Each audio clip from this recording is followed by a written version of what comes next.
Dude, that middle calcite belt is flowing.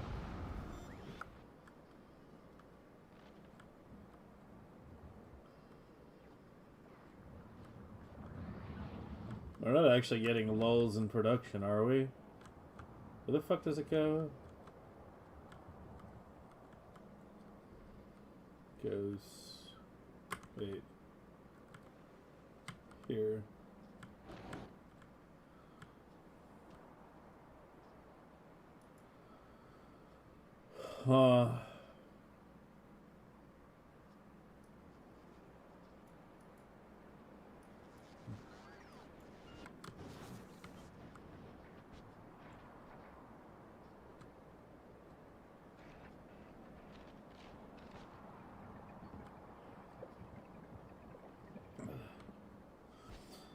Okay, today we're gonna finish clocking the labs.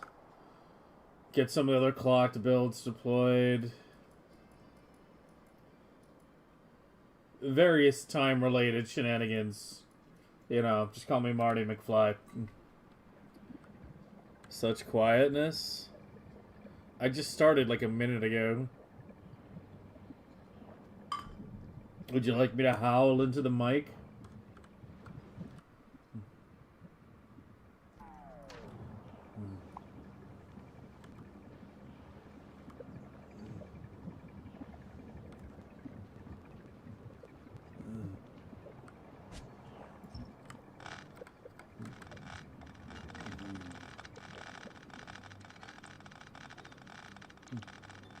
Or is there something wrong with the audio? Oh, there's something wrong with the audio, of course.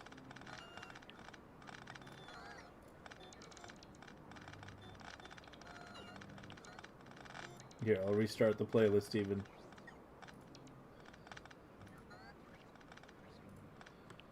Yeah. Yeah, every time my PC reboots, like, it fucking resets the audio input. I don't know why. But it happens every fucking time.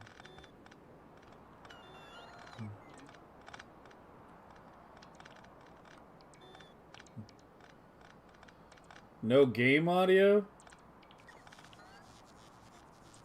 It should be there. Can you not hear that?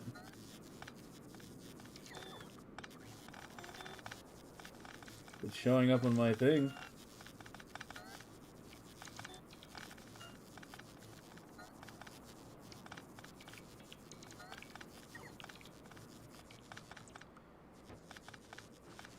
Barely? I mean, it's at the same volume it always has been. I can turn it up slightly.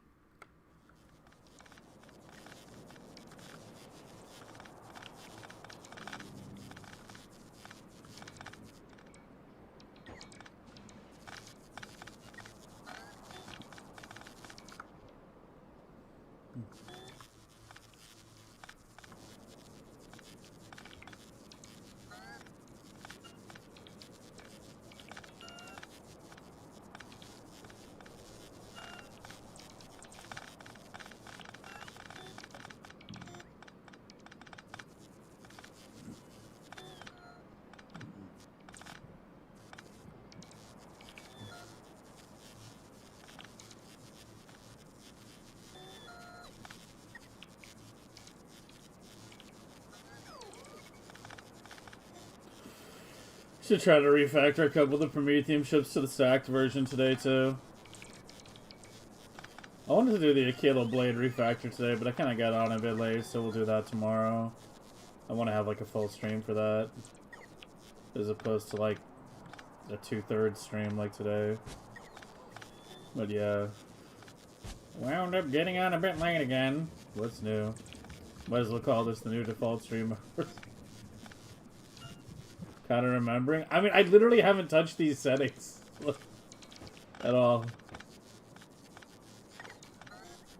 Like, these are settings that haven't been touched in a month. I mean, I jacked the in-game audio by 50%. It is 50% more louder than before. Are you even connected? You are. God, it's taking forever. This quadrant's gonna take a while too.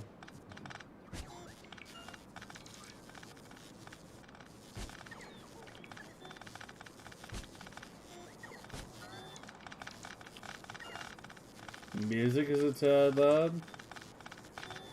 This guy is just not happy with my audio settings. Alright, I turned it down a little bit.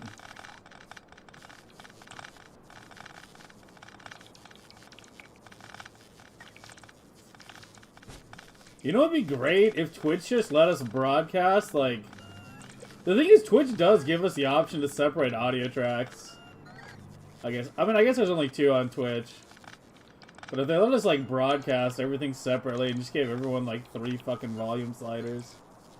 Like, here, let you adjust my voice, the in-game sound and music. Then I won't have to worry about finding the magical settings where everyone's happy.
We're only 2/3 done.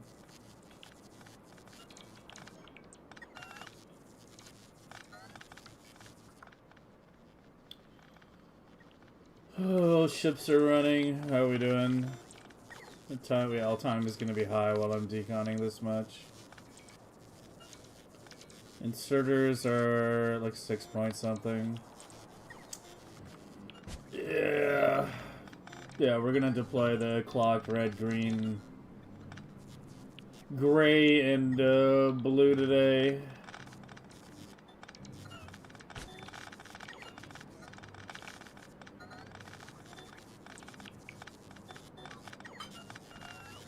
Hey, Konich. Trying to finish up the labs. Yeah, we're gonna do the labs. Clock red, green, gray, blue. Then see if we can maybe clock purple or something else. Might go clock the orange blades, maybe.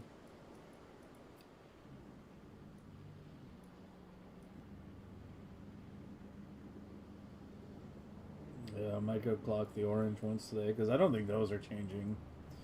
Honestly, I'm relatively happy with this design. It's kind of impossible to do a beacon chair on this anyway. It's kind of impossible to do a beacon chair on the off-world ones. That's like a novice-only feature. I think of all the off-world blades. Well, as far as I'm concerned, Fulgora is a solved problem between Vader's and Flux's solutions. I doubt I will be designing a new Fulgora island sometime this year. I actually ran out of fucking bot energy. Are you kidding me right now?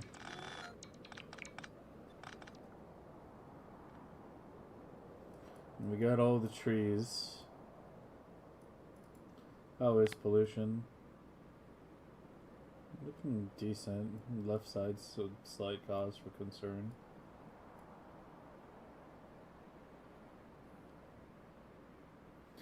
Went from 3.6 to 2. Yeah. Which version did you wind up picking? Fedora?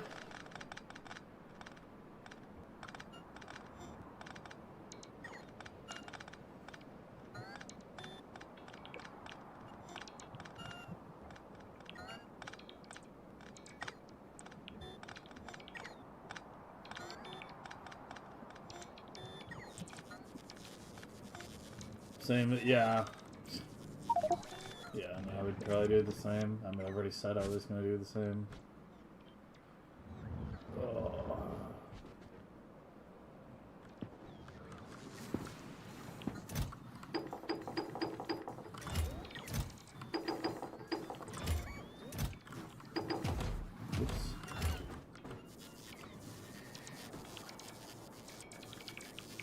You changed your audio set? This fucking guy.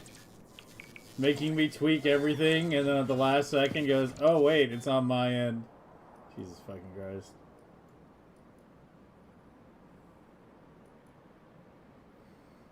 Turning my music back up.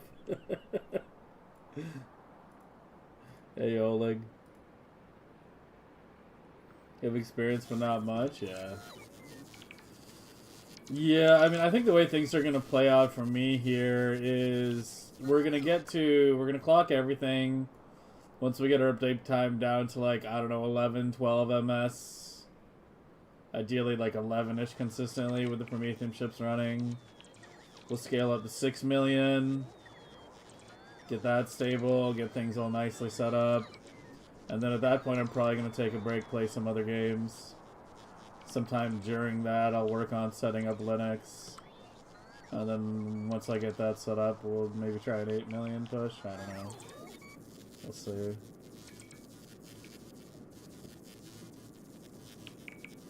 Part of it feels stupid to do an 8 million push on default settings, because, you know, I'm losing so much update time to shit like this.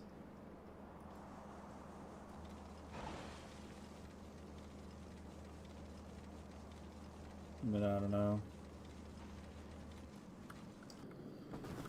I don't know, man. Music has been a bit high. I was listening to it a bit off stream.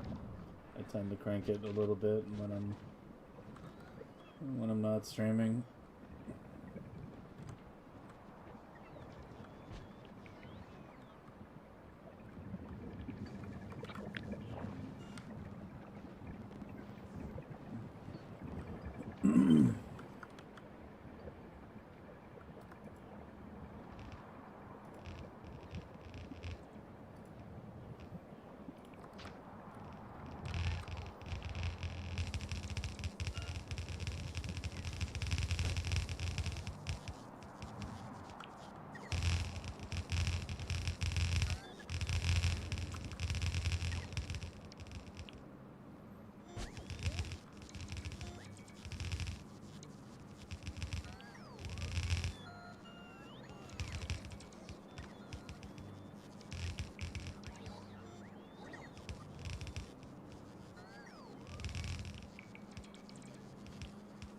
Keep Factorio is the only thing. That's not what I want to hear. Your mouse and headset aren't working on Fedora? Like, what? It's not what I need to hear.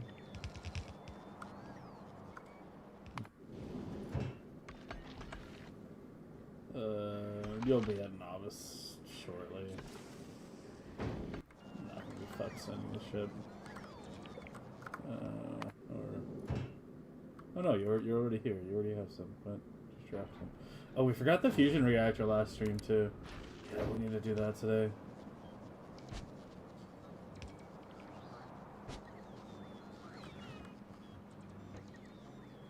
Removing. Oh yeah, I forgot. Dude, I like literally. This is one of those days where like I literally just woke up.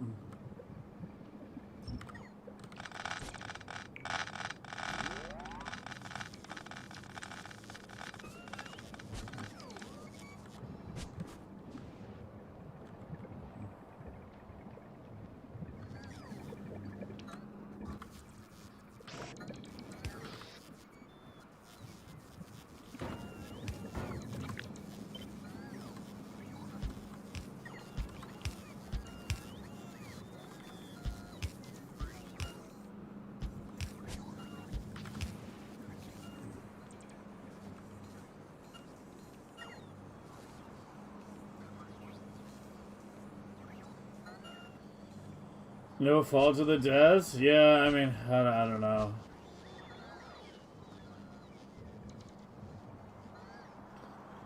Did you like partition your hard drive before you dual booted? Like I've never even dual booted anything in my life.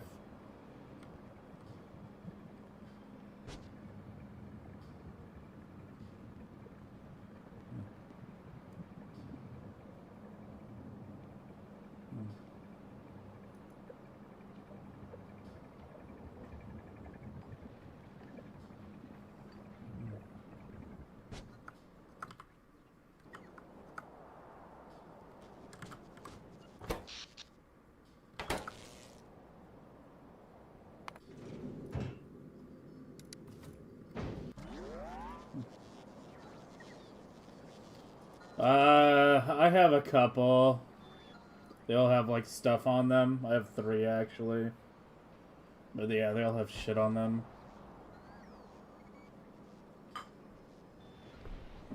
That's another problem.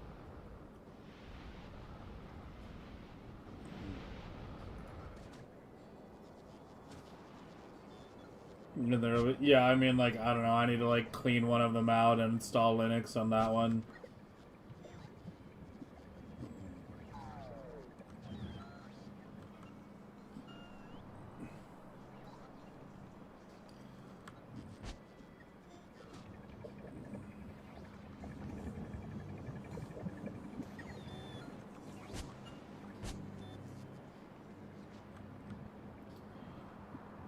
Okay, they were linked on this end, right?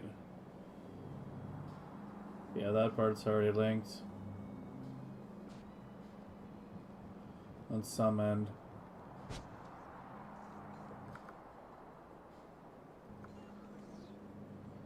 Ruben, congrats on your streak.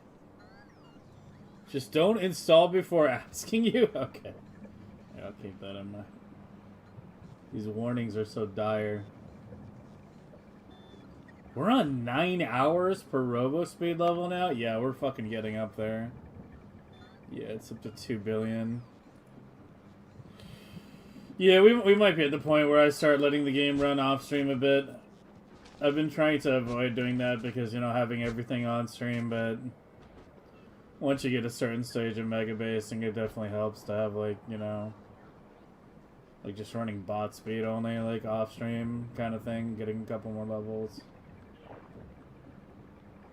For free-ish. But yeah, we're at 9 fucking hours per bot speed level now.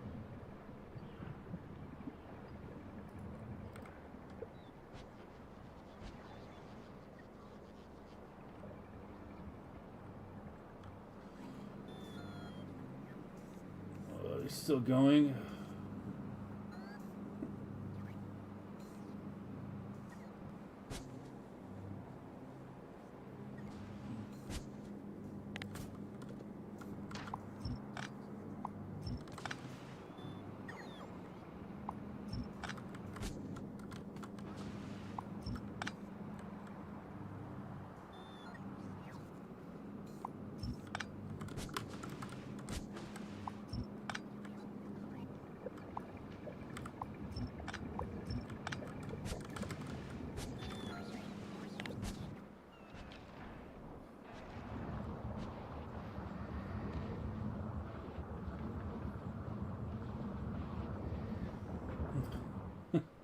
Yeah, see, the thing is, like, I don't know, man. Like, I'm still probably gonna do it at some point, but I'm also kind of, like, at the point where I'm kind of questioning, you know, jumping through all these hoops just to get a slightly higher SPM Megabase when, you know, we're kind of on the verge of going to go play other games, right? And, also do other Factorio shit where me running on Linux isn't gonna matter.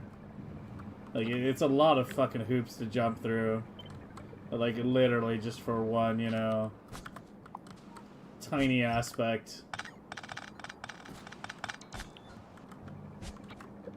of everything. And as I said, I'm still probably gonna do it, but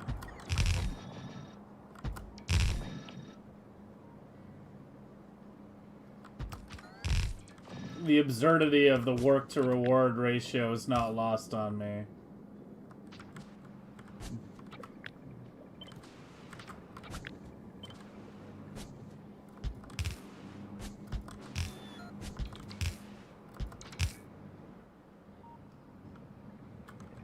I don't know. We'll see. I never wound up having one here, right?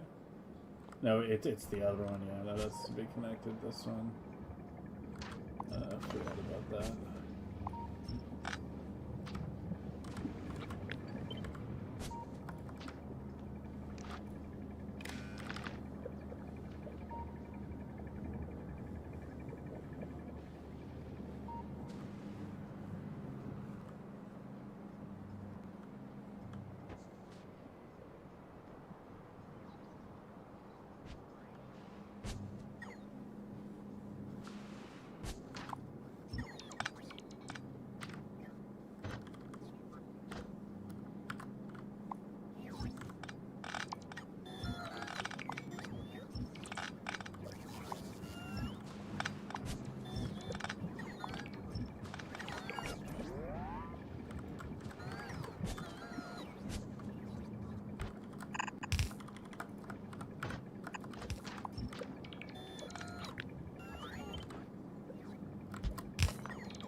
This one.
On the yeah, nice sec.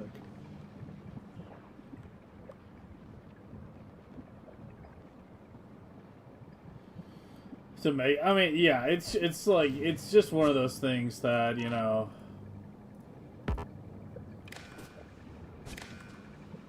I probably wouldn't be doing if I wasn't streaming.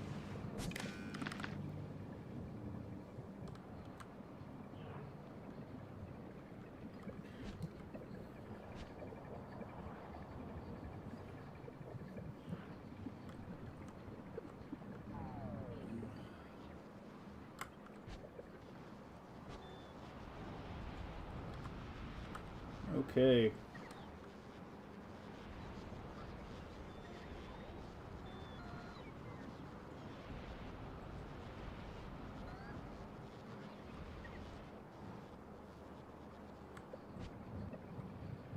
So are you good? Yeah, it looks good. I see the ripple.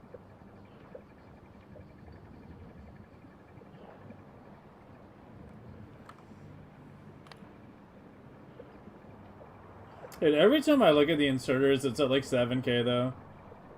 Like, it was like 7K average before I clocked all the labs, and I've clocked 3/4 of them now, and it's always 7K every time I check.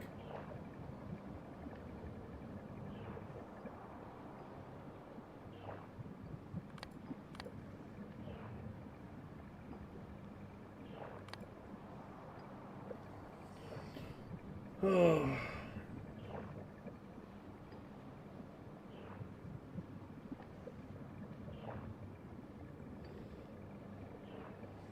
Stuck at 200K? What, SPM? You have a lot of optimization to do. Even if you're on an absolute fucking potato computer, you should be able to get at least 1 million. Like, if you're on a computer made within the last decade, you should be able to get 1 million. I got 2 million SPM last year on my 10-year-old PC. And that base was not very UPS optimized compared to what we know how to do now. Like, that base was bringing in, like, all fucking, like, red, green, yellow off Vulcanus. Everything was going through the hub. Yeah, but is it like a 20-year-old potato? Because, like I said, your potato has to be pretty fucking ancient in order to,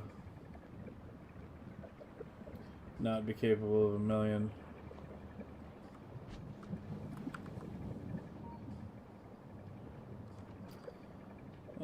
I kind of just want to do the whole block at once. It'll take a bit longer, but I mean, let's just do it.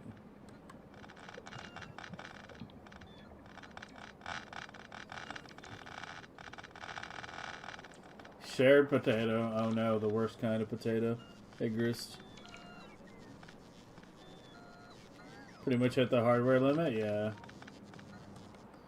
Yeah, I mean, as I said, like, that's always, like, the big problem with megabasing. It's not like a video game leaderboard where, you know, the best design wins. Unfortunately, it's a bit pay to win. And, it, also...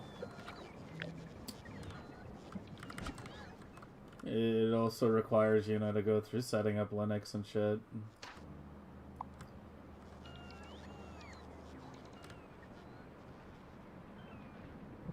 Alright, this is gonna bring everything to its knees.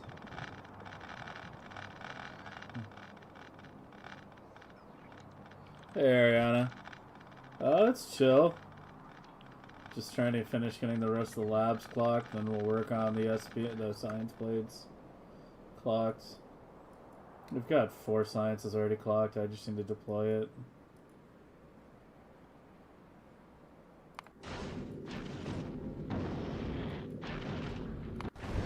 I think when this ship delivers, I'm gonna send it for refactor.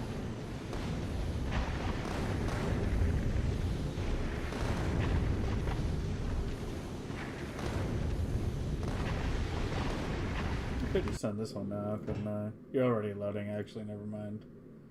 Yeah, now I'll grab the next one.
The fucking spike.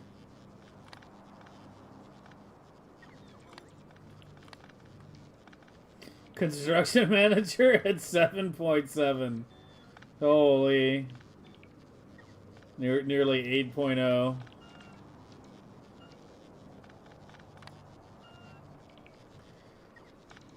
It's Command & Conquer Tiberian Dawn soundtrack.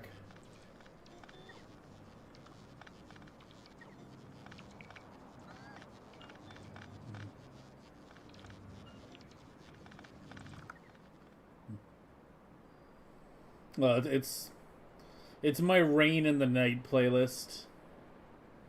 Kind of like a chill, late night, vibey playlist. It's one of the shorter ones I have. Not that many songs I could find that fit perfectly into it.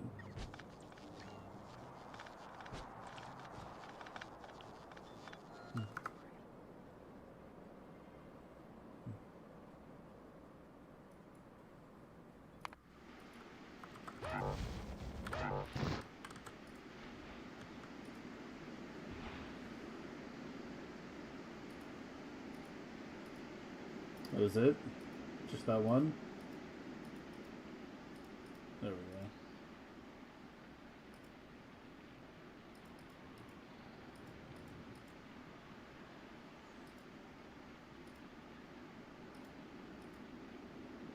That's about to have been in range. An Arrival reference? I've seen Arrival. It's actually a pretty good movie. I wasn't thinking of the movie when I made the reference. But, like, I don't know.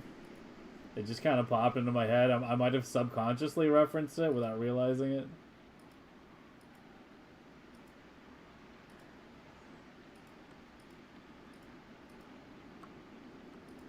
But, yeah, I sort of didn't...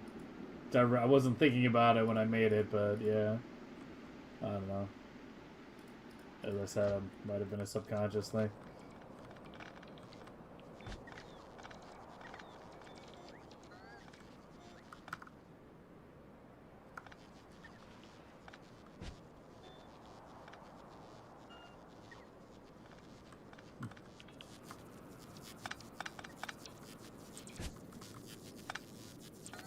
I think it's probably Villanueva's best movie.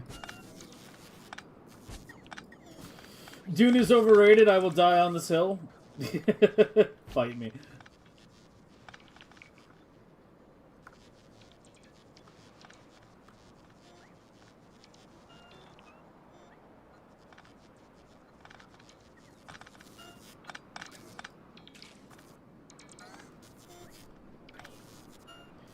No, I actually think time is a weapon might have been like the poster tagline for the film.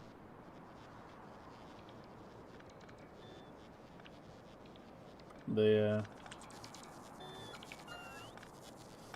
movies are fine, yeah. Yeah, I mean, they're not bad, but I don't know. I don't consider them to be like masterpieces of cinema. I like the first movie more than the second.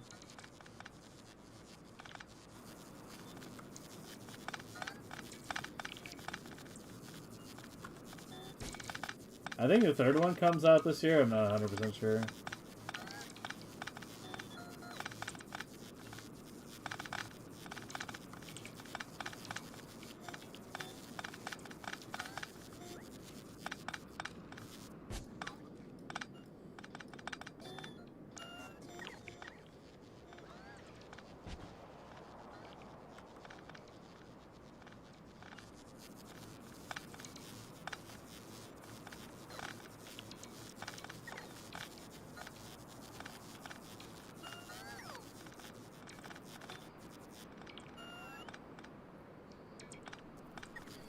Timmy C, thank you. I don't like him at all. I don't like him at all. Like I feel like everybody fucking loves him. And I'm like, I don't even know if the guy is like a Nepo baby or anything, but he like gives us such strong Nepo baby vibes. Like, for all I know, he fucking like was working as a dishwasher for years. And struggled to make it before he finally got his break and worked up from the bottom. I know nothing about his history, but it's like even if that were true, he gives off like stronger Nepo baby vibes than actual Nepo babies. So, I don't know. I don't know. I can't stand a lot of the leading actors that Hollywood pushes these days. I either think they're like not very good or very overrated. Like, I swear to God, if I see another fucking movie that has, Chris Pratt or Ryan fucking Gosling, I'm gonna lose my fucking mind.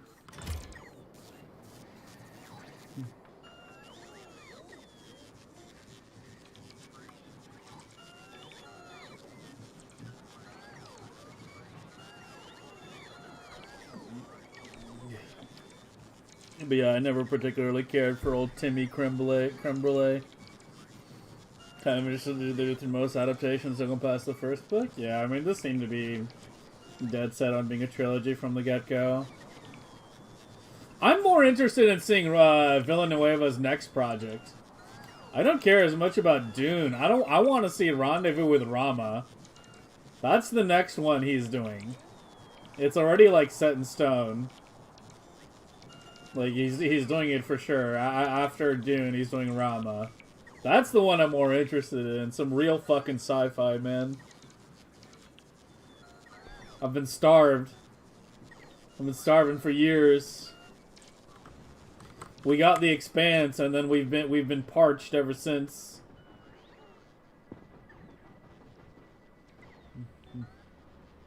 Hey, Piano, Duck. This character in Dune is very much a Nepo baby. Very true. Yeah, very true. Andy Weir is? The interview? No. I'm blanking out on who Andy Weir even is. Is he a director?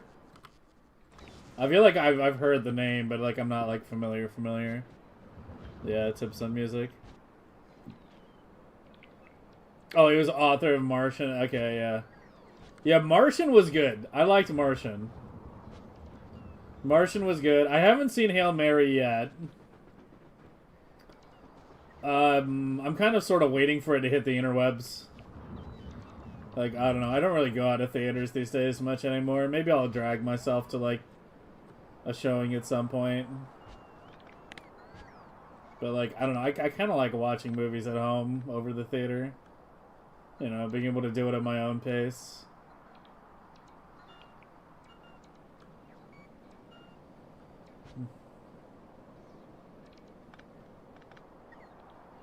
The article on Gizmodo? On where? Or on Creme Brulee?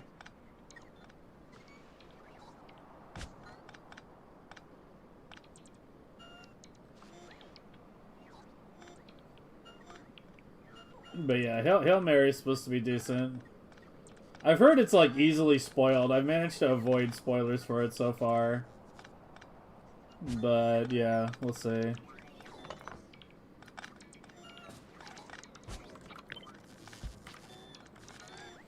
I might just drag myself to a theater next week and see it. I don't know.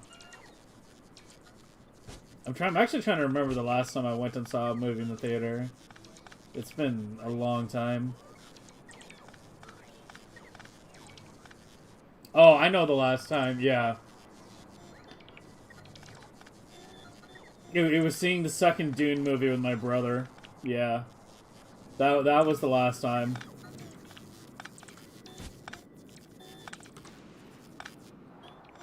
I went to the theaters. It's like 2 years ago, I guess. But then the last time before that was probably like 5 years before that, so... Yeah. Where? Okay. Yeah, I'll check it out. I'll make a note to look it up later.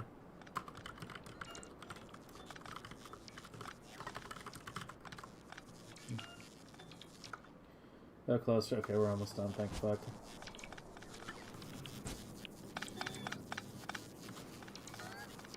I'm out of bot energy again.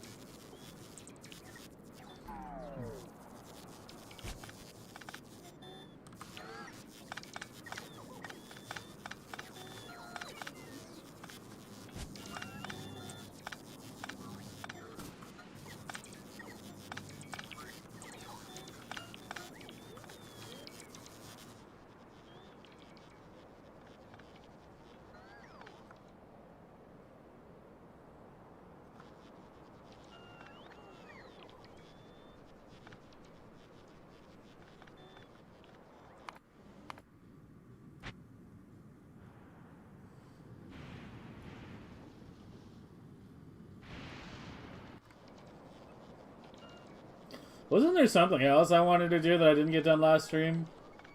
I'm trying to remember what it was. I mean, like, it was like something like the fusion reactor, something I wanted to build.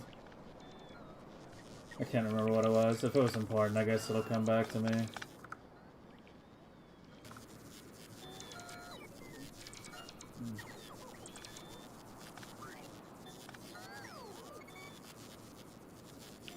Not been 9F of a Wi-Fi... Dude.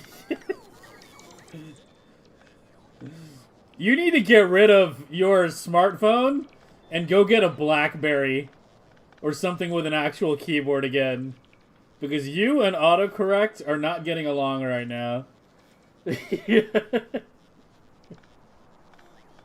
you need to go back to hitting a number 3 times in order to input a letter. I actually miss my BlackBerry. When smartphones were like becoming a thing, I was like, and like, you know, full screen, full like touchscreen, you know, no keyboard. I wanted a keyboard for like the longest time. I'm like, no, I want a physical fucking keyboard. So I was on a BlackBerry back when like everyone was getting the, you know, tripping out over iPhones. I actually liked my BlackBerry. It was one of the few phones I've owned over the years that I still had a positive view of when I was done using it, you know. A lot of the phones I've had over the years, I had like, by the time I was done using it, I had a negative view of it. But no, my BlackBerry was legit. I miss those days. It was a simpler time. The decades when only weeks happened. As opposed to the current weeks where decades are happening. The key... I never had one of the slide-out ones, yeah. But yeah, I had a BlackBerry, which was like the half and half design. Smaller screen, but proper keyboard. Still waiting to see. He meant to say I've not been much of a sci-fi enjoyer. What is it that you find enjoyable? Oh, I missed the question though. Sorry. What is it that I find enjoyable about sci-fi in general, or are you asking me which shows?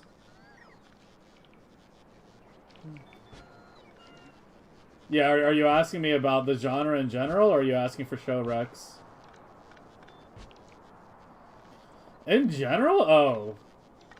Oh, I mean, I think it's just by far the most interesting genre. Sci-fi is a reflection of, you know, how we see our current society, you know, potentially in the future.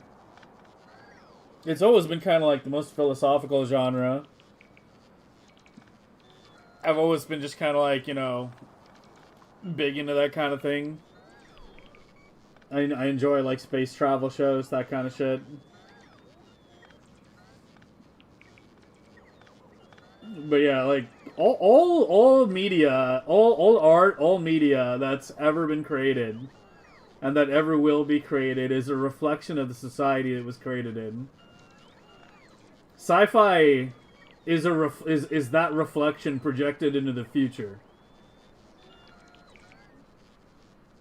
So it's always kind of been, you know,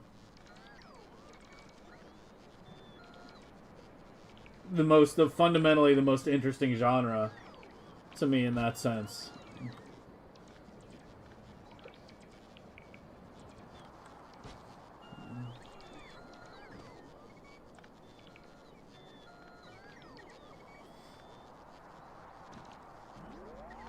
Like, almost all my favorite shows are sci-fi shows when I think about it. In fact, if I were to list my top 5, you know, it's pretty much all sci-fi shows or somewhat sci-fi nature. Like Expanse, Dark Matter, Andor even, you know, Pantheon, and so on, yeah.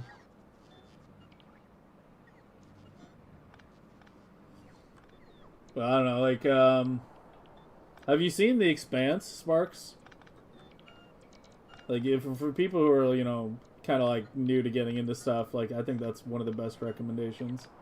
Expanse is like hard sci-fi though. Expanse like tries to be as realistic as possible in terms of, you know, how things play out, which is, I don't know. I was hooked. Like, people say like it takes them a while to get hooked onto The Expanse. I was hooked on the first fucking episode. Like, literally, it didn't even take me till the end of the episode. Like, within, like, 20 minutes in, I was like, yeah, I'm fucking watching the show. This is why you brought up the Weir interview? Well, was he, like, echoing the same sentiment? I mean, it's not an, like, uncommon sentiment, you know, I would say. Oh, no. Uh-oh. Uh-oh. He is quite dumb. Okay, that is not what I was expecting. Not on my bingo card.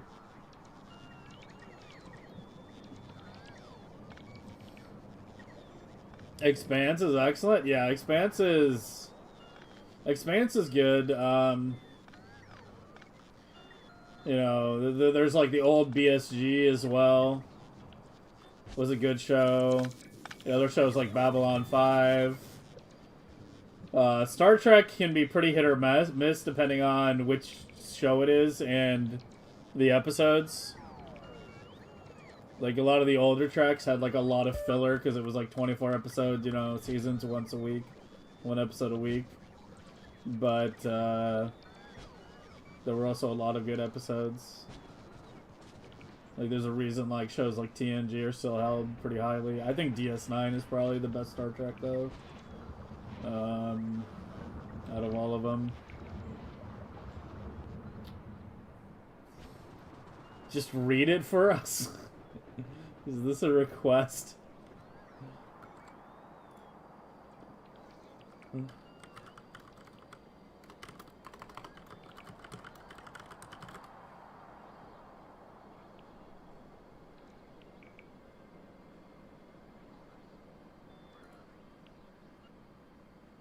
This one?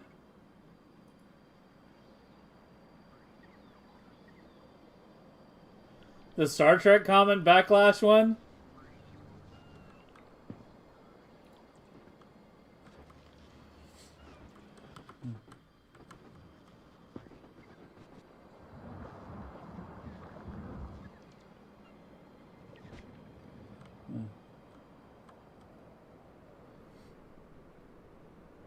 Is that the interview? It's very slow, dropped S1 twice? Wait, Chemez, are you talking about DS9 or TNG?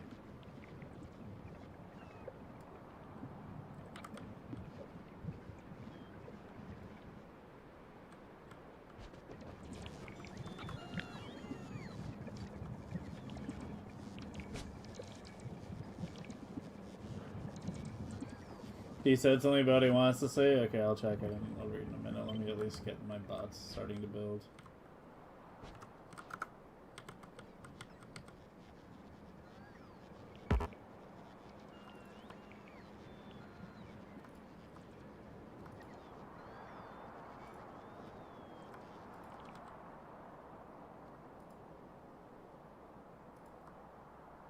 I got like missed that one or so. Let me just do these again.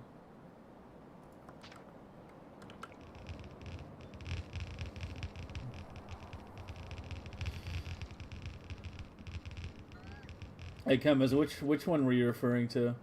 DS9 was a turning point where American TV started doing more seasonal arcs. Yeah, 100%. Yeah, like DS9 was the point where we finally got off the fucking like weekly, you know, episodical slop, and we finally started getting like real fucking TV. It's amazing how poorly a lot of the old episode based shit has aged compared to the more serialized shit.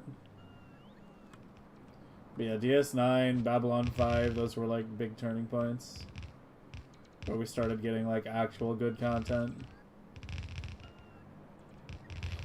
Star Trek after 2009 isn't Star Trek. I kind of agree. I don't know. People like have relatively decent opinions of Strange New Worlds, but I don't know. I've seen like all the current episodes. It's better than like some of the other current new Trek, but it's still nowhere near as good as the old. And the last part of the last season was really fucking bad. I couldn't finish the last couple episodes of the most recent season. It just got really fucking stupid.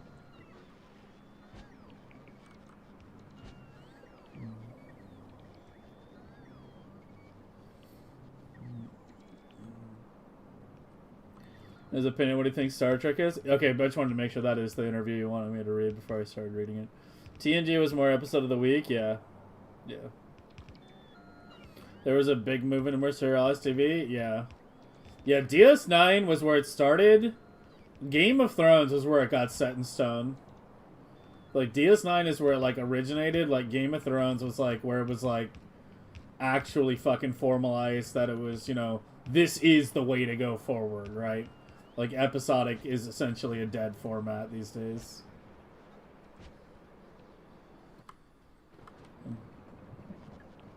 Yeah, there were other early ones too.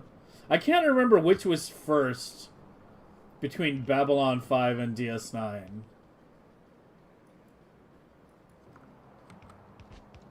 I want to say they came out around similar times, but I don't remember precisely.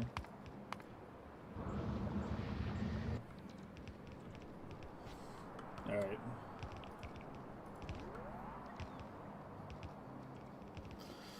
Declaring most of current Trek architects Kurtzman outpost. So the shit. Kurtzman is shit. Kurtzman is fucking shit. Kurtzman is everything wrong with Star Trek. I agree with that. Feel like my quotes were taken out of context as salacious sound bites? Welcome to the modern age, buddy. Context is dead. Clipping and pulling things out of context is all that matters anymore. People's entire realities and worldviews are based on things taken out of context these days. And they don't even fucking realize it.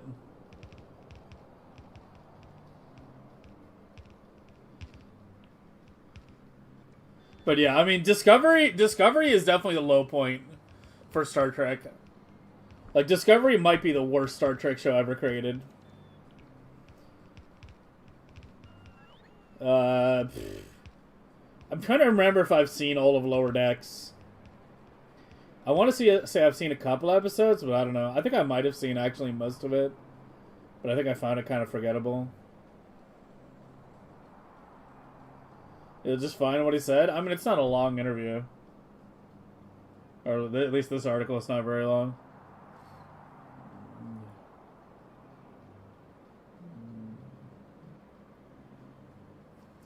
A recent cancellation of Starfleet Academy.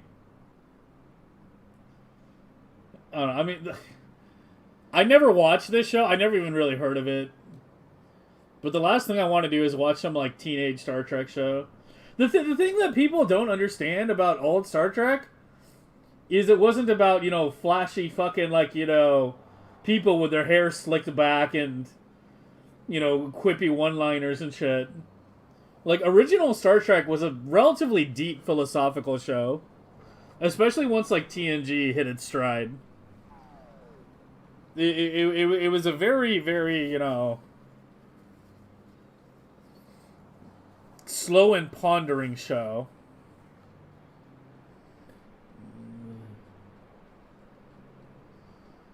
But yeah.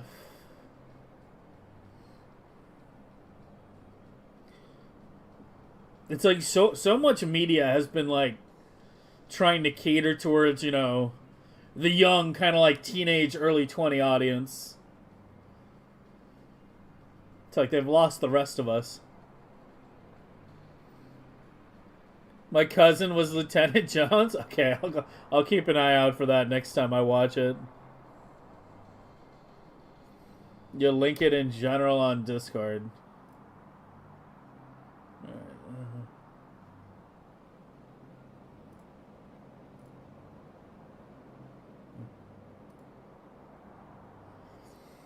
I dislike social commentary. I really hate it. Oh boy.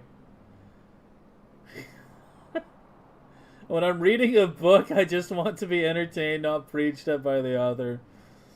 Plus, okay, yeah. Oh, Jesus, fuck. Okay, so I've mentioned this a couple times before, but I actually used to study film when I was younger. The two things I studied when I was in college were physics and film. So I actually know a lot about, like, film analysis and film theory and shit like that. I said it a minute ago, but, like, it bears repeating. Every piece of art or media that has ever been created is political. Everything that has ever been created is a reflection of the society that was created in, because the person who created it existed in that society and has certain worldviews, whether they acknowledge them or not. Your worldview essentially serves as the guidelines, the barriers that contains the realm of what you are allowed to think and say. Your worldview will, you know, grant you to permit you to say or think about certain things, and not permit you to think or say about other things.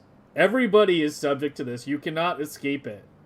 All you can do is acknowledge it and understand where those boundaries that you have set for yourself actually exist.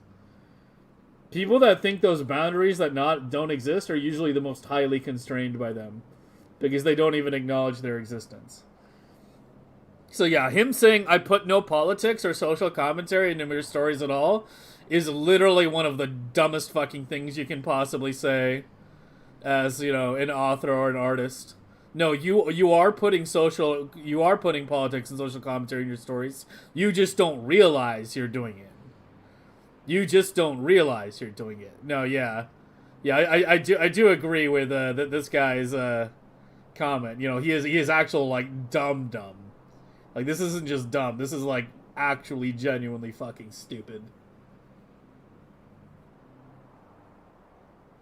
It was a light. Oh, I didn't even read the last part. Holy shit! As a lifelong Star Trek fan, it's bothered me. There's a presumed responsibility to talk about social issues. I just want to watch the Romulans and the Federation shoot at each other. Yeah, okay. Completely ignoring the fact that conflicts like the fucking, you know, Federation versus the Romulans was a literal stand-in for the goddamn Cold War. Yeah. Yeah, I've never watched Critical Drinker, but I've only heard negative things about him. Yeah, I've never watched the guy, but I've only ever heard negative things about that you know, that content creator. Yeah, you see what I want to say? Oh yeah, I definitely say that. No, he's just objectively wrong. Like, literally every like film or art analyst or like actual like aware artist will you know, understands how full of shit he is. This isn't an opinion. This isn't an opinion. He's just objectively wrong. This is the equivalent of saying the world is flat because I believe it's flat. It's like, no, you can believe it's flat as much as you want. You're just fucking wrong. People like this genuinely actually do put a decent amount of politics and social commentary in their art. They just don't realize it. They just don't fucking realize it. They're just completely ignorant or unaware of it. So basically, from this kind of comment, I expect Andy Weir to be a complete fucking sheep in terms of, you know, political views and political stance, and, you know, what I'm expecting to see in the Hail Mary, for example. I'm expecting to just see the most, you know, fucking sheepish fucking views possible. Because yeah, this is like the most sheepish thing you can possibly say as an artist. Like, you're not even aware. You're not even aware of the pen that you're in. You don't even acknowledge the fences that constrain you, because you just don't even see them. You think you're like, you know, 100-yard by 100-yard pen is complete freedom. But yeah, this is particularly egregious. What's the politics of the room? I don't even know what the room is.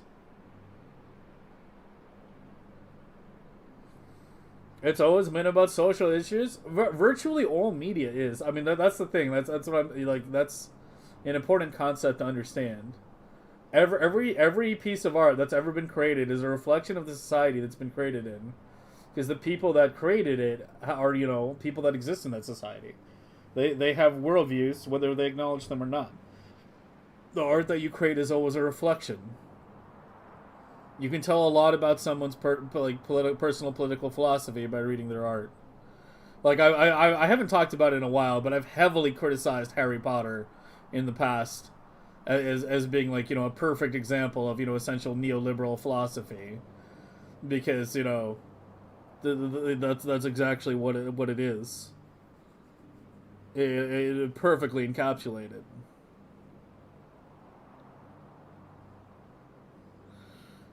And now we're on a Deus Ex music, no social commentary. Yeah, none at all. He's also mad that Kurtzman didn't like his pitch. Oh, that sounds like a let them fight moment to me. Let them fucking collide into each other. Studied film but doesn't know our Lord and Savior, Tommy Wiseau. Yeah. Sorry, I haven't seen every movie that existed. Also, when I studied film, it was over a decade ago. Well over a decade ago. So, yeah. We're talking ancient history at this point. A couple decades ago, actually, now that I think about it.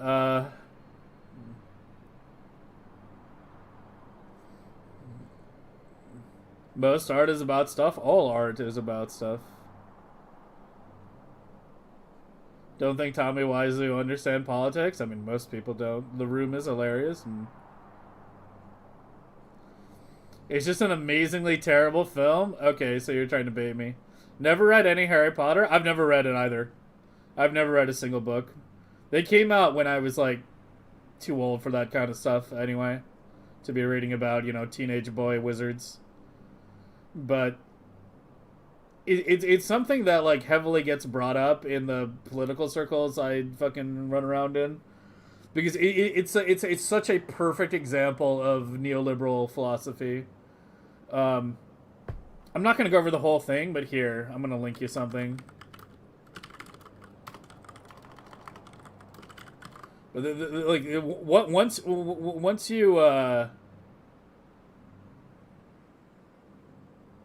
you once you listen to this, you will never look at Harry Potter the same.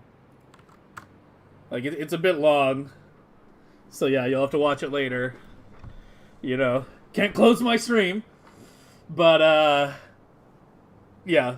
If you watch that video, you will never look at Harry Potter the same again.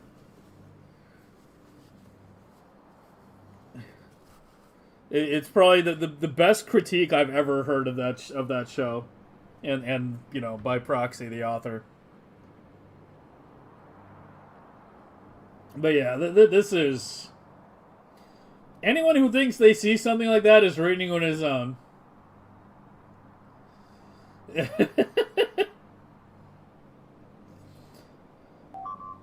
Dude, that last comment, I just want to watch the Romulans and Federation shoot each other. What the hell happened here? How'd you suddenly lose cargo base?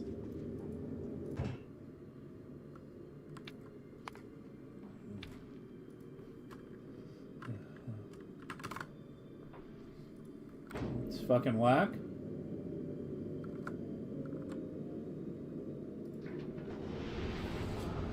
But yeah. I mean, as I said, like, everything is political. Everything is political whether people fucking acknowledge it or not. You can stick your head up your ass all you want. It doesn't change the fact. Some shows are just, you know, acknowledge it more than others. Star Trek is one of those shows that acknowledges it.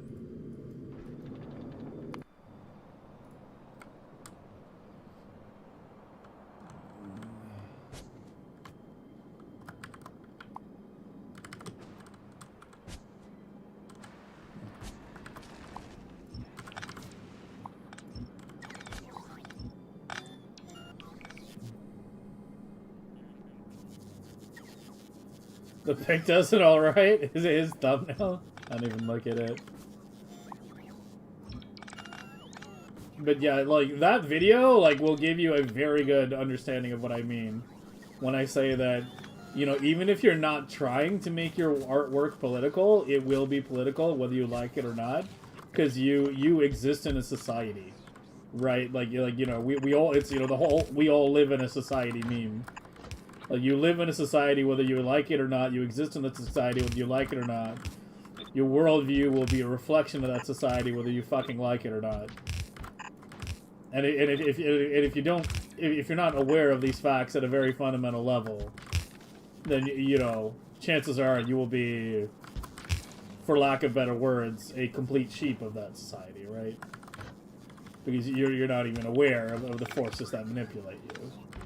So you are free to be manipulated.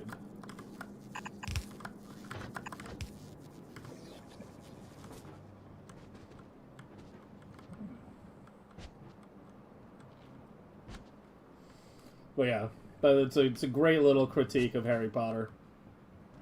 It really fucking eviscerates it. Like he really goes through how, like, you know, the book can only end one way, the show can only end one way, because in order for it to end another way, J.K. Rowling would have to believe in something, and as basically a, you know, Thatcherite neoliberal, her worldview prevents her from actually believing in anything. So it's like it's a really scathing critique. It's a really good one. I really enjoyed listening to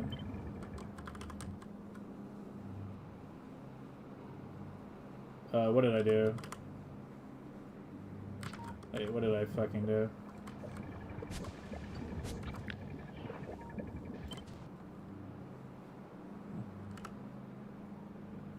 Okay, there we go.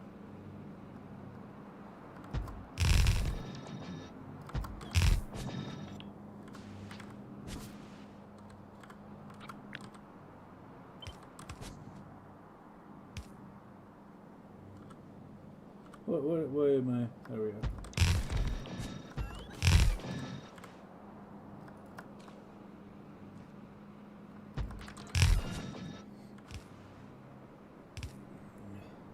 Star Trek was aggressively political? I mean, yeah. I don't think it was that aggressive. It was self-aware.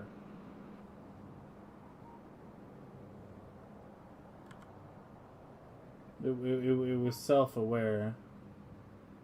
Wait, what did I do here?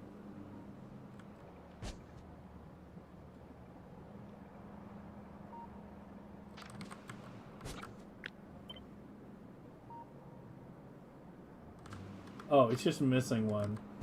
And I didn't mean to copy that part. Hold on.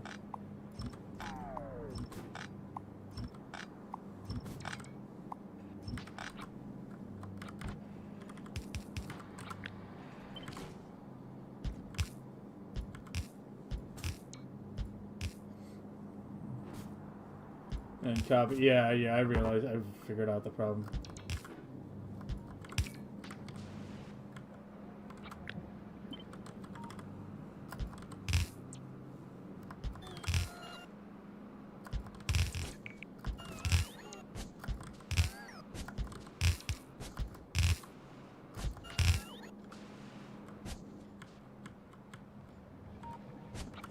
Still didn't copy the whole thing, did I?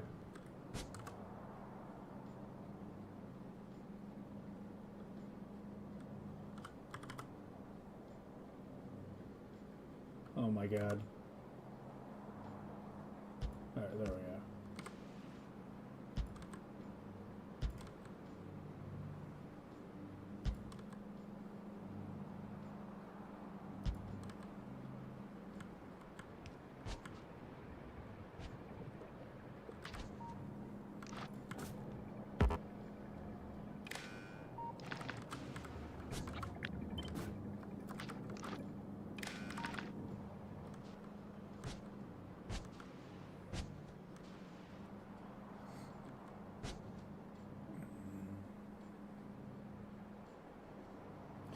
Why not just copy all 8 rows? I don't know.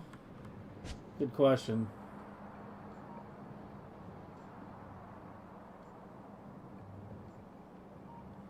I'd call it pretty aggressive. I mean, as I said, all shows are political. Star Trek is just more self-aware about it. Like, you think a show like The Expanse wasn't political? Like Babylon 5 or, you know, Andor? Like,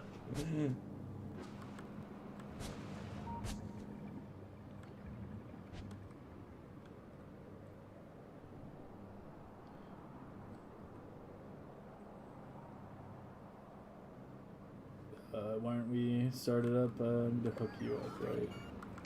Yeah, you need to go there. How did I hook it up on the other side? Yeah, just a constant. Oh yeah, and the green wires. Green wires have to go across. I need to just copy this whole thing.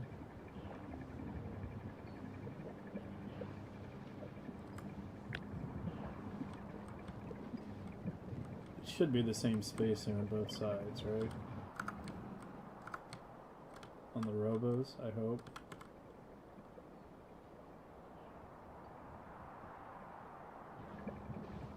It's not. Great, hold on.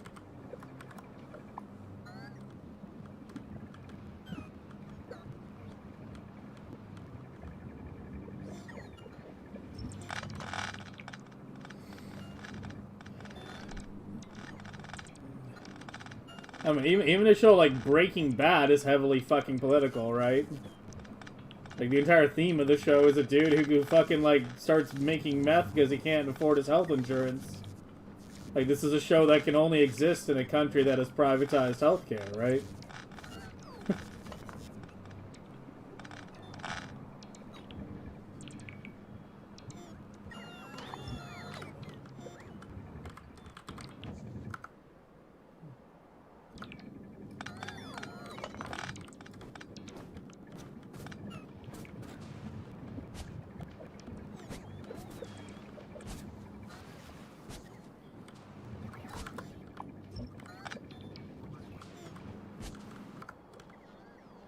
First interracial kid China? I'm not entirely sure.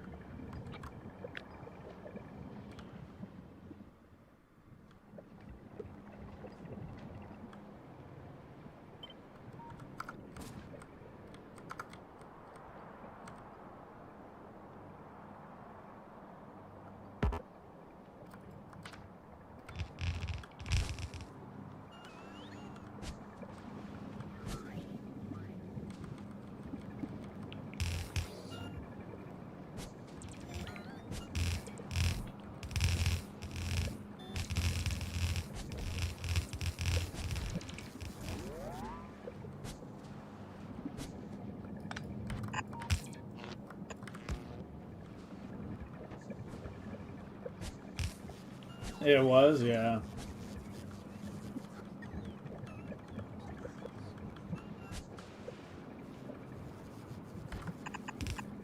Well, there you go.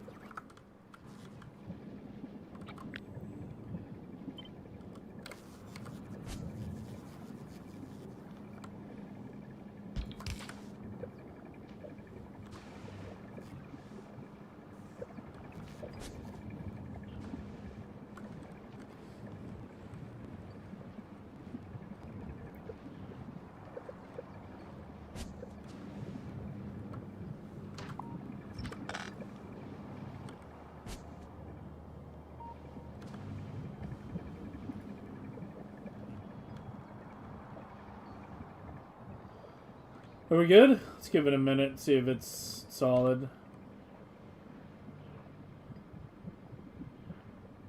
I think there might be a hiccup somewhere.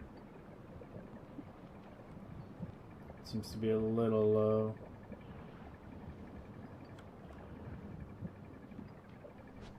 There goes it. It's going. Just trying to finish lab clocking right now. Then we got more clocking.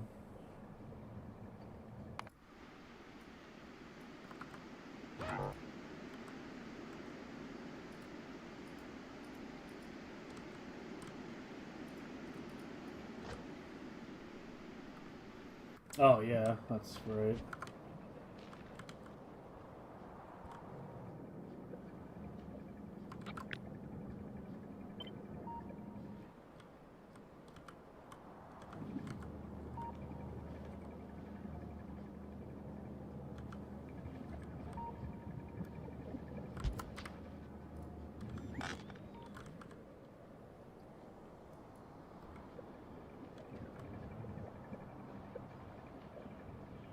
Oh, we're low. Something is off somewhere.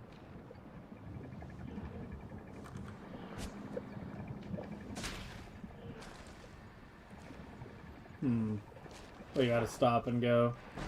Let's cycle it. Go to, just do mining prod for a little bit.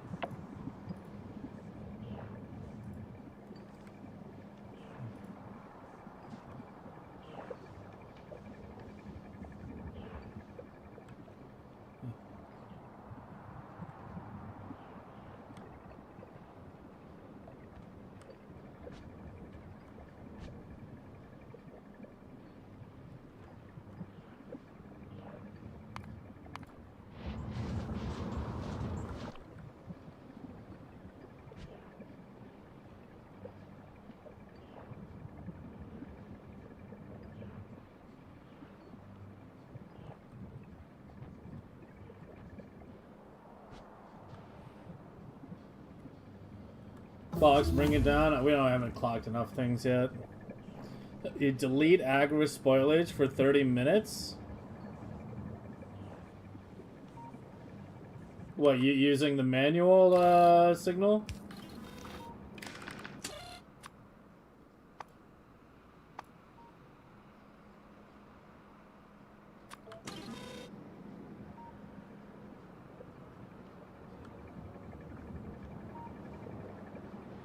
It's not deleting anything. Oh, now it is.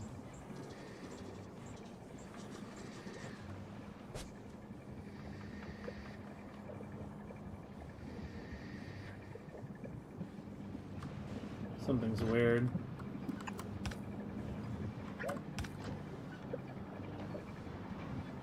What even happened here?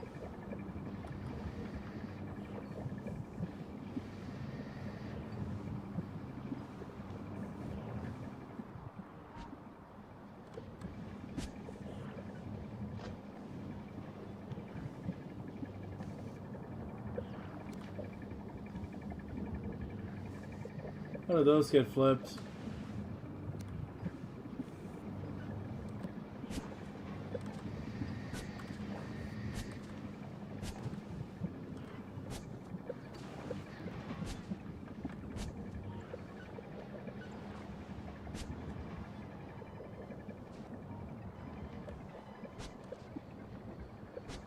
Yeah, I mean, I did. Hopefully it should be good now.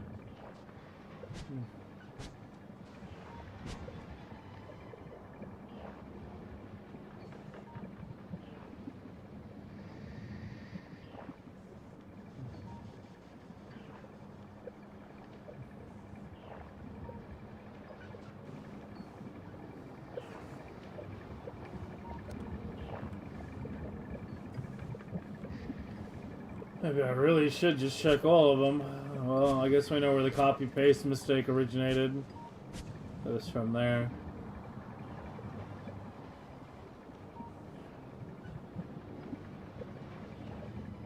Shouldn't it be like 40-50 or so? Not 40-32?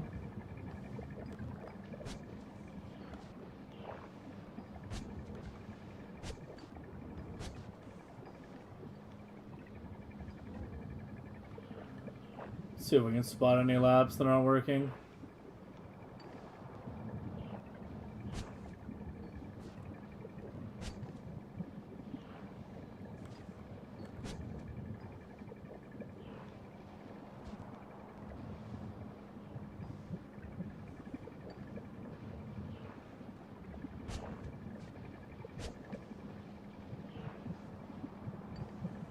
Found you. What's your problem?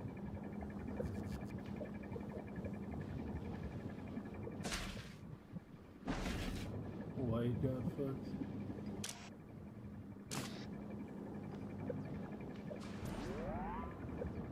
What?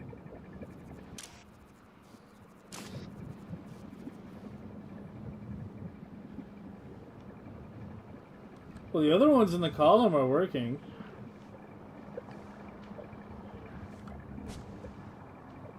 Yeah, that's a dead one too. We have 2 dead labs here.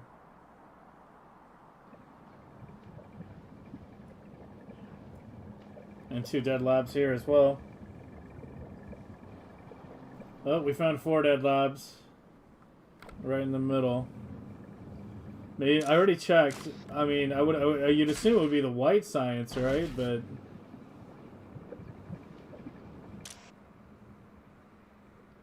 there's nothing in hands.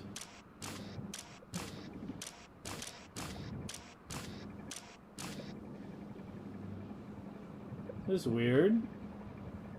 Especially because the other ones in the column are working. The wires are there. The thing is, I copied it vertically up and down, too. It's not like I copied the whole block. I copied a row and then pasted it. If there was a wire missing, the entire row would be broken. Oh, wait. Wait.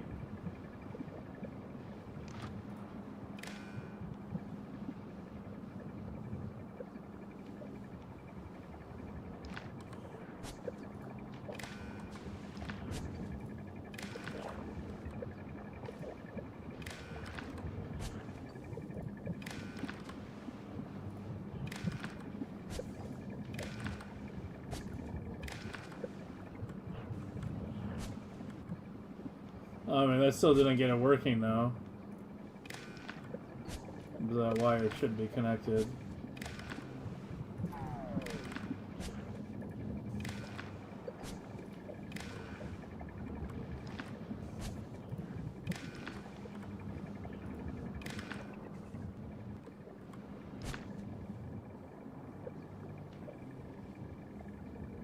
Yeah, I know, it's just the spoilage inserter. Yeah, this is very weird.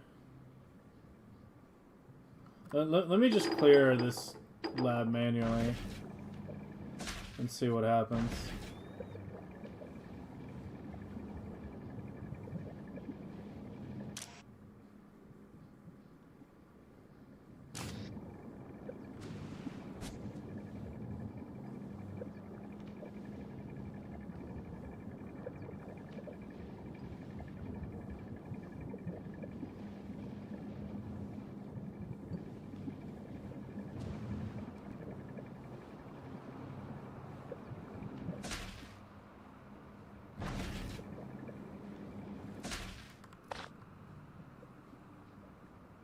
The spoilage should be getting cleared, though.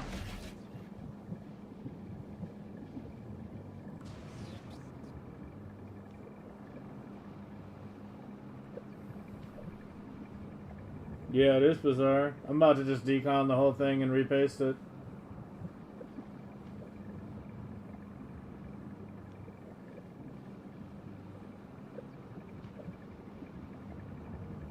What really doesn't make sense is the other ones in the column are working. It would make more sense if the entire column was on or off. Then we would know what the problem was. But the fucking column is working.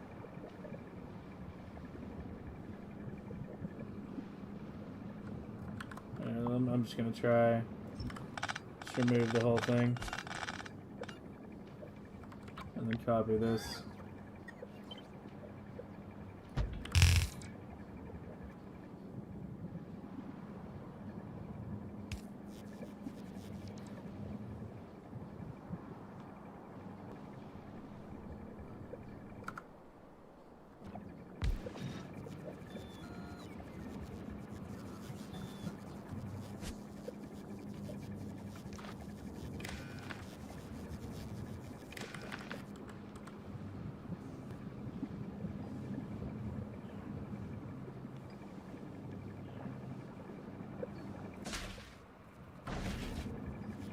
Okay, now it's working.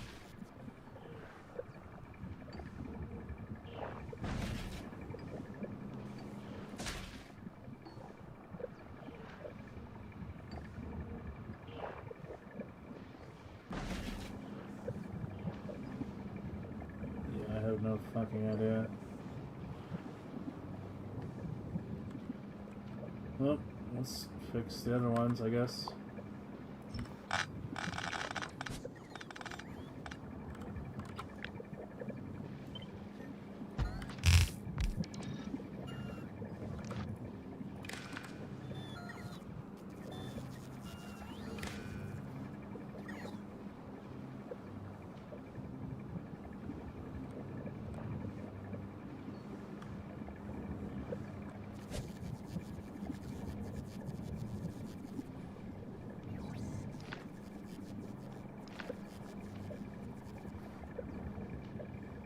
Why is this one connected in a weird spot?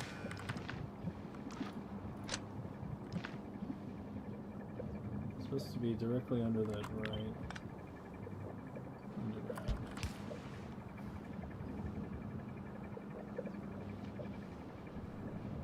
Oh, something weird there. Yeah, the constant wasn't even in the same relative spot as all the other ones were.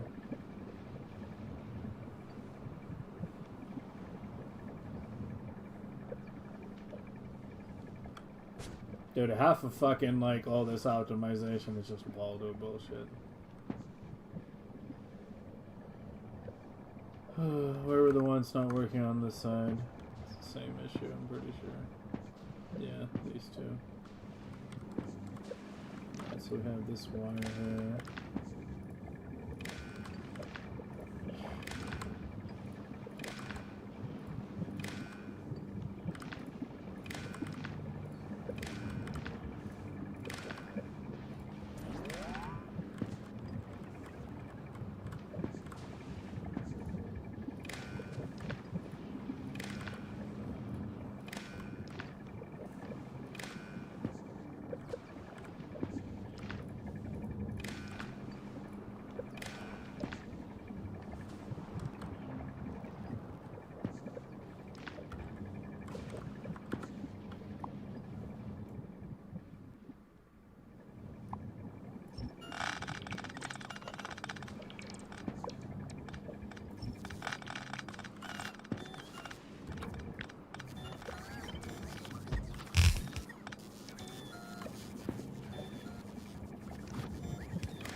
It should be about 40-50.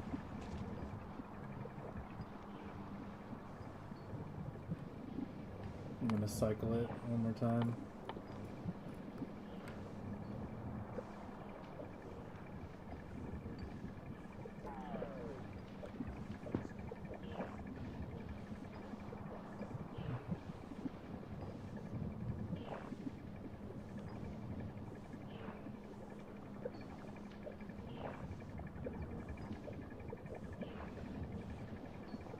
Let me get Prometheum going, the buffers fall.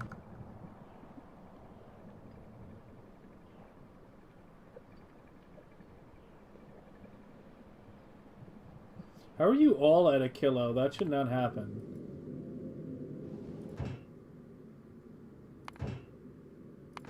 Who has the key? Who has the key?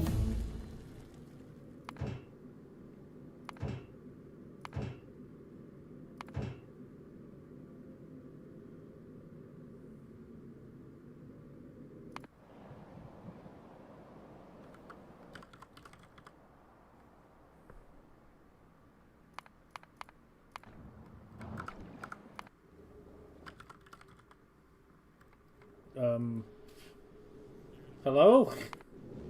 Someone lost the bathroom key. We're locked out of the bathroom now.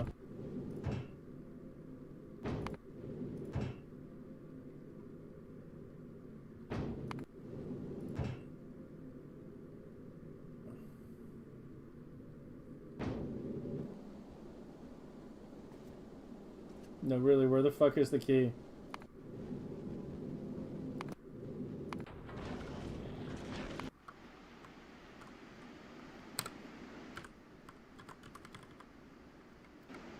Checking the other fucking planets.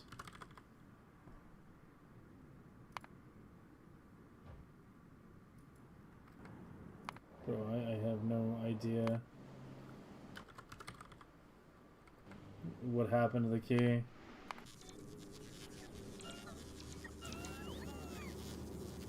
What's happening here? You pooped carbon fiber. You need more cargo bays.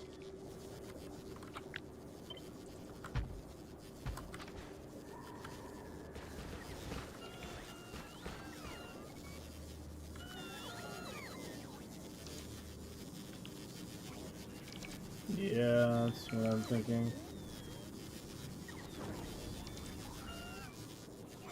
It's probably sitting on the ground on a kilo.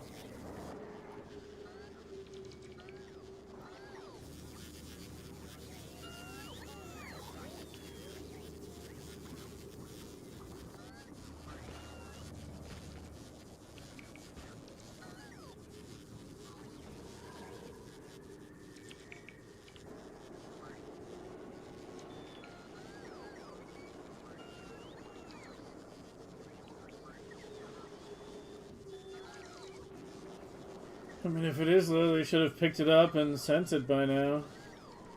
I didn't see a rocket launch.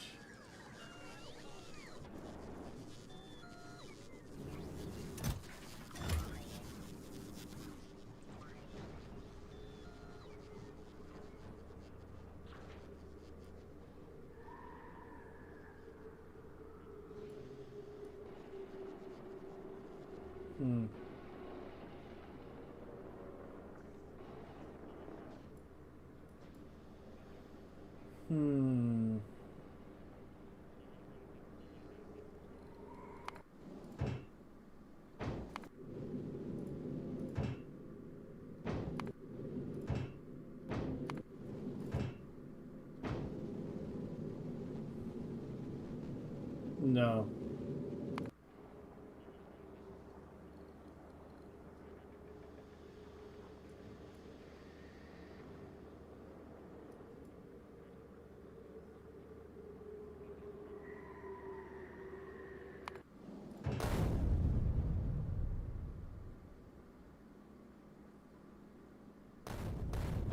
I genuinely don't know what happened to the key.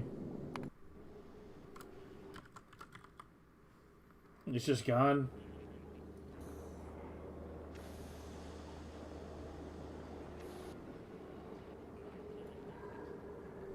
There's always space on the platforms, though.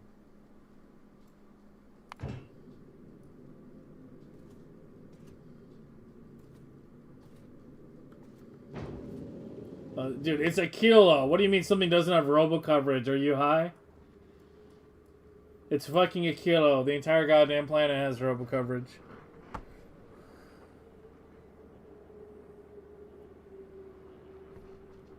You realize it only has to have construction coverage to pick up, right? Not logistic.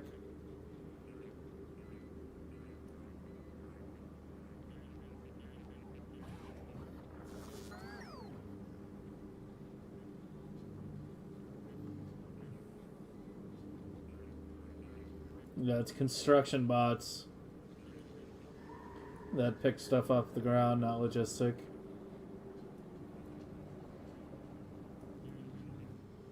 I have a decon planner for pickup items. It's not on the ground, guys.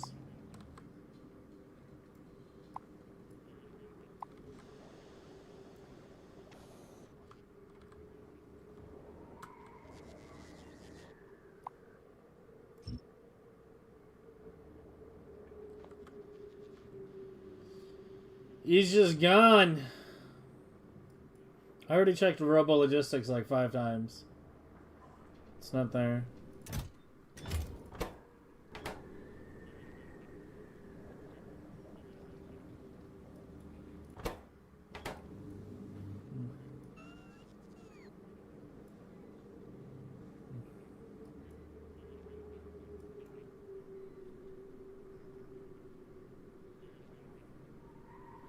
Not yet, no. I checked Vulcanus. It's not there.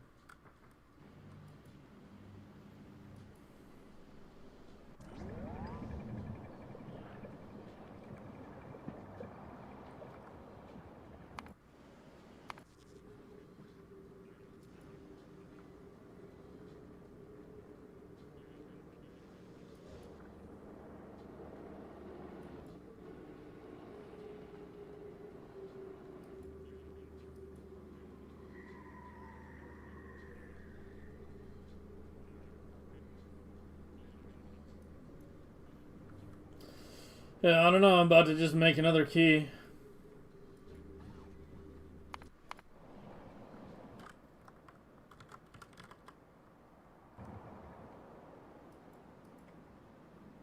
Oh, I think I know what might have happened.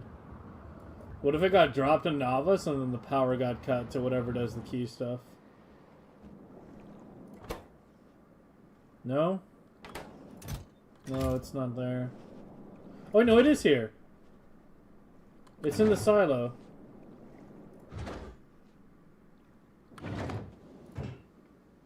We found it.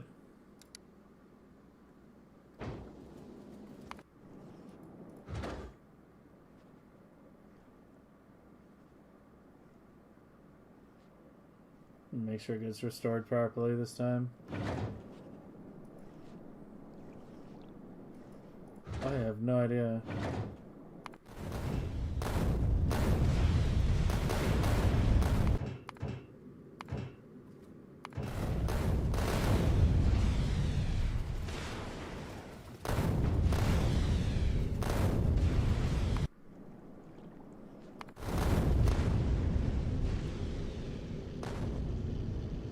There we go. 40-50 like we should do.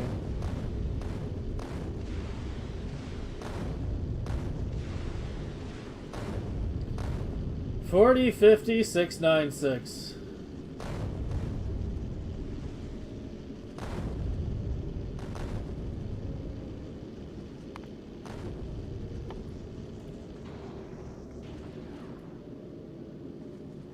Should be able to finish this level today.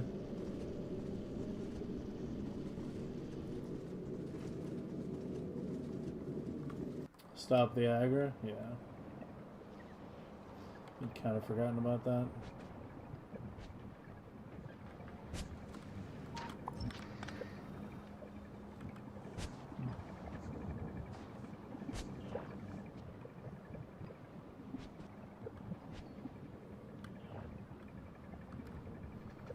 Let me set up a thing.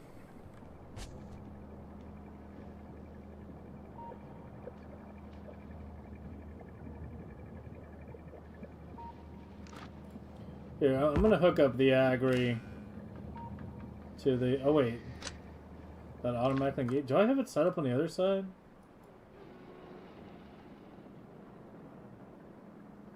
Oh, the other side's...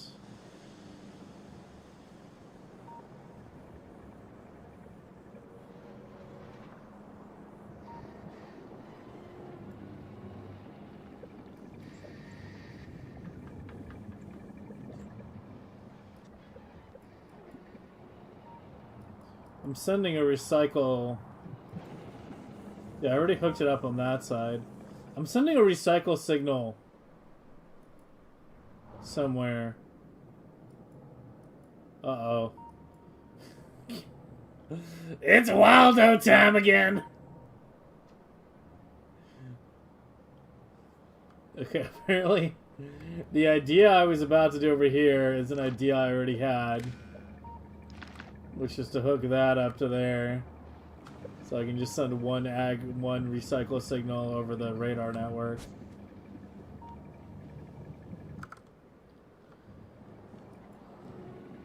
Alright, maybe we're okay. I thought it was like on deletion mode. No, it seems to be okay now. Yeah, I guess I must have just looked at it during the timed cycle. Yeah, let's just make a big control panel up here. So you're going to be the recycle mode. So you add recycle, disable.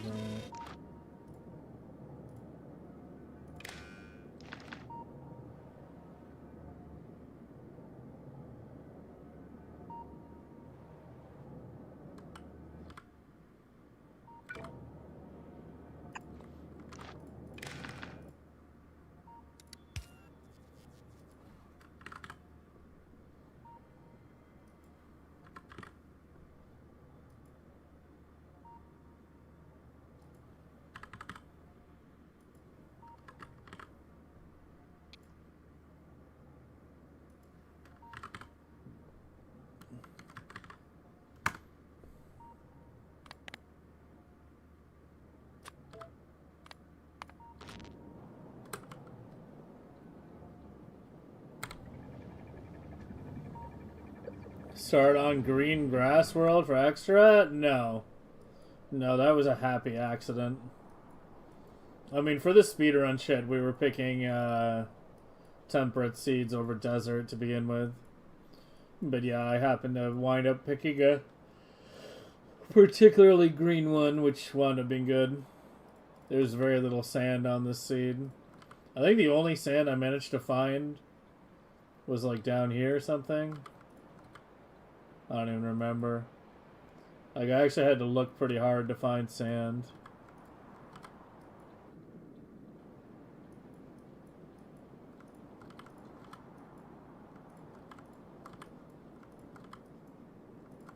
So yeah, I don't know.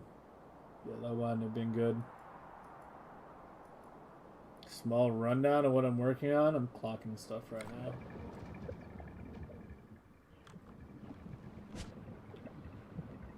I'm just putting out various fires. Why are you dropping? That should be a steady like 2025. It's slowly dropping.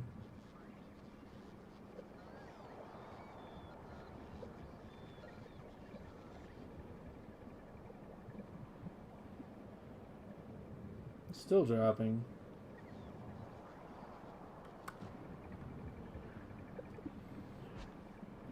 Who wants to play Where's Waldo again?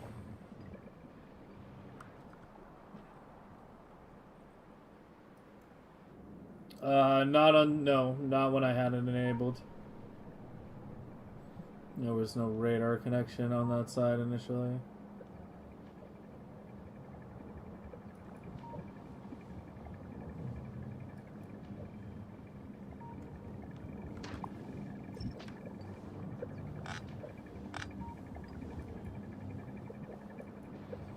Yeah, it's 6 in. I haven't actually played the game yet, funnily enough. I bought it like a couple weeks ago. But yeah, I've actually never played the game.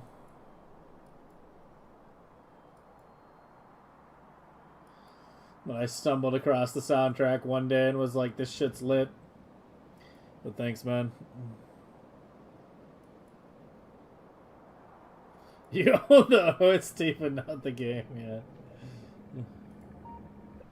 Do another 30 minutes?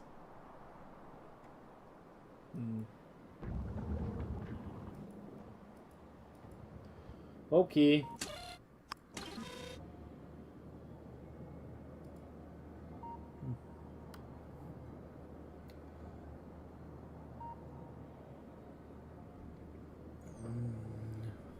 Mechanicus and I heard mixed things too, but I picked it up on the Steam sale like a couple months back.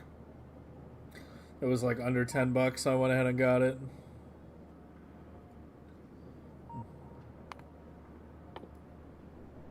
No, let's do Rocket Part Prod. I really want to finish that.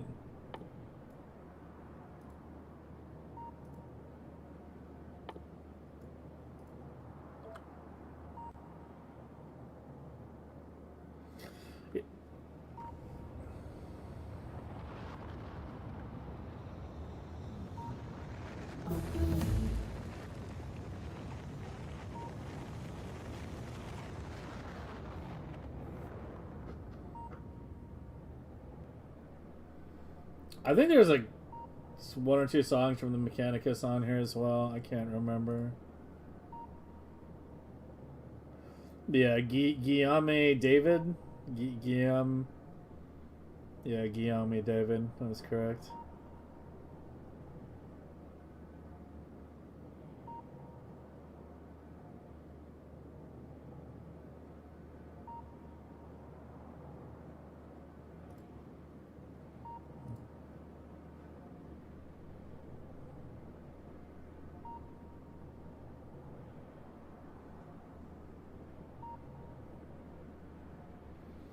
Gameplay was okay, but it dragged a bit. Yeah. Yeah, we'll probably play it sometime this year.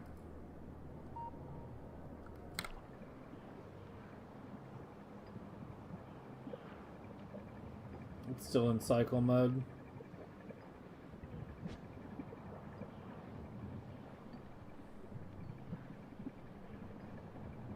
I mean, should it really be spending that long in cycle mode?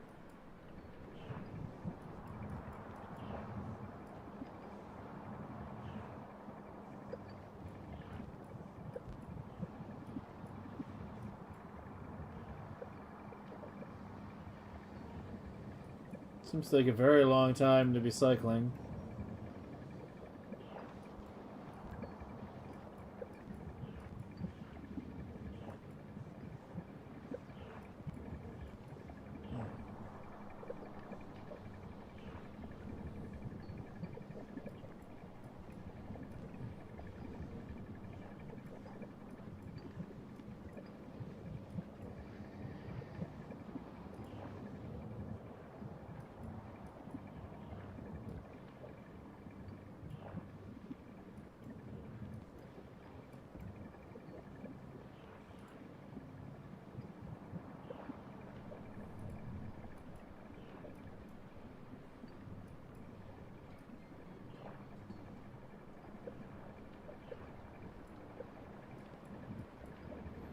Yeah, but we're not even running an ag or science.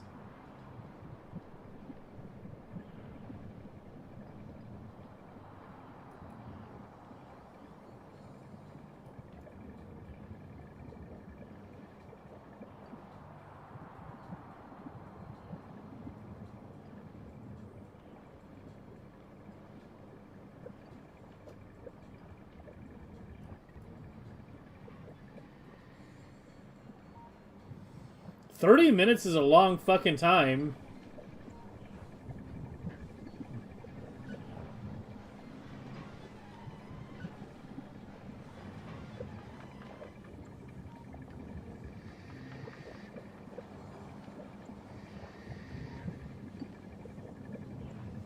Dude, that cryo really bottoms out fast if I do dedicated cryo. Like, it's at 0 already.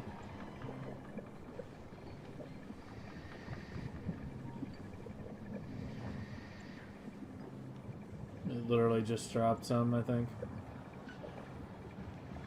Yeah, there we go.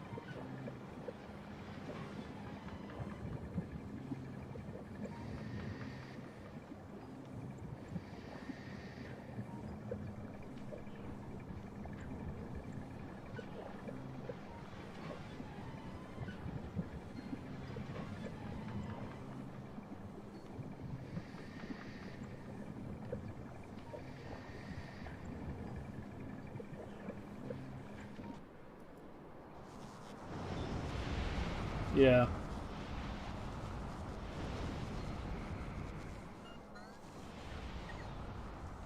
I mean, well, it just got a drop.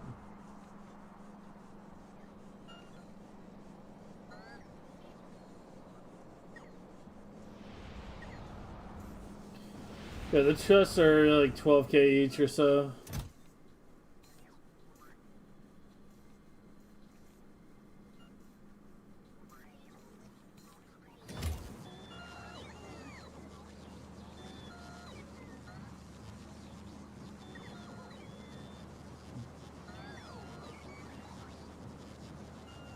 I was about to stop it now.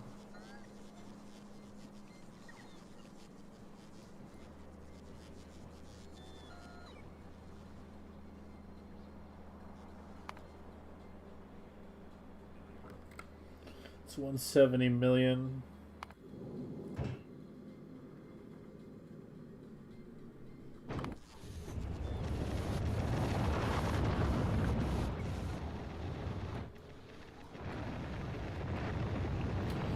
Yeah, tomorrow we're refactoring the Cryo blade, and by refactoring I mean completely redesigning the bottom.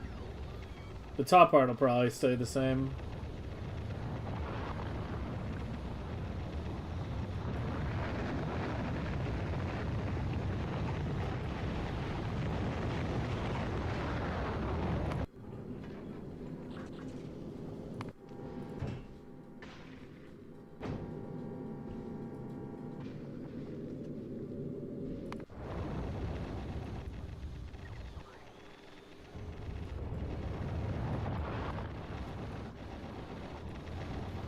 Silo's got a little async because the last chip only required a partial launch. It's not anything actually wrong with the system. It's kind of crazy how little fluid the Aquila shit needs. This thing's only working at like 200. Like with a single pump, I could put another 15 blades or so.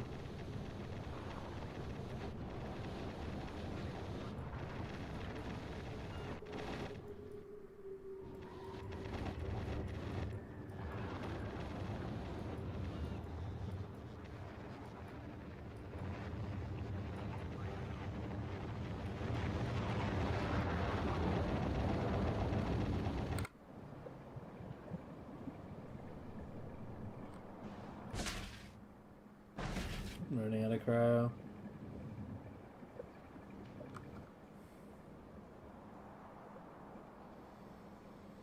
Yeah, I feel like I probably make cryo. I mean, I don't even know.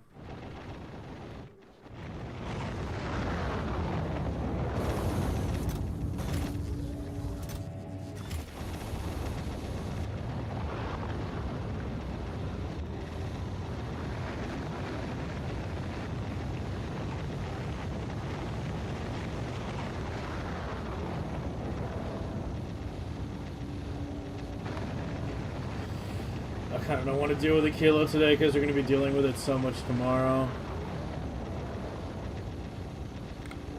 I could paste down an additional blade, but we're literally redesigning the blade tomorrow. I want to focus on finishing blocking and all this shit today. Yeah, we're not running cryo anywhere near close to 4 million right now. It's probably like 2.5 or so.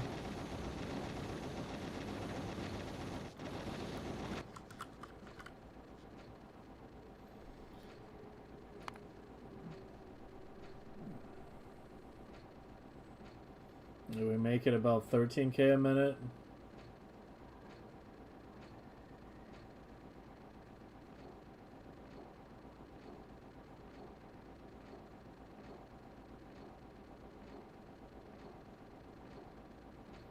Feels a lot lower than I thought it would be. It's 84k. Yeah, there we go. 84, 85. When it's going full tilt, we compare that to, say, green, yeah. Yeah, we're making cryo at like 2 million SPM exactly, basically. It's enough to run research prod, but not the others at 4 million. But I only have 3 levels of rocket part prod left to go, and then that's it. Like, we don't need to get Cryo to 4 million. We don't want Cryo to get to 4 million. At least, you know, not before Linux. And we'll probably be on uncommon Cryo by that point.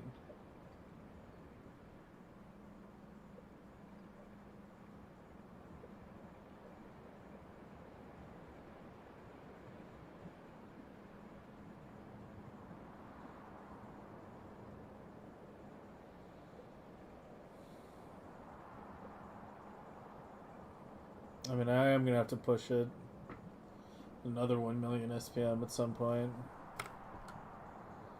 But how many blades do I have? 1, 2, 3, 4, 5, 6. That would be 9 fucking blades. Jesus Christ. I'm thinking I should have the quant blade underneath. Like, I should flip this and have it underneath, like out here or so. Or here or something. And have the top be just all cryos. I mean, hell, I could put the cryo underneath too. I could start doing it like that.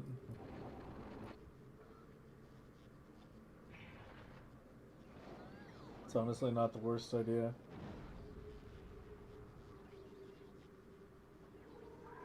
It's a little annoying to connect pipes that go south. It's not that bad.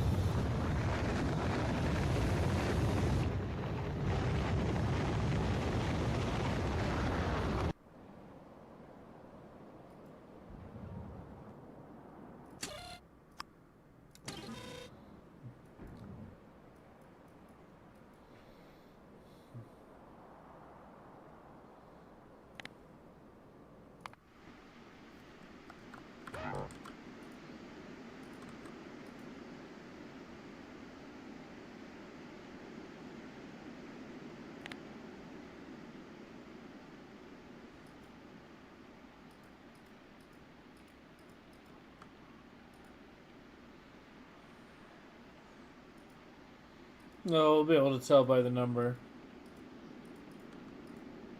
But yeah, hopefully we're good.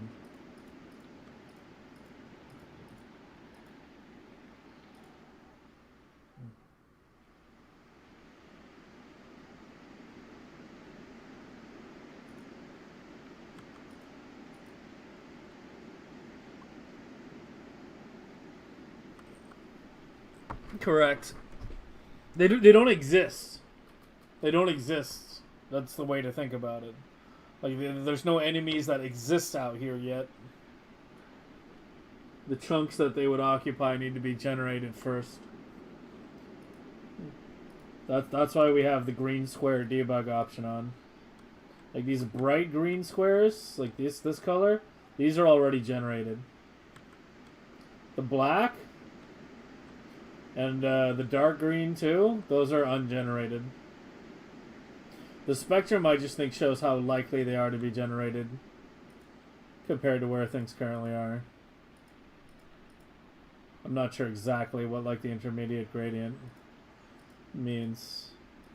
That's just what I've kind of assumed it to mean.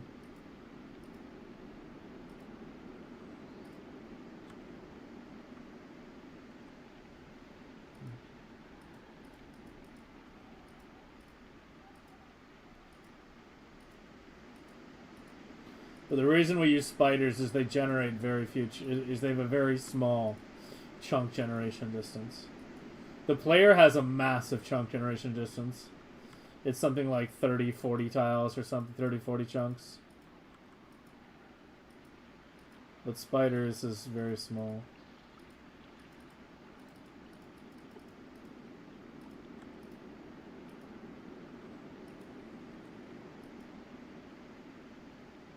Represents stages of generation, yeah.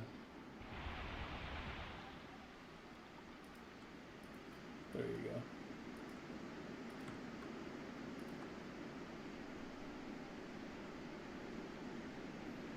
9.5 entity for bugs? Yeah, you might want to do something about that.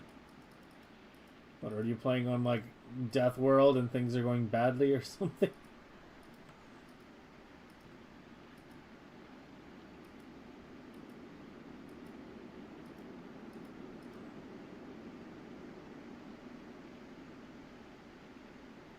Death World second round? Yeah, that'll do it.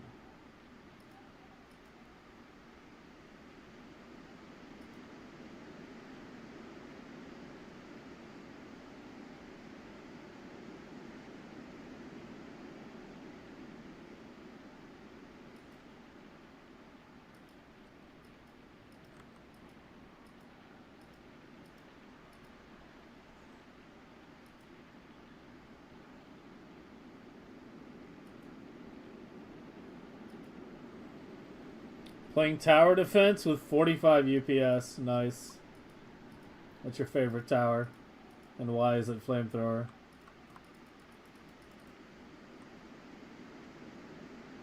Entities elements are added in stages? Okay. So I'm guessing bright green means fully generated. This darker green means terrain only generated. And then the even darker means like terrain and foliage. Or the other way around, you know what I mean. So it's probably like terrain, then terrain and foliage, and then biters last or something. But yeah. It's just useful to see what's been generated and what hasn't been. I just kind of want to clear the entire perimeter a couple tiles away right now. I'm tired of checking this like constantly. Let's just deal with it all at once. Favorite tower is the landmine. It's a very flat tower, but still a tower, I guess. The player generates 20 in each direction. Feels like higher than 20 sometimes, but yeah. It has a pretty fucking goddamn big range. It can actually be kind of annoying sometimes.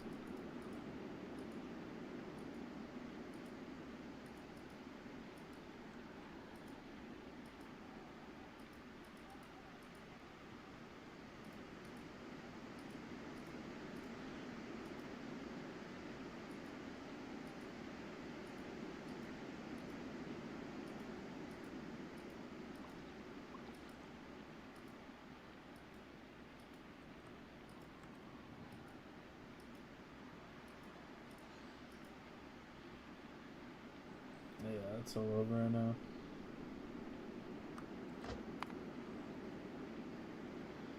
Should let it regenerate. Ag should be decently warmed up. Let's go back to research prod for now.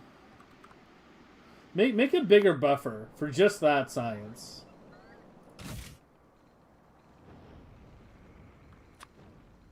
We go to 1 million just for Cryo. Whoops.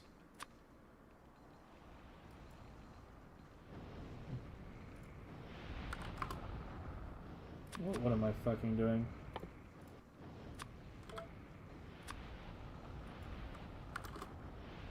There we go.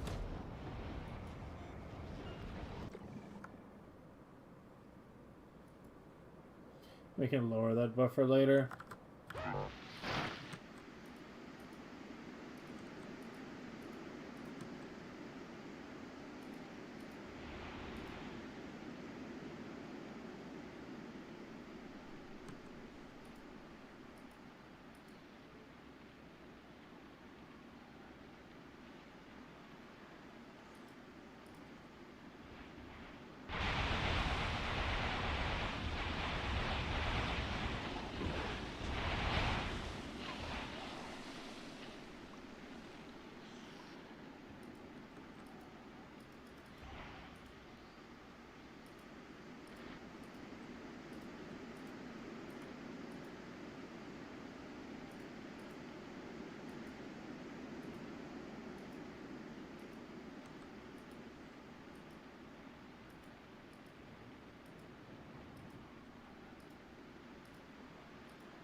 Dude, they're spawning too fast.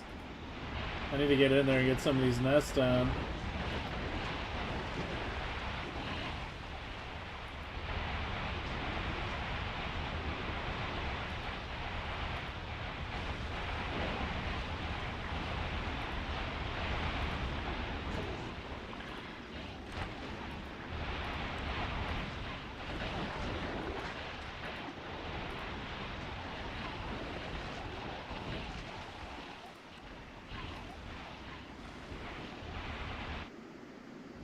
Oh my god, it's huge down here.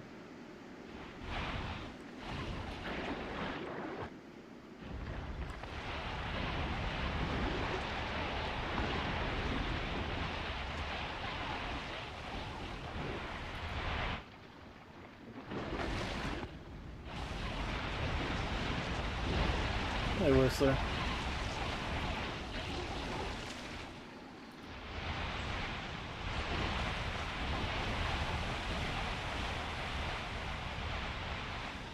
Why are we so low? Let's see, let me finish clearing this one area.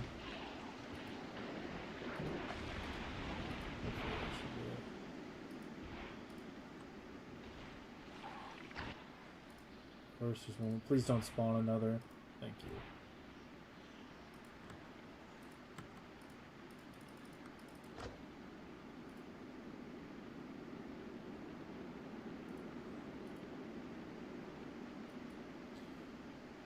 Oh, what's the issue now?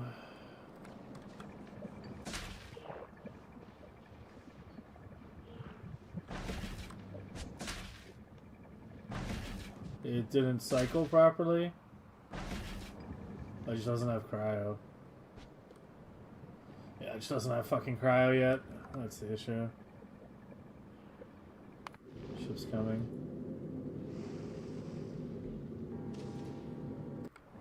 Hey, John.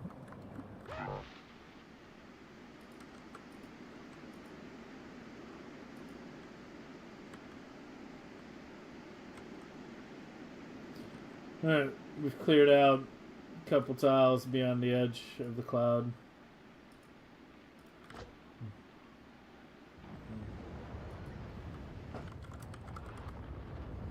Aggro makes a 132k. European countries denying airspace? Yeah, a couple of them are finally growing some fucking balls. And actually imposing some material consequences. Not as high as I would like. But yeah, Spain closed their airport, their airspace. I think France did too.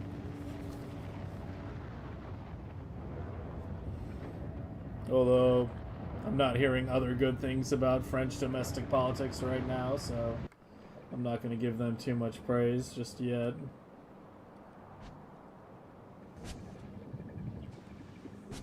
Yeah, it's got the cryo now, it's coming in.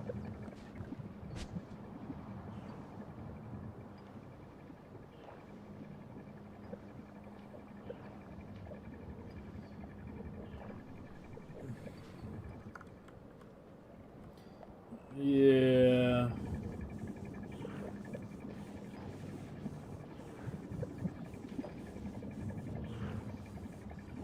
It has back pressure right now.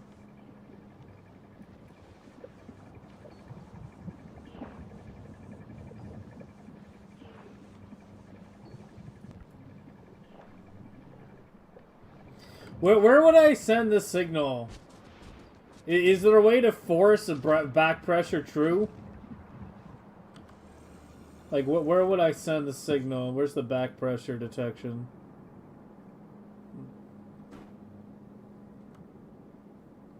This one?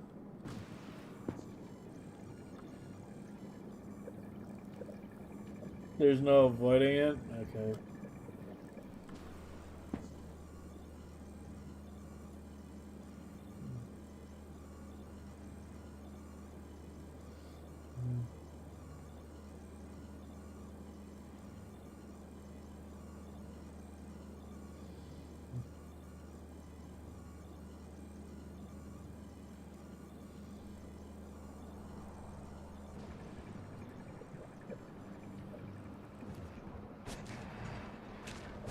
Research fraud higher 1 or 2 billion? It's 348 million right now. It's the Robo that's at like 2 billion. It's probably the one you're thinking of.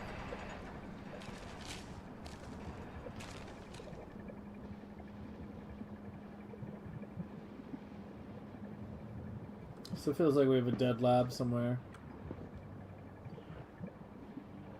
Should be at 2025.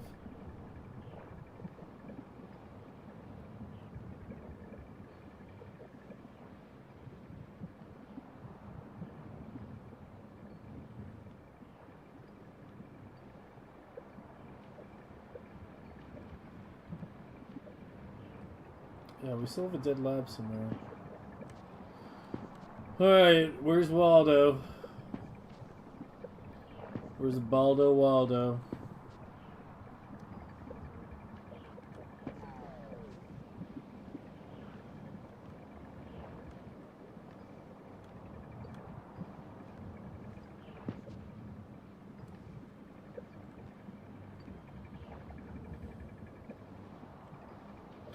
Get these issues hammered out now.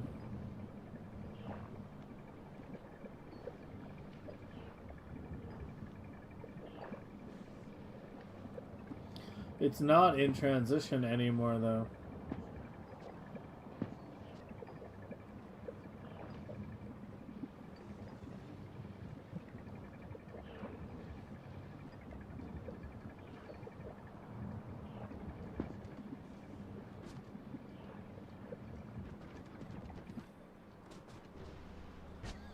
Use a magnet. You know what also works?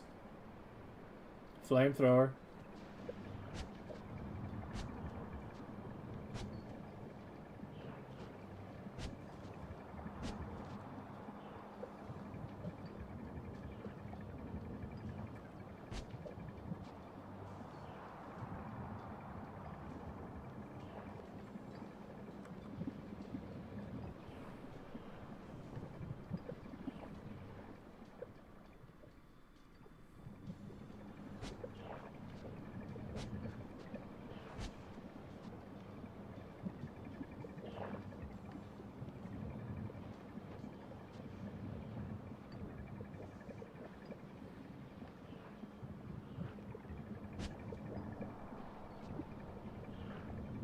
I mean, it literally just looks like it's 1 or 2 labs somewhere not working again.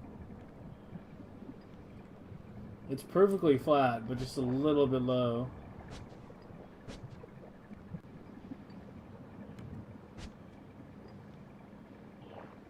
I think I see him.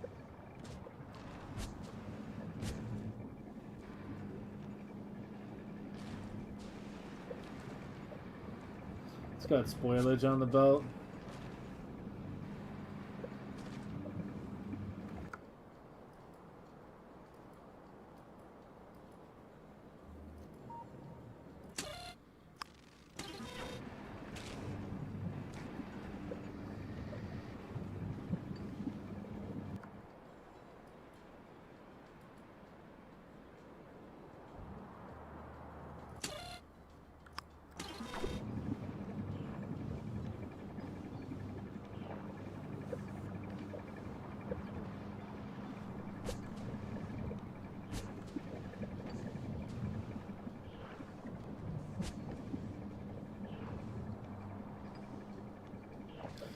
I have fresh first.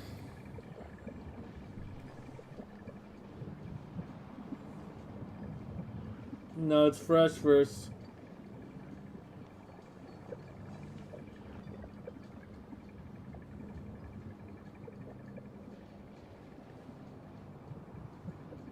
The bot left didn't get connected.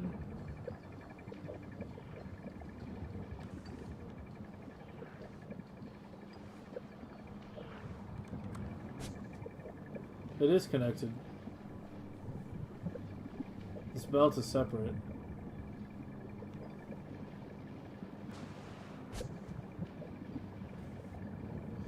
That can make it inconsistent? Yeah, I was actually already thinking about that. I don't know, I've always done fresh first. Last year I did fresh first, but maybe I should switch to spoiled first.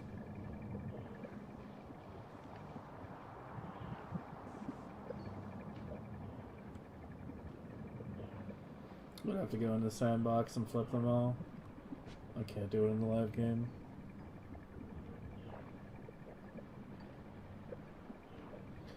Yeah, I have 12k requests on my ag boxes.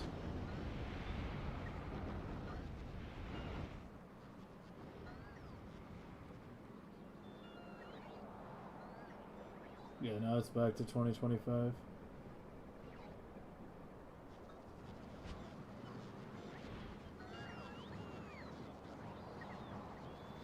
But yeah, the idea behind fresh first is like it keeps using the good fresh, and then the bad stuff just kind of spoils in the boxes, then gets disposed. But yeah, I don't know, maybe I should be doing spoiled first.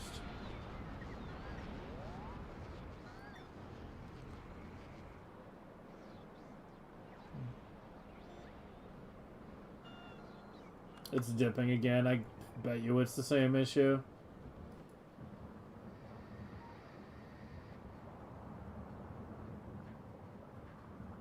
I bet if I turn on recycling for like 20 seconds, it'll fix it.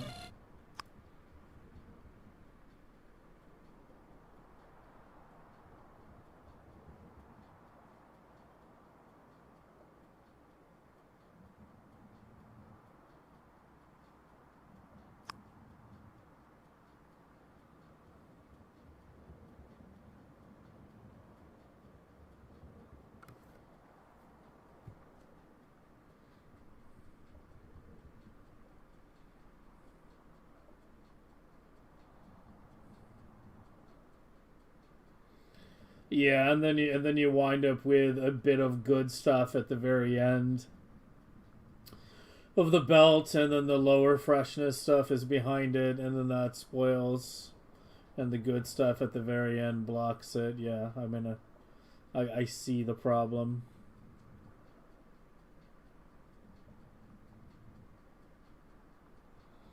Yeah, I'm thinking I should change it. Yeah.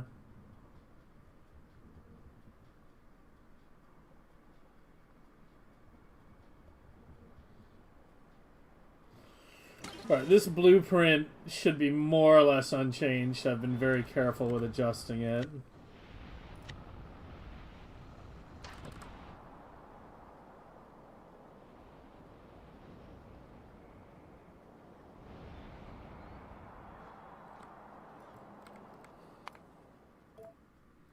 But we do need to go to the sandbox to make that change.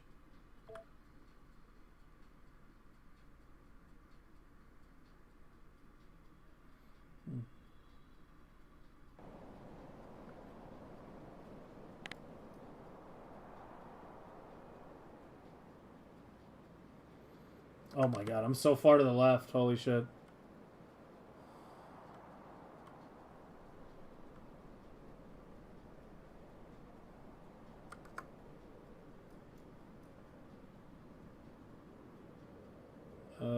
Yeah, here, I even labeled it. Actual final lab layout. Edit this one. Yeah, that's the one. This should be the one that matches this.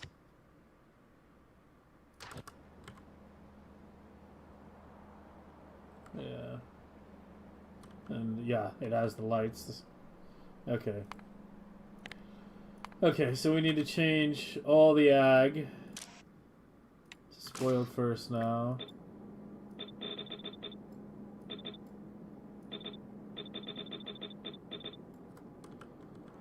Alright, we gotta go hunt them all down.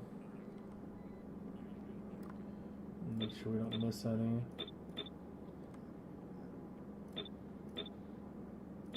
Unfortunately, we can't change this with parameterization. Okay, so it's 2 here. Yeah, 2 here. None on the sides. You.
miss top right. There we go.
Alright, that should do it.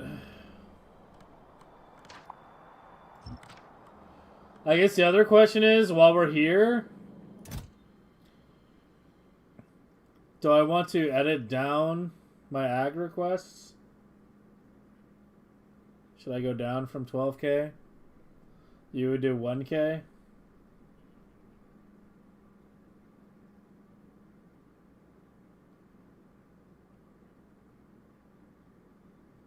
No, I avoid that option unless I absolutely need it. I can check that for the one that goes. I mean, I can't be fucked figuring out which one that actually is. We'll do that in the live game, not in the blueprint.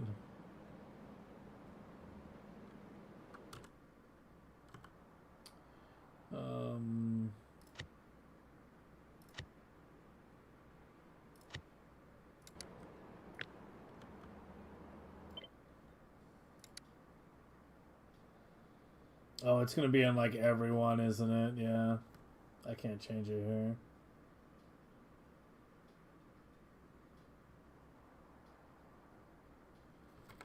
Ugh.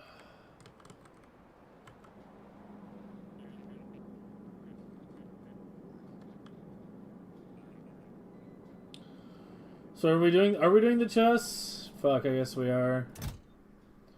Okay, so let's do 1K. Then we can lower these, I guess. Do like 500, 300, 200, like 100 or so, something like that.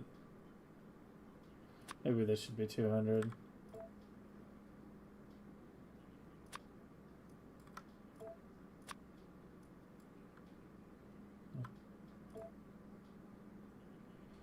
Yeah, just in case. Kind of thing.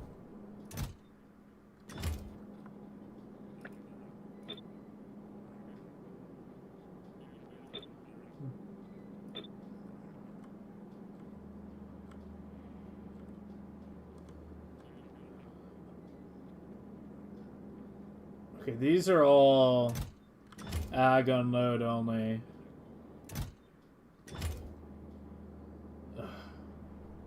These really should be done with groups, man. Like, fuck. These really should be done with groups. I mean, they're not things I should have to adjust very often. But, like, when I do all these, I'm gonna have to adjust it all manually. Because it's like half of one, half the other. It really should have been done. It's diagonally symmetric.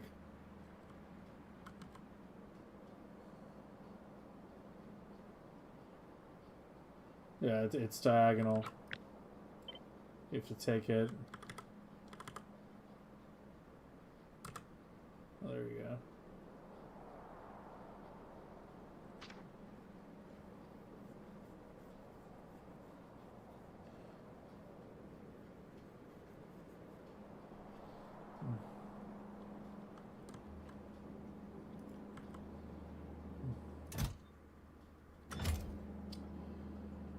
Yeah, it's gonna be a pain in the ass.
If I ever have to adjust this shit again, I'm making groups for it.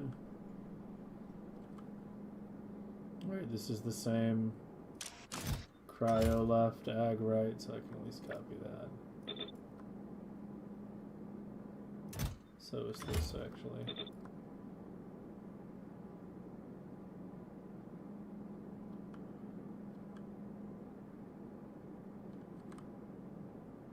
Actually, a lot of them are cryo ag, yeah. They're all cryo ag. Well, not all, but a lot. Yeah, it's not as bad as I was thinking it would be.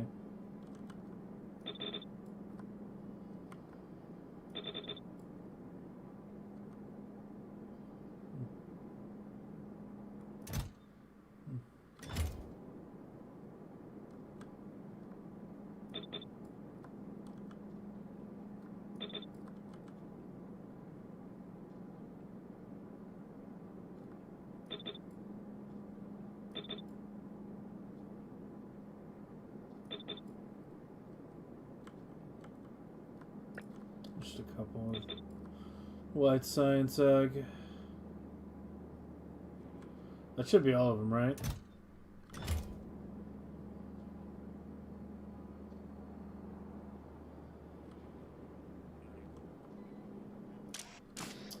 I think I got them all.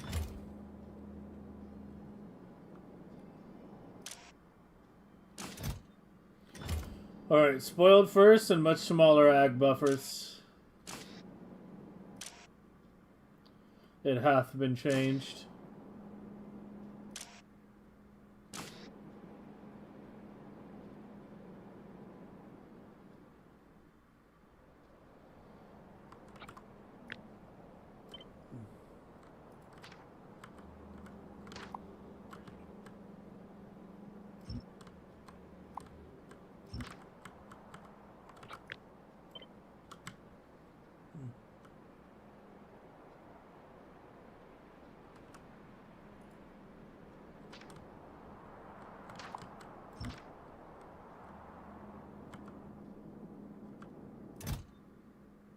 Looks good.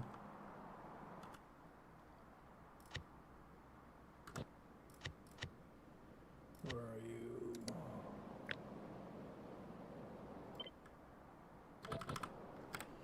Okay.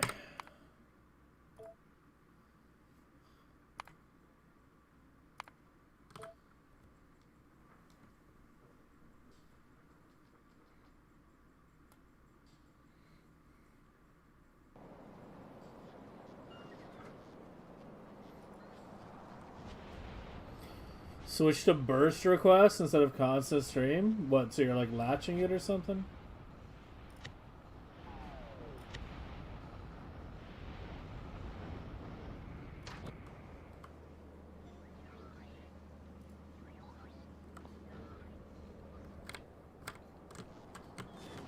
Alright, switches are off by default. On.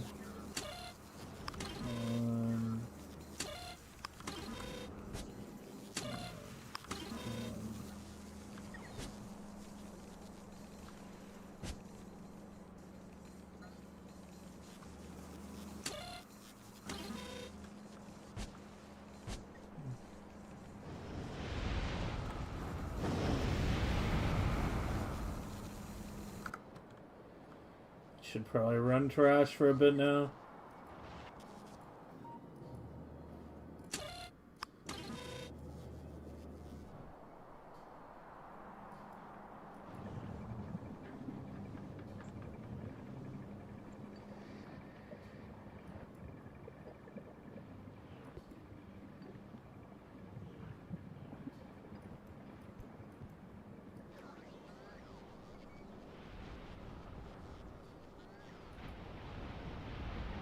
I would think burst would be worse too. Creating these very high spikes.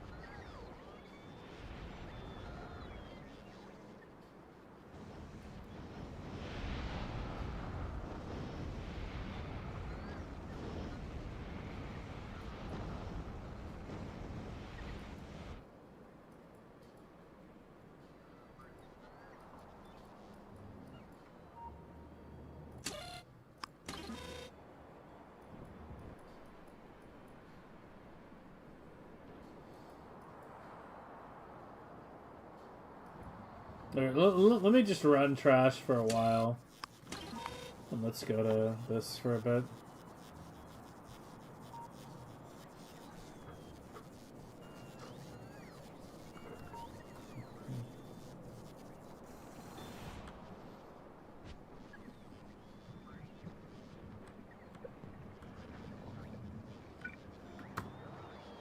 I'm meaning to do this for a while, I keep forgetting.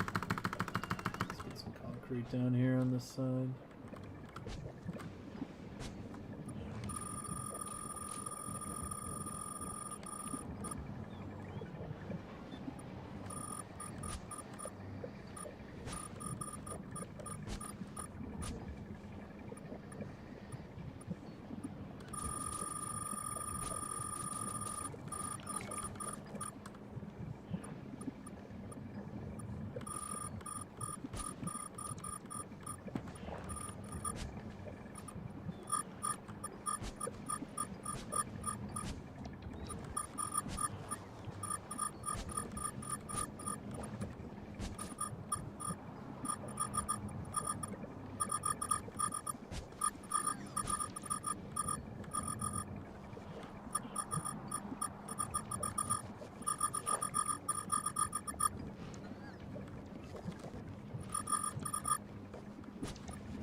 There we go.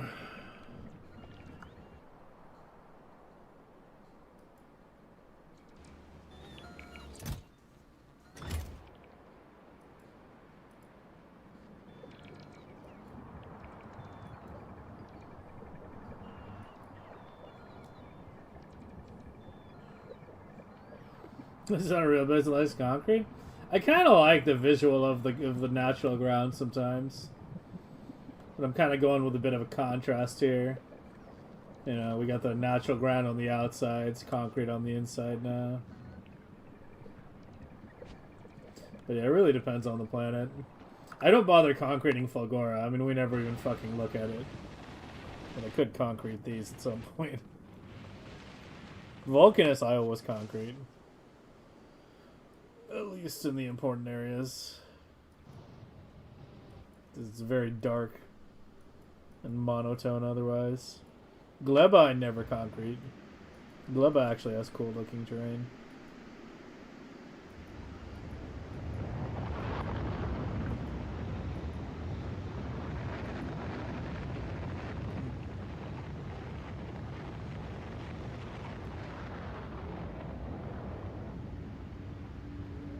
Cryo's just straight up out again. It's just a production issue on the Kilo end. No tweaking. No amount of tweaking the Novice or the other chip buffers will alleviate the problem. It'll just, you know, give me larger buffers.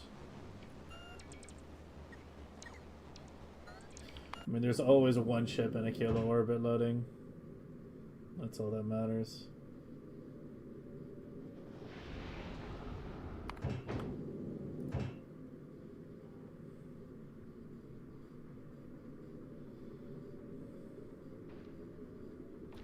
Yeah, it's like even though this stops at Fulgora, that doesn't hold anything up.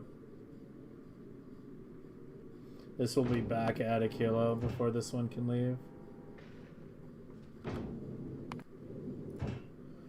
But I could remove the Fulgora stop. These are redundant with the cargo ship now, I believe.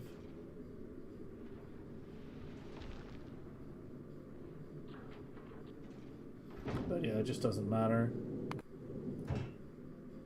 Yeah, it's only half loaded, and the ship is on the way back in the last stretch right now. I'm surprised I needed 2 Fulgora ships when not only one Vulcanist, but I guess I do run Robo Speed at 4 million, and I never run anything Metallurgic at that speed. It's not even anything more we need Metallurgic wise. Yeah, LDS is done. We're just done with Metallurgic.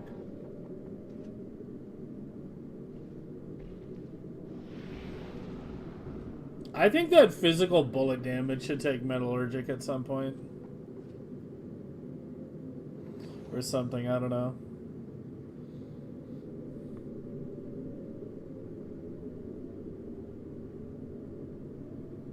I mean, I guess that doesn't take Electro. But that's because they put Electro on that, so they obviously didn't want to have it on both.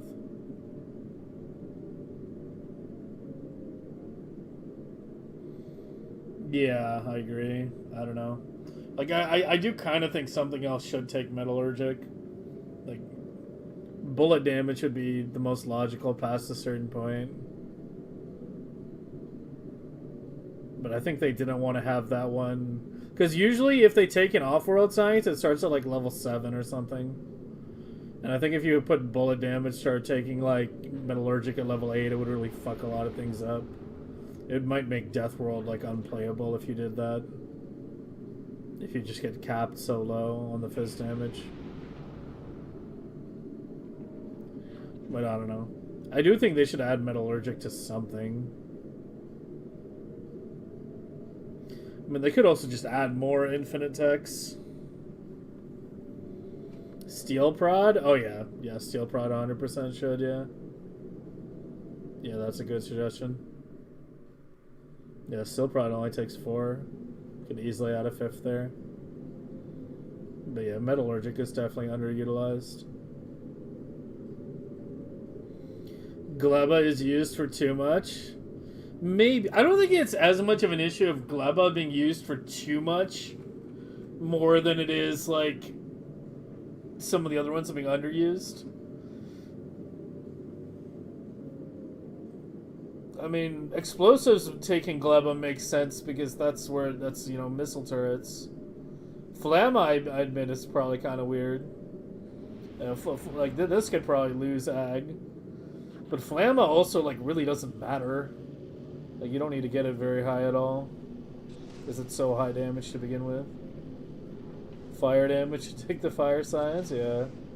Yeah, maybe switch that and some Metallurgic, add Metallurgic to Steel Pride. It would be interesting if there are more unique combos. It would be interesting to see some sciences that didn't take as much on the novice science and more off-world. Like, there's not a lot of off-worlds. There's not a lot of infinite sciences that take more than one off-world. Right? Like, it's only like the railgun tech. Yeah, it's only really the railgun techs that take more than one off-world. Most techs are, you know, a bunch of novice and then one off-world.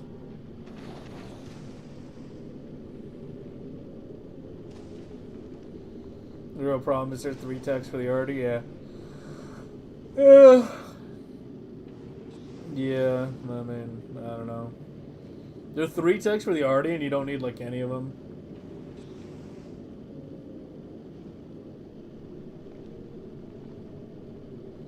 Longer arty range, longer time to scan, more UPS. I don't know how much the UPS impact is, but there's a video I did last year called the Artillery Delay Issue, which led to the invention of the Delta Listener Circuit,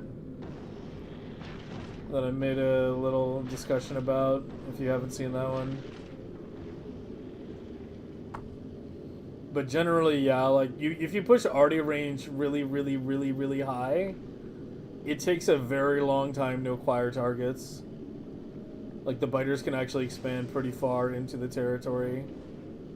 Because the scan rate is constant, right? It doesn't matter if you're have like a small artillery or a big artillery, the scan rate is a flat constant. It scans like, I think just like one chunk a tick or something like that. I don't know what the exact thing is, but one chunk a tick would make the most sense. But when you increase the artillery range, you know, you're increasing the radius. The area increases with the square of the radius. So the amount of actual area you cover goes up tremendously, but your scan rate doesn't really increase. So you wind up with this very lethargic artillery that doesn't feel like it's acquiring targets fast enough. Which is why I usually don't push it very high anymore. You know, 10 or so, maybe a little bit more than that. Yeah, I stopped at 10 this run. But there's also the fact that as far as Megabase is concerned, due to the way things work, you're just better off switching to spiders at a certain point anyway. You're better off not, like, doing artillery, like, super late. Fulgora feels used more. That's just because of RoboSpeed. RoboSpeed is one of the few research techs that actually helps your UPS. Where every additional level is, you know, helping a bit with UPS. Because less bots can do more. Spend less time in transit, less time being tracked. So yeah. I mean, really, of all the off-world sciences, you always have X, which is your, you know, main research speed, and then half X, which is your research pod speed. The only off-world science that really needs to run at X is Fulgora. That's really it. And it's something I've planned around this run. I was talking about it a bit ago, like not even like half an hour ago or so. Like metallurgic, cryogenic, ag can all run at half X and you're fine. Because all of their infinite techs have a cap. The only planet that really has an uncapped infinite tech is Fulgora with Roboprod. I mean, obviously it's soft caps at a certain point, right? Like, we're already at the point where it takes like 8-9 hours per level on RoboSpeed. And this doubles with every level. So it's like, yeah, we're at 8 hours on the current level, next one's 16, then 32. You know, we're probably not going to get that much higher than like 30 or so. Depends also how much I run the game off stream, but I think after this weekend I'm going to start running the game off stream, at least for RoboSpeed. Right? Like Research Prod's kind of tricky because the buffer can't ever be that big. So it's like even with a very large, like 4 million Prometheum science fucking buffer, it's like, it's not the research I can easily run off stream, right? Because when I say off stream, I mean either when I'm like, you know, asleep or out doing errands or just doing anything else. You know, the game's just running in the background. I'm not actively paying attention to it, so I can't like switch researches back and forth when the prod buffer runs out. But yeah, we need to definitely retool and start retooling the Prometheum chips today as well. When the next when they start coming back in, this next volley starts returning. We'll switch it. Yeah, I can't do rocket part prod anymore. We gotta keep flip-flopping on this bullshit.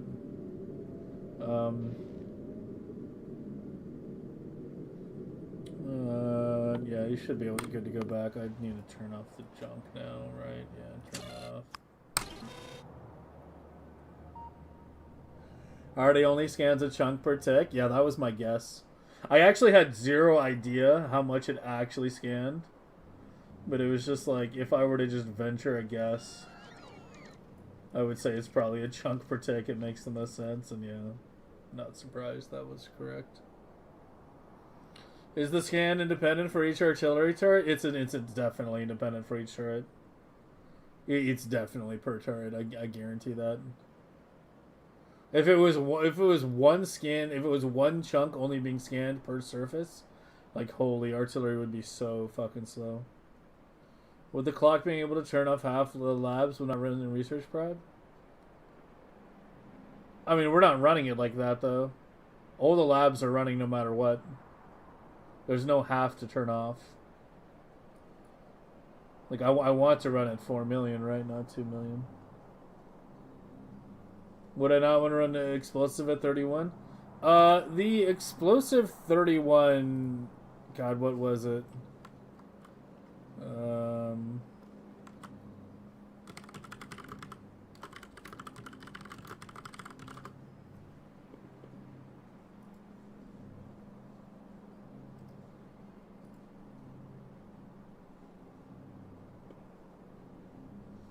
.31 was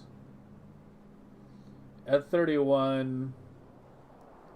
Explosive start, yeah, explosive start one-shotting Biggs with the hit, but not the AoE. For the AoE, it takes 46, but yeah. Yeah, I mean, there's an argument I should be juicing it till 31, I guess. Yeah, but yeah, that's what I was about to say.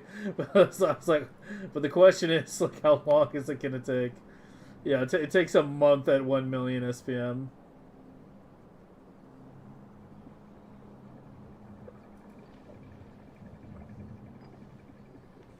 I mean, a week is still a very long time on one research, though.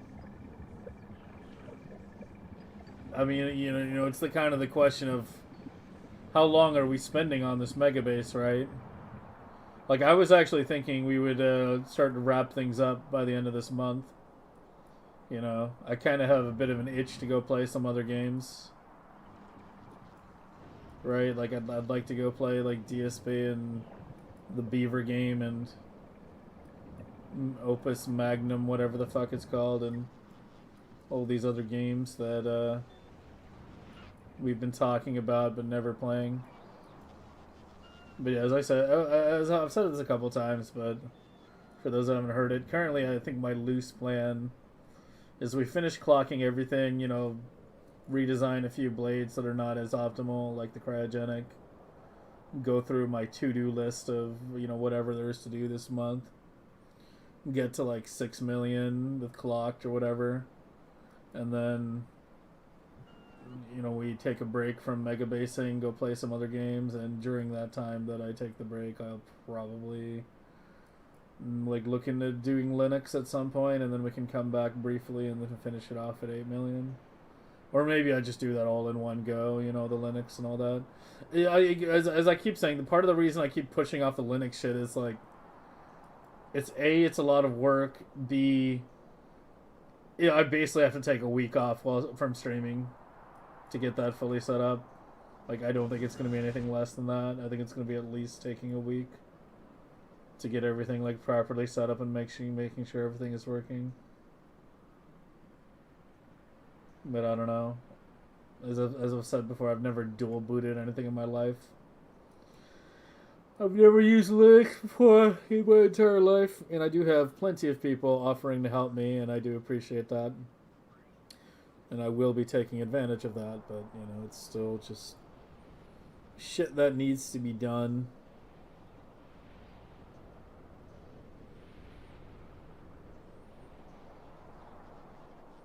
While asleep, pentabugs will eat my Gleba base. I mean, that's part of why I'm clearing the perimeter like this. Also, I still have hard points. I haven't removed all the hard points.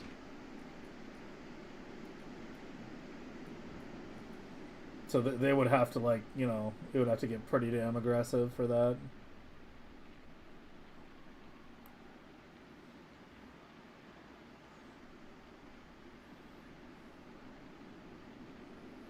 I kind of play the game different than most Megabasers. Wait, what does that even mean? How do I play it differently from most Megabasers? I can't tell if that's a compliment or an insult. Beaver game, Timberborn, yeah. Yeah, Beavertorio.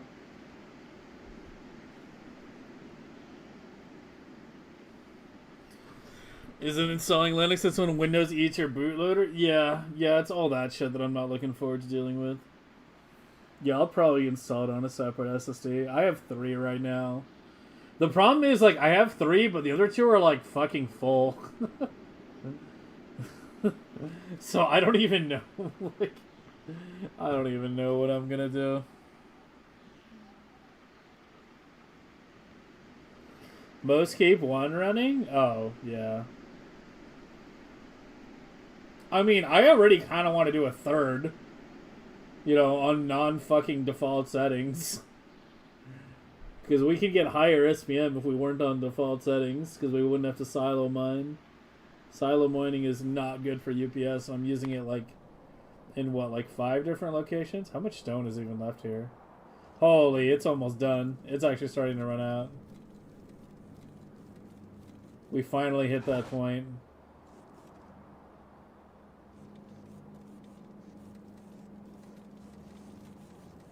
This one still has some. Only one miner needs to have access. Yeah, expected resources 481. Yes, it's almost completely out.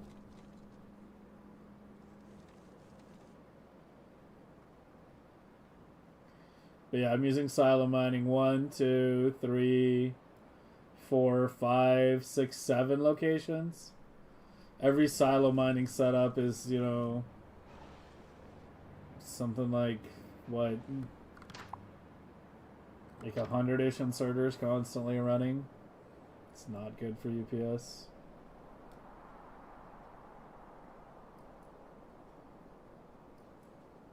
Spare belts from other silo? Yeah. Yeah, when it gets too low, I'll do something in that regard. But we're okay for a little while longer. Maybe not as long as I'm thinking. It's already down to 475. But yeah, I'll hook these up when we get to that point.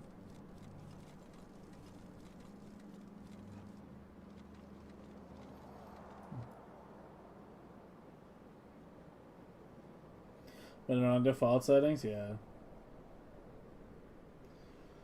Yeah, I mean, it should be relatively fast. If I set up a Megabase, you know, again, on non-default settings, especially given what we learned, given what we did with the hamster stuff, and given what we learned, you know, in developing this one, i.e. not doing quality 2s, scaling up the modules much more quickly, that kind of thing.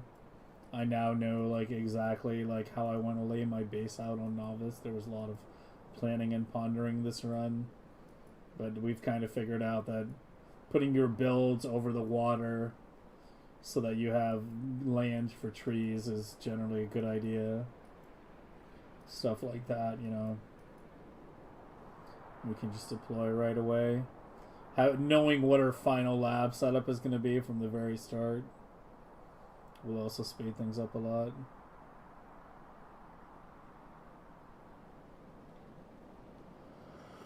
Oh, what? Buy the dip? Yeah, good luck with that.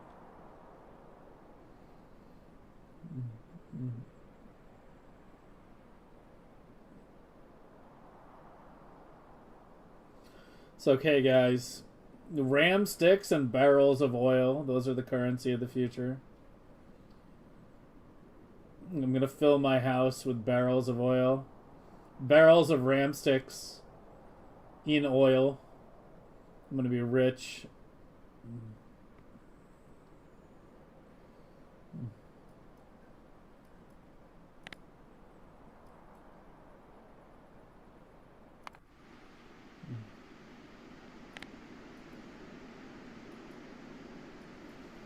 Fallout Cola Cast equals ram sticks? Yeah, wouldn't like computer parts make much more sense as a currency in Fallout than fucking like bottle caps? I get like the bottle caps hit the meme sense, but you think RAM 6 would be the currency of the future? Well, futures were negative during COVID, yeah. Oh no, no one's driving.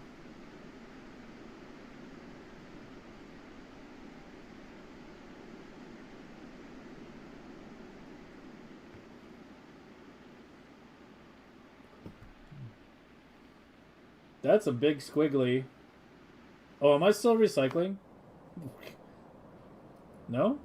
Wait, why are you squiggle so hard? There's just no cryogenic. Jesus fucking Christ.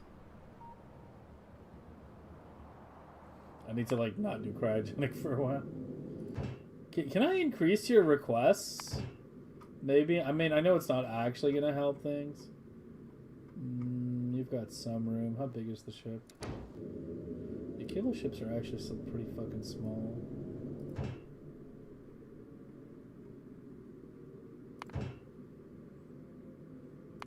Nothing's launching right now. Oh, the buffers are completely empty. Dude, Cryo makes so goddamn slow compared to the other sciences. Fucking 10 beacon legendary Cryo plant makes it 14.6.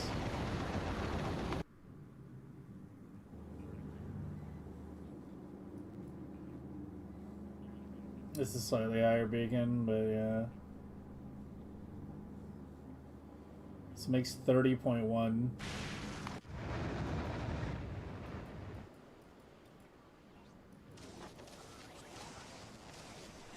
This is only 7 beacons and it makes it 42.3.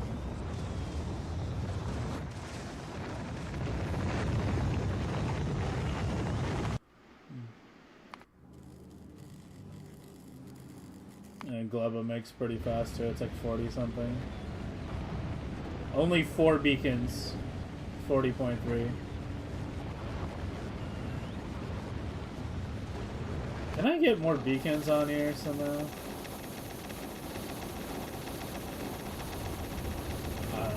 We'll deal with that tomorrow. Try to see if we can squeeze more beacons on these.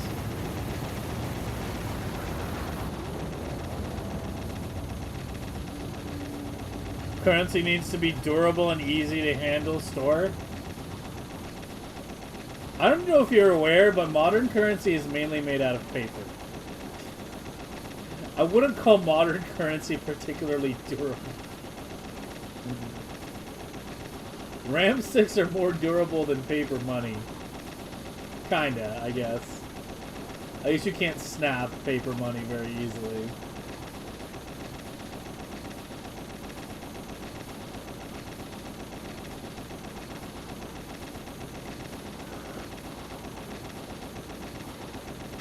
The bottle caps were originally a currency backed by a water barons as a way to force people to buy them. Look at this guy with the Fallout lore. Don't they not have transistors? I don't know, maybe. I've heard that's supposed to be the reasoning behind the Star Wars universe as well. Is that Star Wars never achieved like miniaturization. That's their excuse for everything having the whole 1970s aesthetic.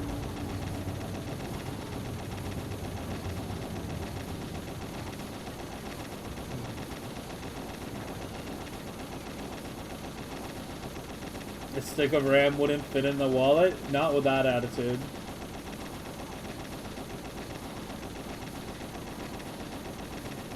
See, what you need to do is carry RAM sticks, like, you know, in a band, like, across your chest. You know, like bullets. Like, what is it called when you have that ammo belt that, like, drapes around your chest, right? With bullets? Like, what is that called? There's a name for it, I don't know the name. Bandolier, is that it? I thought that might have been it, but I wasn't sure. Yeah, you need a RAM stick bandolier.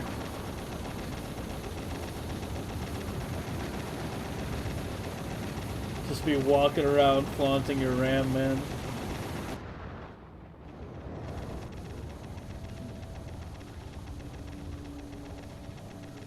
Hey everyone, look at the size of my sticks.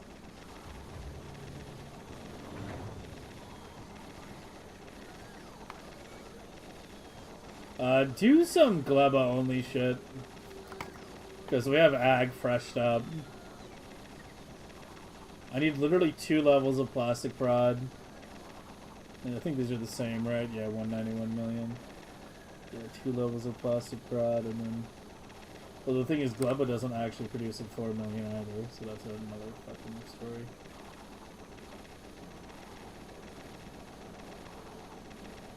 Just carry the VRAM, not the stick. There you go.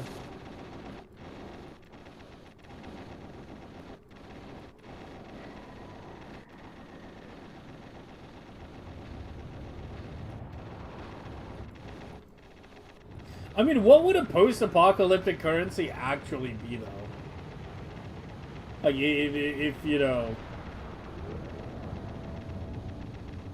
we did get the dinosaur treatment, and we were all back to fucking tribalism, subsistence living. What would it actually be? I think it would be seeds. I think it would be seeds. Like plant seeds, fruit seeds, that kind of thing. That would be my guess. Back to gold? Gold's like fucking useless in a post-apocalyptic setting. You have to remember, that would have to be something that like actually has an intrinsic value. Like currency these days has no actual intrinsic value. The value is in its trade value only. You can't eat dollar bills. You can't drink gold. Well, again, maybe not with that attitude. Salt might, yeah, salt, yeah. Salt and spices. Oh yeah. Salt and spices. I don't think water would be currency. Water weighs a lot. Water weighs a shitload, it's hard to transport. Seeds, salt, and spices, the 3 S's. Yeah. That would be my guess. In fact, I'm pretty confident about that guess. Seeds, salts, and spices. Sucks. Look at this guy. Mine in the gutter. He's wanting to sell his ass that easily.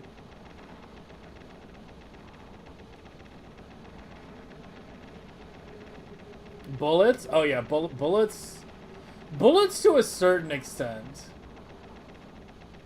The thing is, like, I think bullets would be relatively hard to manufacture in that kind of setting. And if it's relatively hard to manufacture, then, like, eventually the supply just dwindles. And people, like, kind of switch to other weapons, right? Like, guns sort of fall out of favor. In favor of, like, you know, just bows and arrows and shit. Like, just good old compound and, like, recurve and longbows, that kind of shit. But I guess it depends, like, what degree of collapse we're talking about. Copper and silver have uses. Again, it depends on the degree of collapse we're talking about.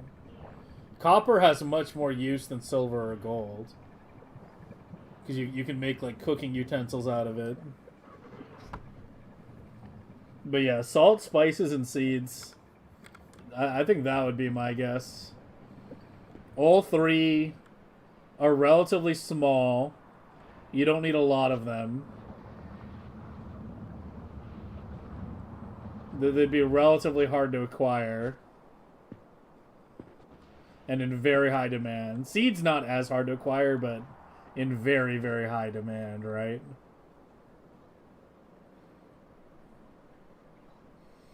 As I know of people with entire pallets of ammo. Yeah, but ammo doesn't last forever, right? Like, doesn't gunpowder eventually, like, you know, kind of lose its potency?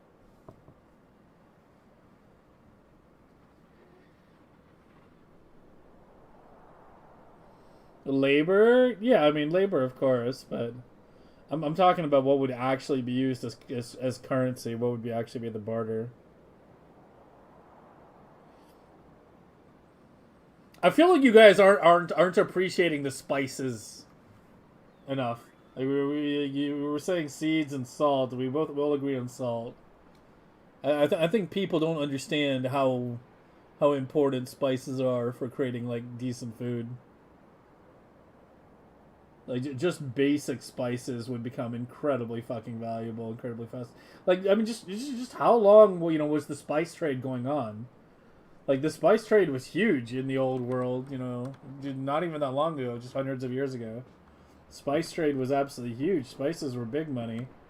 I mean, the British never liked any of them, you know, but, you know, that's their problem. But the rest of the world was like, oh, yeah, we love our spices.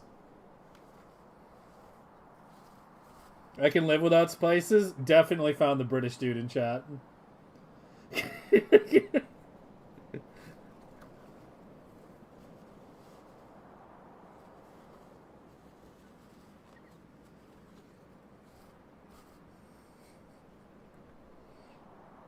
Modern ammo has a shelf life of many decades, and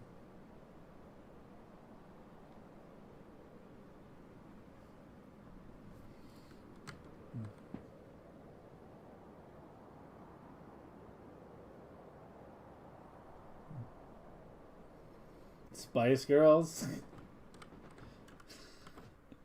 Oh boy.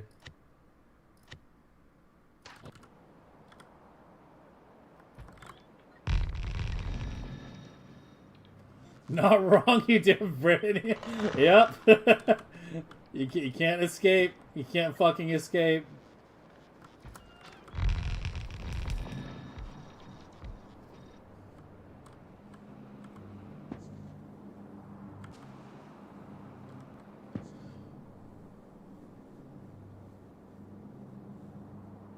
Kind of thinking of just changing these all to medium polls now.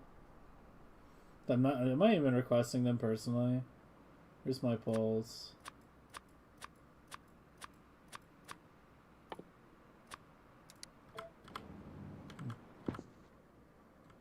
I don't have any. There we go. Modern ammo can sit undisturbed for years, yeah. Yeah, the thing is, though, here's the way I see ammo, though.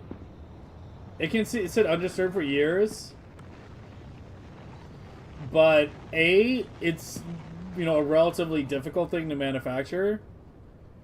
Especially to the precision that modern firearms require. And B, I think we'd go through the supply pretty fucking quickly. You know. Not just using it against each other, but using it for, like, hunting and shit.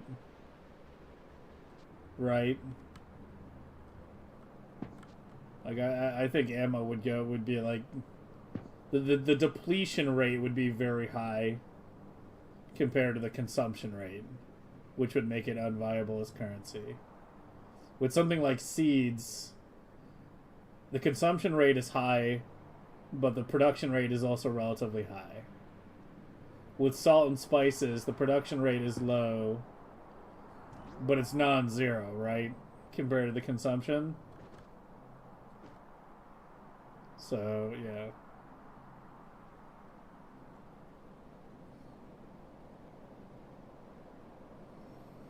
That's right, now the difficult to manufacture but you can do with basic tools. Yeah, but it's like, you're going to have lots of jams, right? If things aren't, like, machined exactly. You know, you have, like, one bullet that's, like, slightly too big or slightly too small or something like that.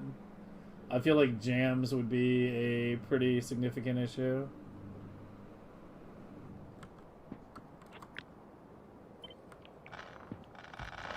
With post-apocalyptic ammo manufacturing.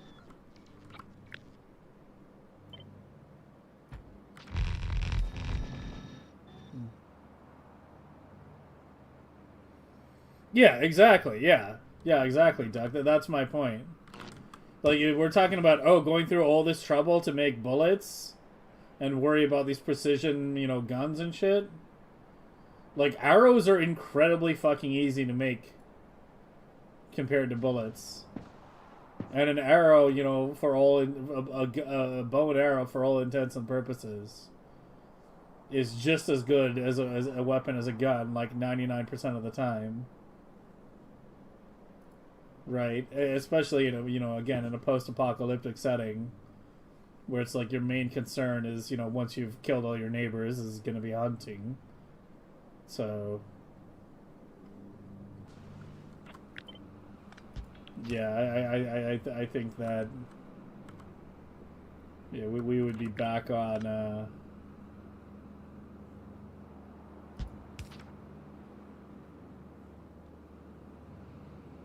I think we'd be back on bows pretty fucking fast.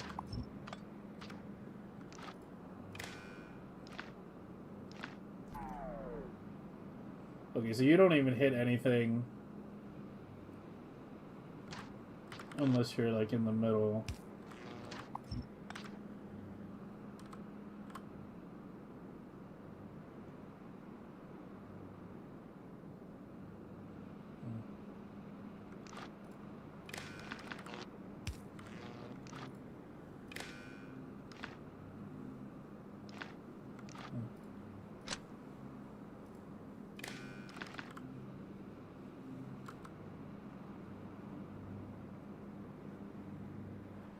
I mean, would those poles even connect horizontally? Okay, they do.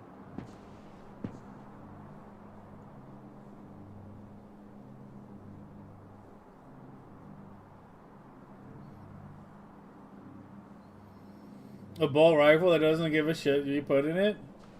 Yeah, but it's like the least picky gun is still more picky than, you know, the most picky bow, right? Like, bows give way less of a shit about defects in arrows.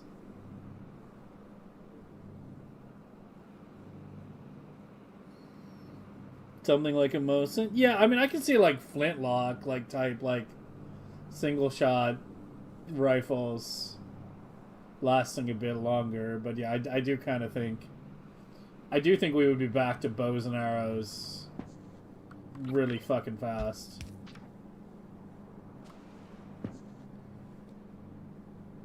I mean, you know what I mean.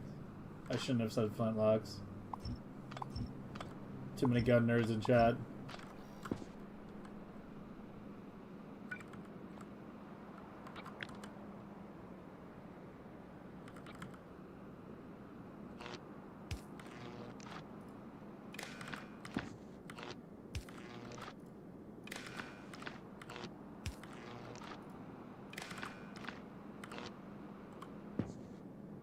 Awkward.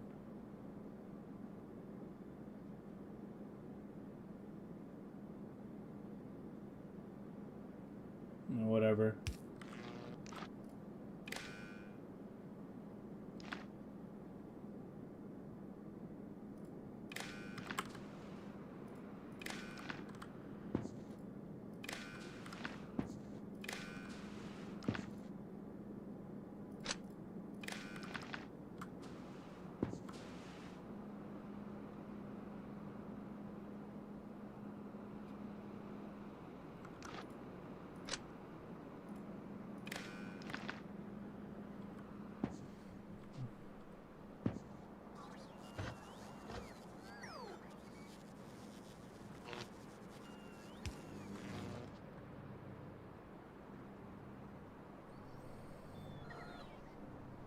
Bows, decent ones, are an absolute bitch to manufacture, but still way easier than guns. We're still talking about orders of magnitude of difference.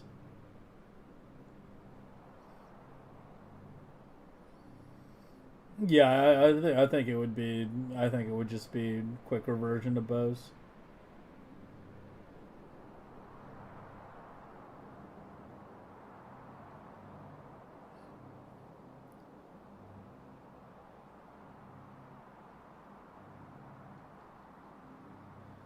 A bow is only trivial to understand with modern materials.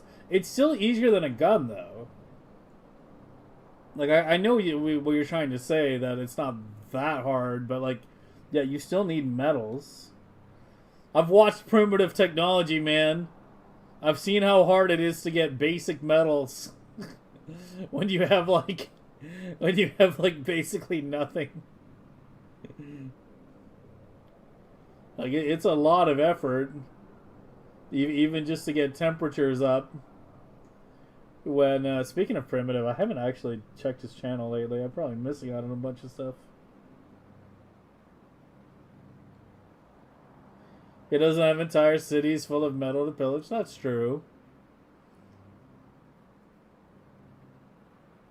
Photo technology of the goat, yeah. Yeah, it's like the only like real one of those channels. A lot of the other ones are just fake.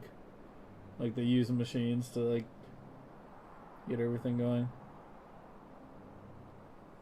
But yeah, I mean, you're talking about cities full of metal to pillage versus, like, you know, wood that's just out there and constantly growing. I think metals would have a much higher use in terms of making, like, you know, cookware and shit. Like, I feel like if you're in a post-apocalyptic setting and you have a limited supply of metal, you're going to use, you know, what metal you have to make, like, pots and pans and, like, utensils and shit.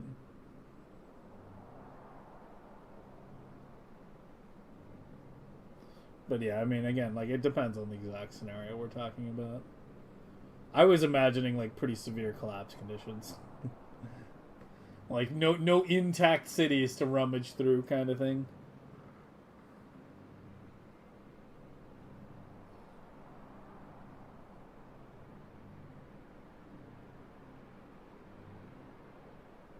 You can see track marks? Yeah, I've seen like a couple debunk videos where they went over, like, you know, and just showed, like, you know, a lot of these other channels are just complete, like, bullshit. Because the thing is, you know, like, I think one of the biggest, like, indicators was they put out videos way too fast. You know, because, you know, that helps the algorithm, etc., etc. So they're, like, trying to just get out videos quickly. But there's a reason, like, PT only puts out, like, one video a month, at most. And sometimes it's, like, months between videos, is because, you know, he actually does everything legit, so it just takes him forever to do it. The amount of work that guy does, like, off camera is insane. Like, when you think about it. Like, he's just spending, like, it's not just, you know, he's doing a massive amount of, like, off-stream work in order to get things to where they are. You need to differentiate with degrees of collapse? Yeah. I agree. But as I said, I was thinking more like, you know, cities in ash kind of thing. Can't get metal from the warehouse if the warehouse is a fucking crater, can ya? Alright, do we want to switch to medium poles or not? I just kind of set it up because I was undecided.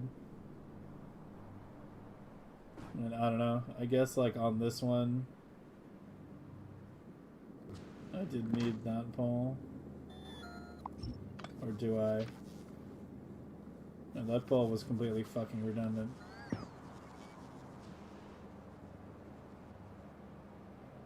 Even this one should be redundant, right?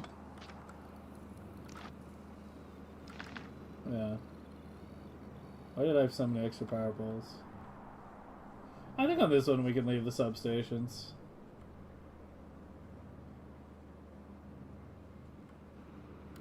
Maybe move them up a little bit.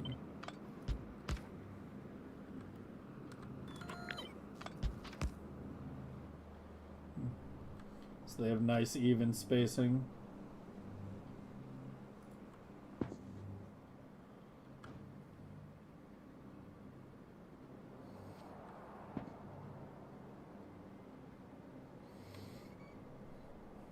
And making 19 for casual more than hacksaws and hand files. Yeah.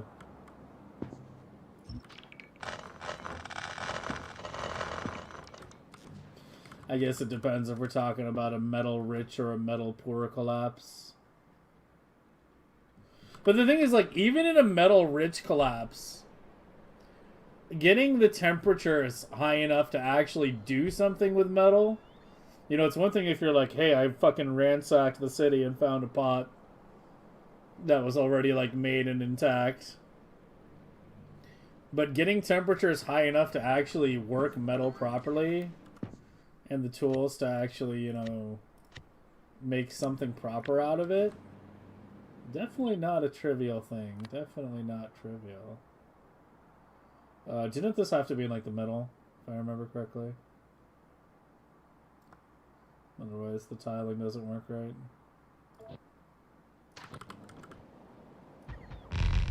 Yeah, there we go.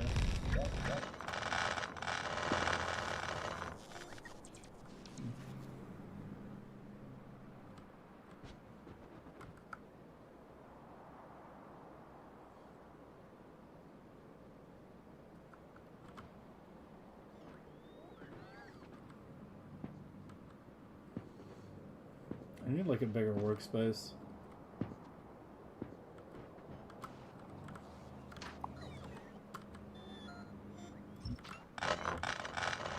Oh yeah, I wanted to double check the wires.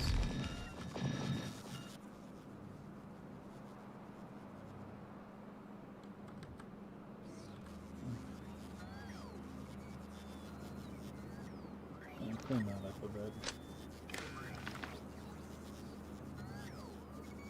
So it's the same, like, pattern in every block. Yeah, let's do it like that.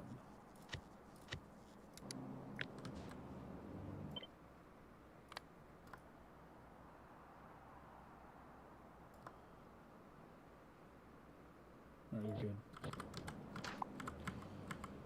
Okay, let's double check everything. I think gray and blue are probably fine. Let's take a look at green real fast before we deploy it.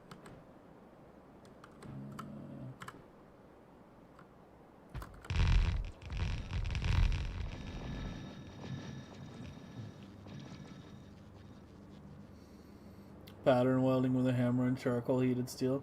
Yeah, but even creating a charcoal like I'm actually kind of like citing primitive technology a lot when I'm thinking about this stuff. Even the act of creating charcoal is a relatively intensive process.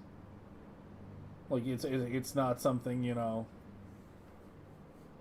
It's something that takes a decent amount of effort because you go through a lot like relatively quickly.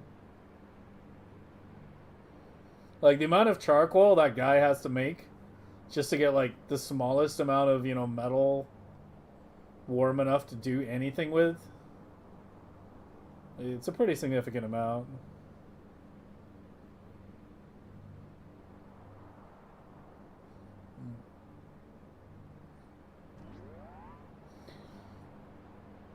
These kinds of conversations are stupid? Wow. Man's hostile. Knowledge. I'm not saying the knowledge would evaporate. I never said the knowledge would evaporate. At no point in anything I ever said have I been like the knowledge is gonna vanish. I was talking about like the materials, the access to materials, the access to manufacturing. That's the kind of stuff that. Oh wait, this isn't the clocked one.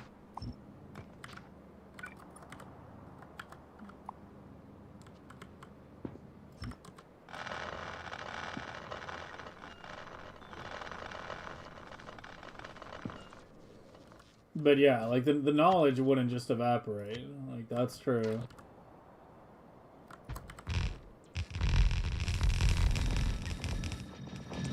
Oh, these substations were decent enough, I think.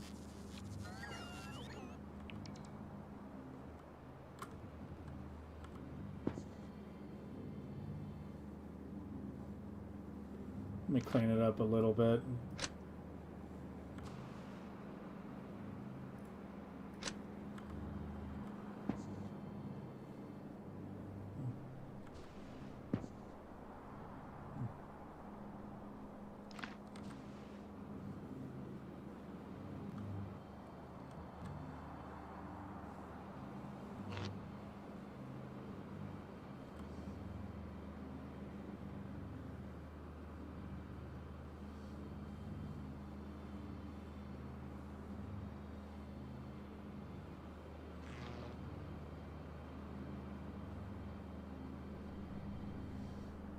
Could put them on maybe the bottom right corners. It would still cover everything. Might be able to save a couple. Yeah, let's see.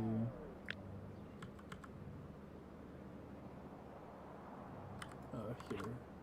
Bro, I really need more room. Here, let me do this. Let me move you out to the side. This robo connection on the left is actually load-bearing. It's the only actual complete robo connection that links the hub area with the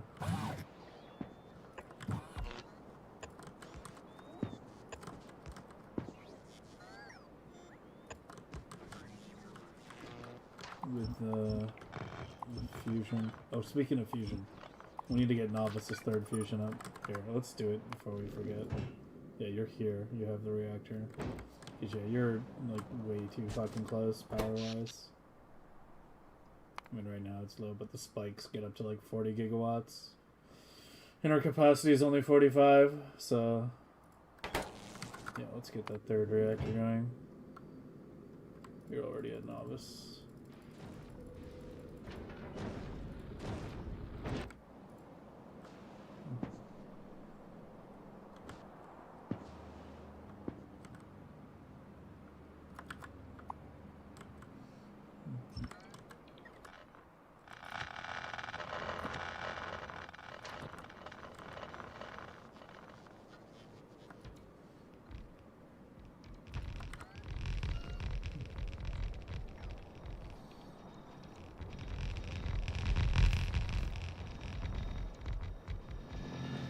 Are you a prepper, Ravager? I'm getting that vibe.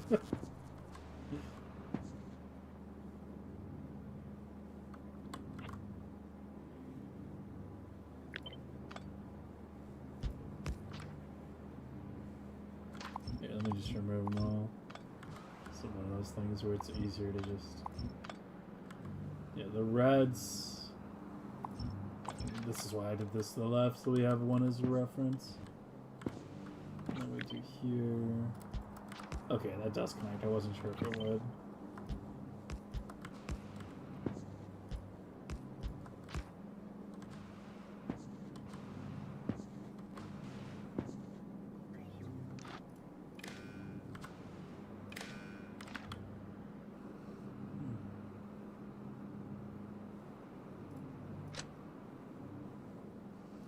It doesn't reach. No, it doesn't reach. Yeah.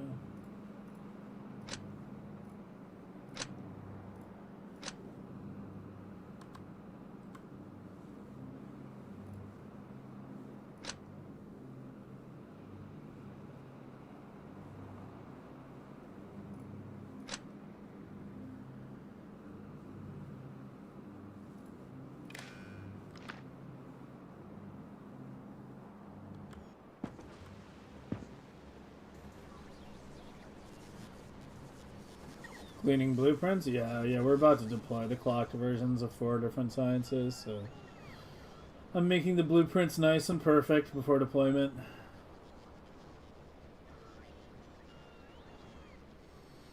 You do realize the vast majority of people do not survive a week in a forest? Oh yeah. Oh yeah. I am well aware of that, trust me. I've actually been on some like longer hiking and camping trips. So I actually kind of know a thing or two about it.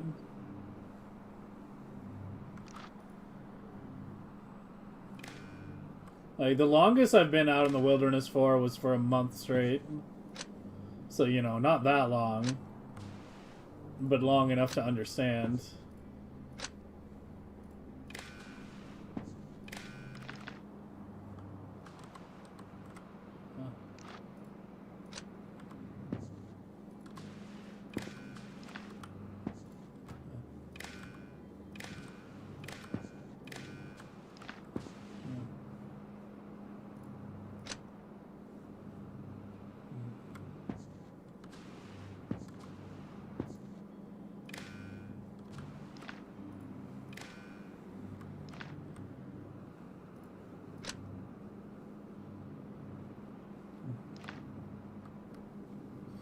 Engineer that likes to tinker things, and you have acreage, so you have property maintenance. Make 10K for some cloud and redo hydraulics. Yeah, I'm always like jealous. I'm always a bit jealous of like of people who are out in the country that actually have like real backyards. Like, I've lived in cities all my life, so I'm used to like tiny ass city backyards, right? Where you just have, you know, barely any space at all.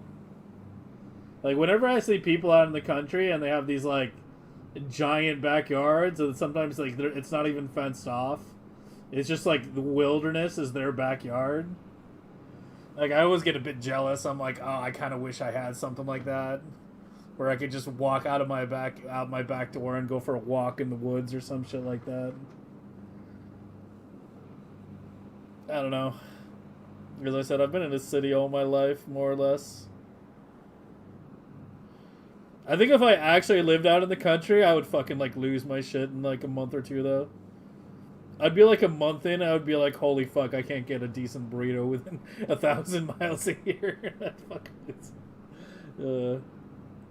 they both have their ups and downs.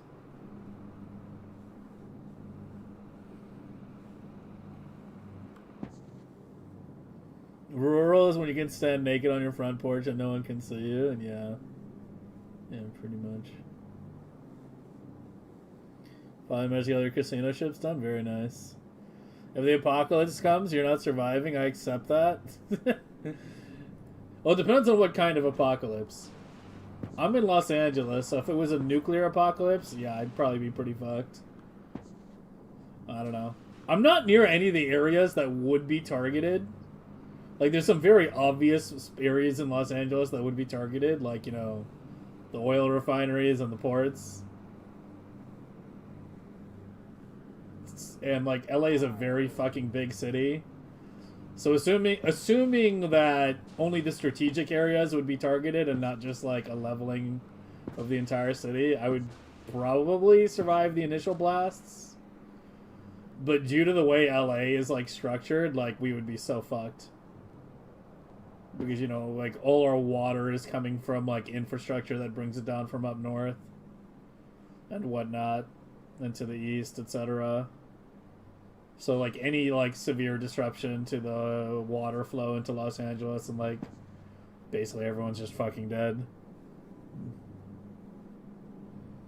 So, yeah, I'd probably survive the initial blast, but given what would happen afterwards, it might be better if I didn't.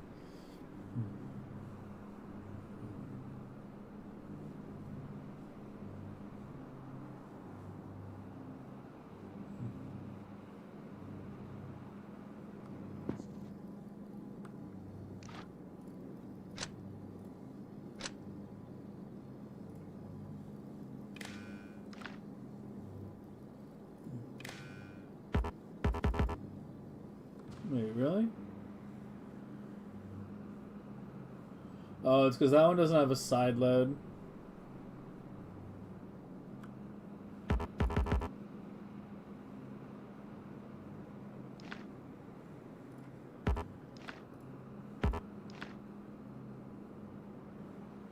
It doesn't reach at all? I had the pole early, further in? Fuck. Yeah, here's the substation problem. Yeah, the substation problem in a fucking nutshell.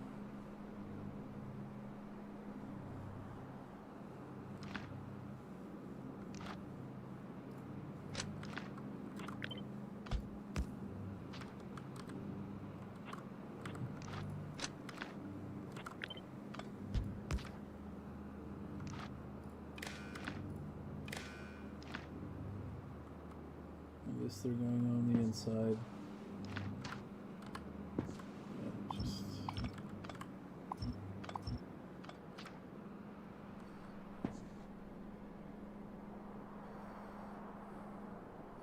Using a way to calculate what overall spin we can generate with this? I mean, for your novice stuff, I usually just ratio things to, you know... I do a lot less SPM math than, like, apparently anyone else in the community. I think my playlist ran out. Yeah, unfortunately, this is a bit shorter. It's okay, we'll just restart it. Actually, how long is this other one? 1 hour, 23 minutes. Alright, I'll put that one on in like half an hour. Maybe an hour.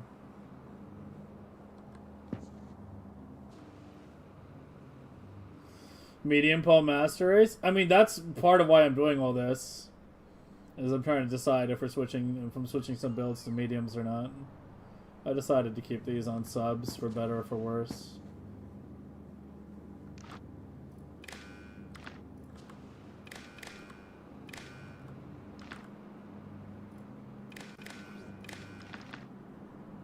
You'd like to hit 1 million? 1 million is roughly, with good research, Brad. Speaking of research, haven't been paying any attention at all, and the ag's been going up and down. Yeah, go back to this for a while. 1 million is just four fully stacked green belts of each science.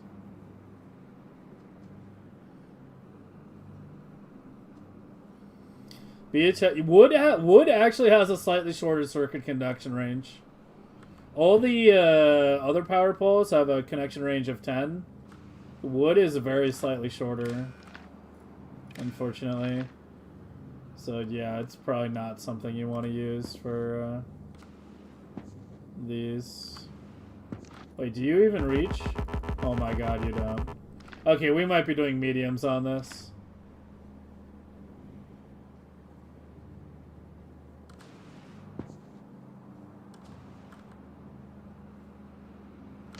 Okay, well, I guess the one spot where it would reach and where I can have it be nice and aesthetic and symmetric going all the way up would be here. Yeah, that would work. Okay, let's just do that. Why did it connect to there and not to here? Dude, wires sometimes.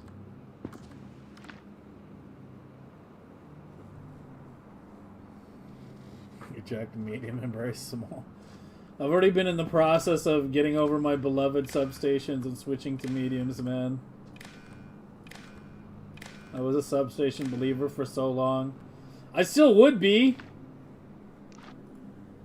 If Woob would fucking unfuck the circuit connection to connection distance.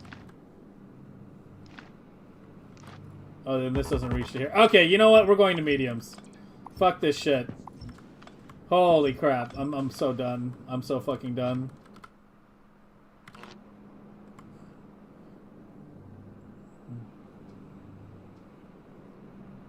Where do we want? Here?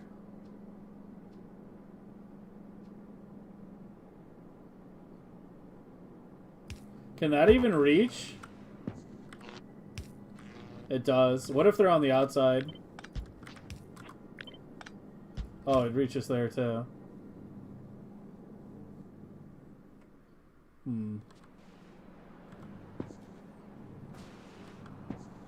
Yeah, the fucking wire connection distance with the clocking setups is just fucking like, I swear to God. Like it's not an issue like before, but once it's with the heavy circuit shit, man. It's with the fucking heavy circuit shit. Once you start running like lots of wires, the distance is just, ugh.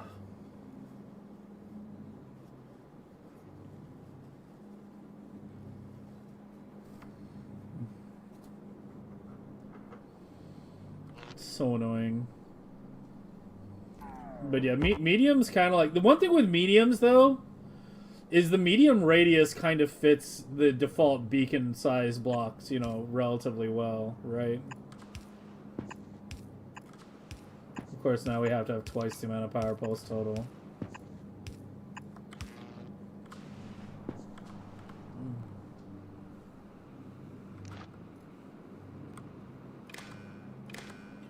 But at least now I can have each one of my blocks be identical.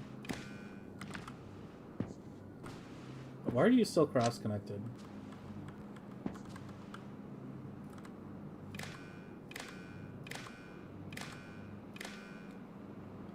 Dude, polls take up UPS? I mean, I've been joking for over a year now that somebody needs to UPS test different kinds of polls. I don't think anyone's actually done it. I don't think they should. It should just all be considered one grid, but as far as I know, no one's done any actual testing. Late game tree farming? Yeah, I'm still doing the smalls on the trees. But there it's kind of thematic, so... Also there I don't need long wire ranges.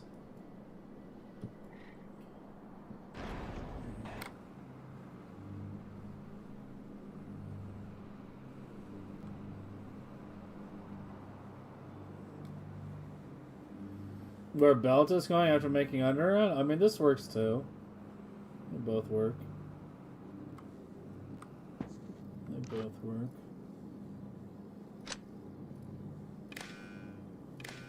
Now I can just do that. There we go.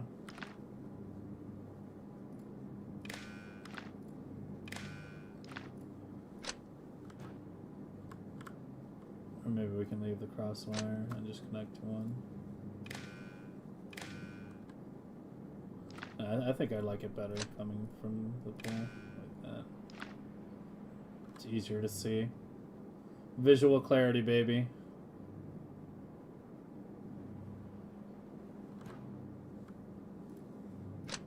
It's actually more important than you would think. Visual clarity is one of those things that doesn't seem very important until A, you're either using someone else's blueprint or someone else is using your blueprints, or B, you take a small break from the game and come back a couple months later And then you're looking at your circuit jungle going like, what the unholy fuck did I do there? So yeah, visual clarity is nice.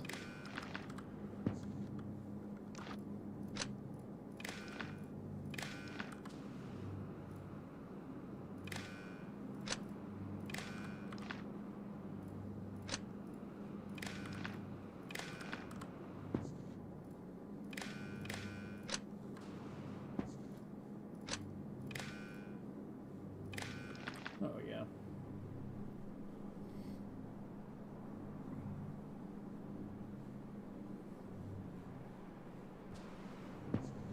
Just don't look at the rat's nest. No, I'm talking about figuring out your old circuits as well, or making changes to a blueprint you haven't adjusted in a very long time.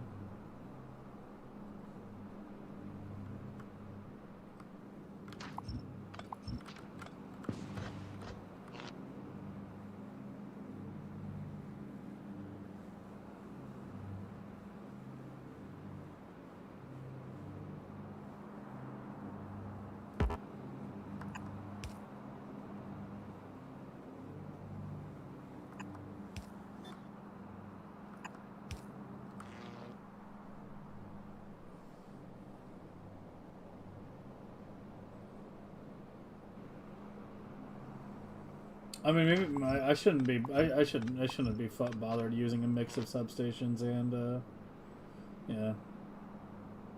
Just use a mix of both in some places.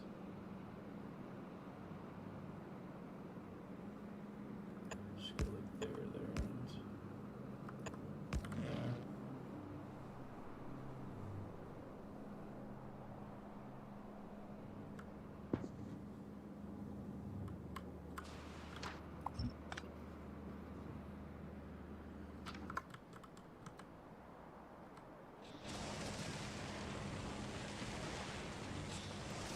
Okay, that is still on the blueprint.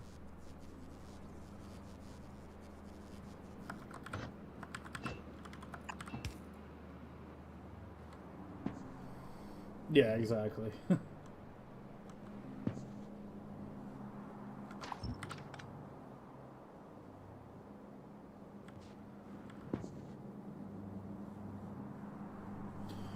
Okay, and once we get them all set up, there'll just be one clocking thing that controls every block together.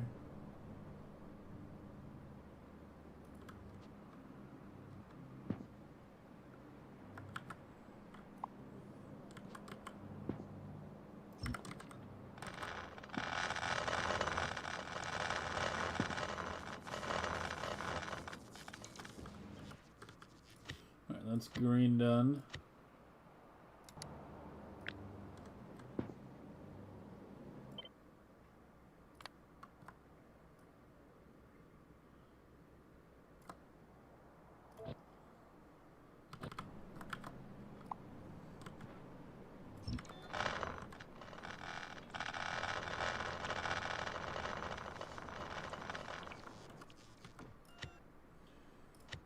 And we have blue.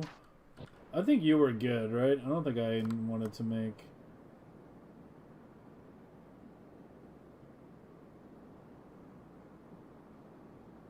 Wait, do you even have power poles? I can't even see them.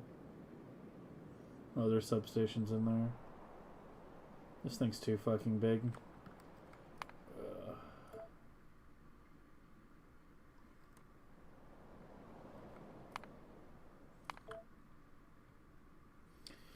Yeah, I know the top part's not clocked. We might do it at some point. Right now, I'm just... I don't know. The top part's a little more annoying to clock, to put it mildly. I mean, I could just lead follower clock it, I guess. Yeah, you already have substations. But yeah, I had to use combinators. If I switch to medium power poles, I can get rid of the fucking combinators. I think. No, I think I would still need them, right? Or would I?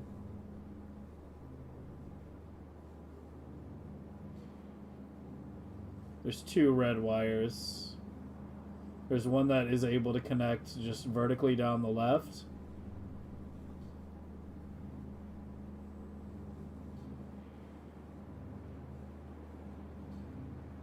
Okay, that's the one that takes the constants. Yeah, they both take constants. There's 3 red wires. There's 1 going through the power pole, 2 going through constants. I might leave this one as is. It's kind of messy already.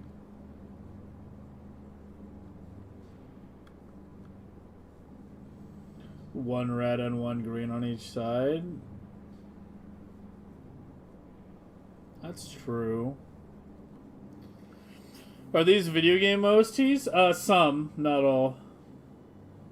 This currently right now it is. I just restarted the playlist, so. This is one of my shorter playlists. The 2 really long ones are the ones that I have links for. The public ones. Then I have like a lot of other like shorter ones that I haven't put the links up for. Some of them are like, you know, 10, 20 hours long. This one's only like 4 hours long. But this was a song I basically made inspired by the fucking Rain in the Night Klepacki song. Like, it was literally this song. It was kind of the inspiration for starting the playlist. I was like, I want this vibe, but in an entire playlist. So yeah, it's got some VJ stuff and some other stuff. This is one of the playlists I want to expand the most. But it's hard finding stuff with this exact vibe, you know? That Rain in the Night ambient vibe. So am I fucking with you or not?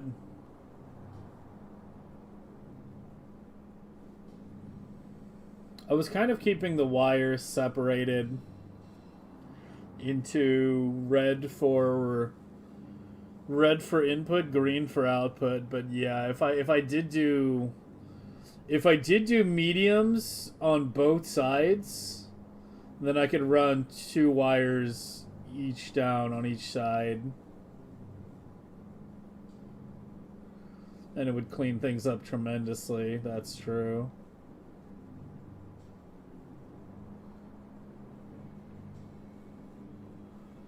But you like the switch from musician singers? What, you like the instrumental stuff? Is that what you're trying to say? Yeah, I mean, I try to do both. It's like it's the one separation I actually do. You know how I was saying, like, in the big playlist, I stopped bothering to separate genres. And I just kind of like put everything in one big playlist. But yeah, the one big separation I do is instrumentals versus vocalists. But yeah, like, these smaller playlists are, you know, the closest thing I have to genre-based playlists. There's a lot of them, actually. I think you guys haven't heard a lot of them, but yeah.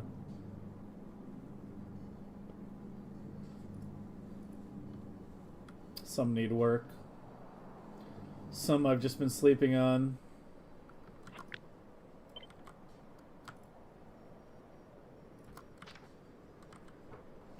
I guess we can do it and see how it looks.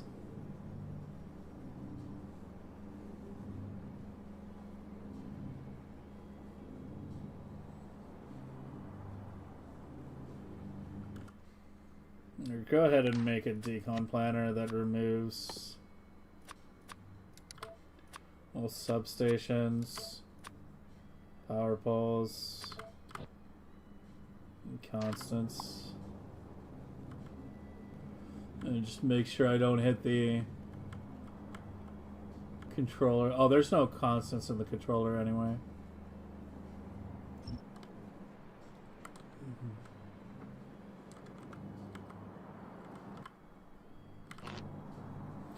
But yeah, whatever I put on, just honestly just depends on what mood I am in that day.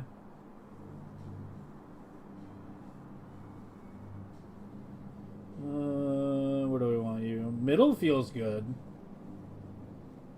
Middle feels good. Maybe middle outside.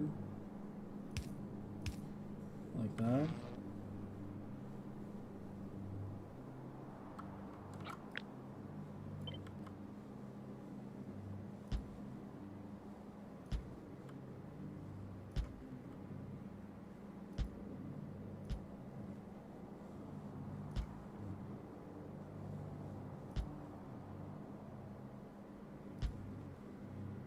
forgot how fucking long this thing was.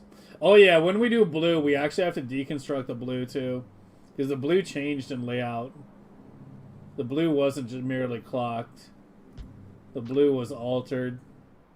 Because we went from having the double insert engines to the single insert. So yeah, a bit more work to do in that regard. Okay, let's see how we want to get this set up. Actually, wait, no, leave that. Okay,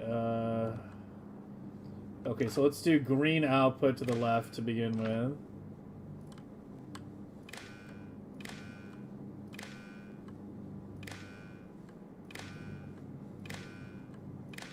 Should have put those wires in before copy pasting it. I forgot how many fucking blocks there were in here.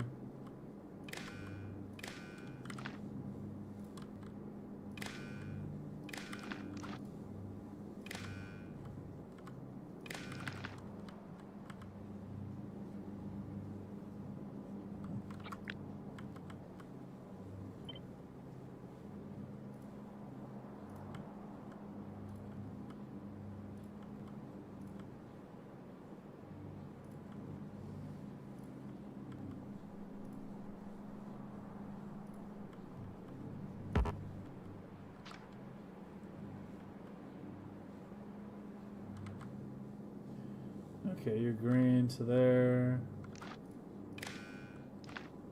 Here, let me just do one block and then copy paste it all instead of being a complete fucking idiot about this right now.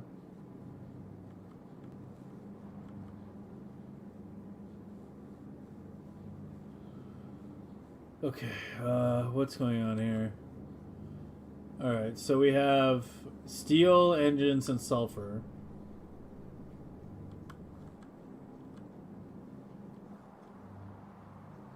Let's do the sulfur on the left as well. Oh, you're gonna have trouble reaching across, aren't you? Because I can't do that. And if I'm doing 2 wires on each side, we have 4 wires total already. Huh.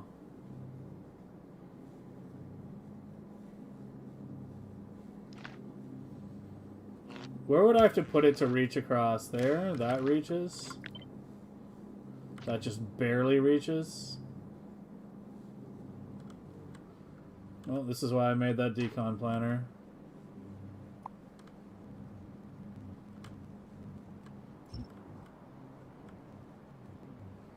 This is from Tibson? Correct, yeah. Yeah, it's a mix of both. These two were tipped on. These are tips on. There's like 5 tips on. They're like 2 tipped on, 2 5. Yeah. This was a very specific playlist. Like, this was like a super specific. As I said, I was deliberately trying to get this one very specific vibe, so I was being very picky with the songs I added to it. Okay, and okay, so we're gonna move you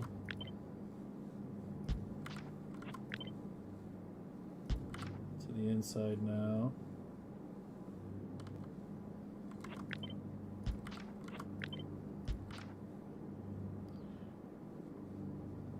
There's no cross wire between these poles because these are separate wires. So you go green to there, and then you're going red to here and to here.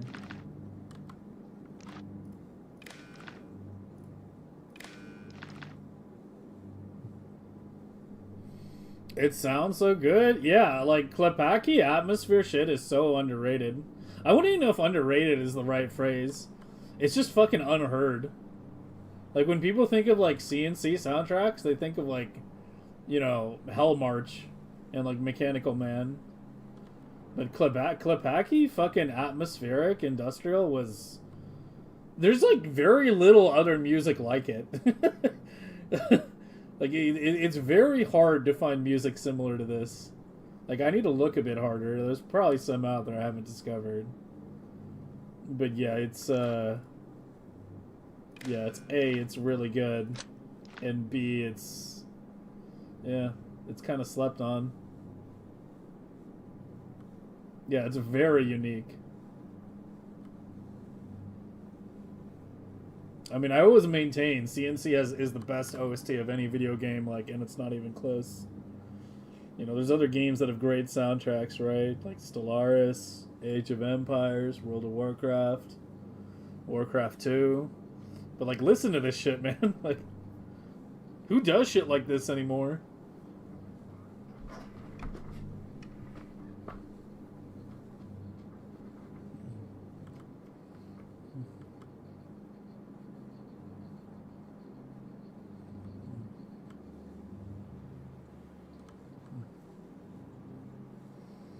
It's also nostalgic, yeah.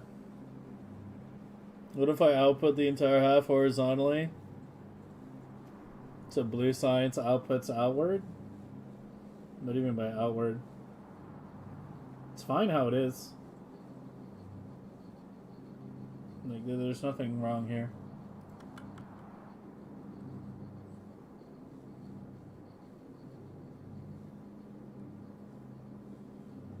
Okay, so you are steel and gears, right? Yeah, steel, gears, and pipes are all linked together. And then our other one, which we're missing, is engines in.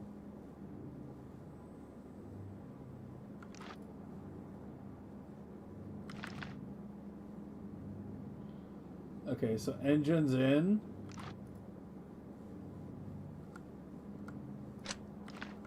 I'm changing to a green wire.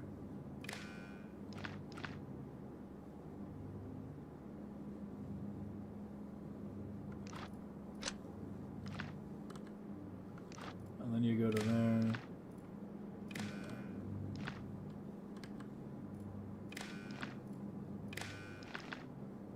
Yeah, this is so much better than the fucking combinators, man.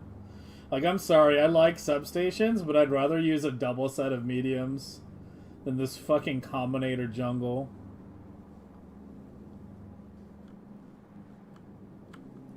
This is just way cleaner. Use lamps? I don't have to, though.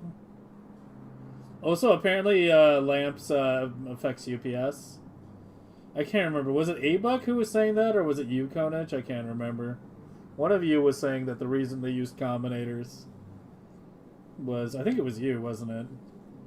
Someone was saying that the reason you use constant combinators is because they're completely UPS neutral. Lamps being bad has been known for years. Well, there you go. It is known, apparently.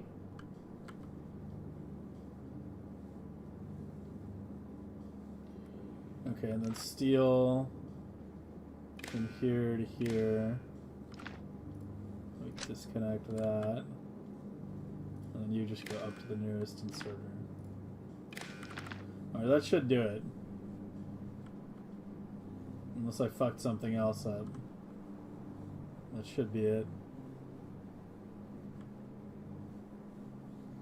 So it's using anything that can potentially read the wire, you ideally don't want to have go through it. A constant combinator is never reading the wire.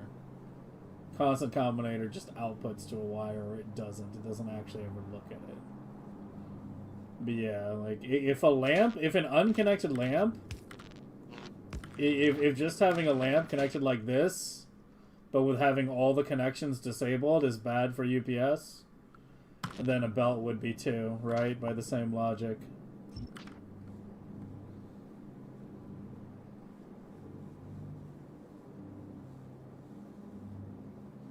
I need to have it not go through this.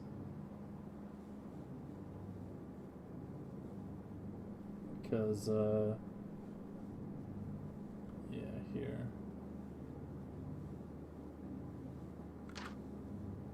Just remove that.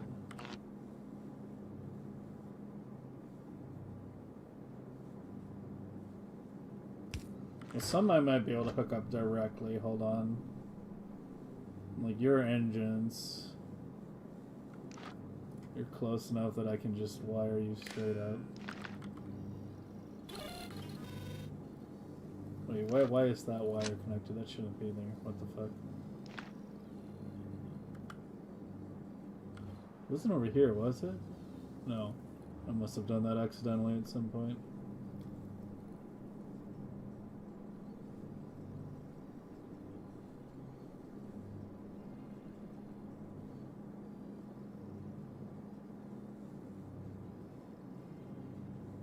That's the wrong wire. You need to go to that one. And then that one can go to that. That just reaches straight up. And that makes it simple for you to just carry the remaining two. You need to go there to there. And the sulfur. Yeah. It's just left side only.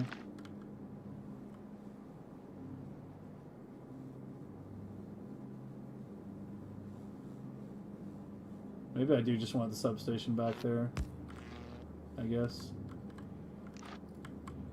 Yeah, just do that. What did I do? Oh no, it is the bottom one. Yeah. Yeah. And then you...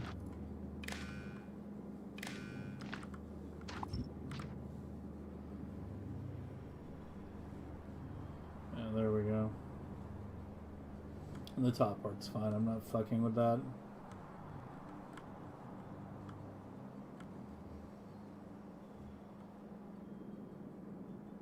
Let's give it a quick test just to make sure we're okay.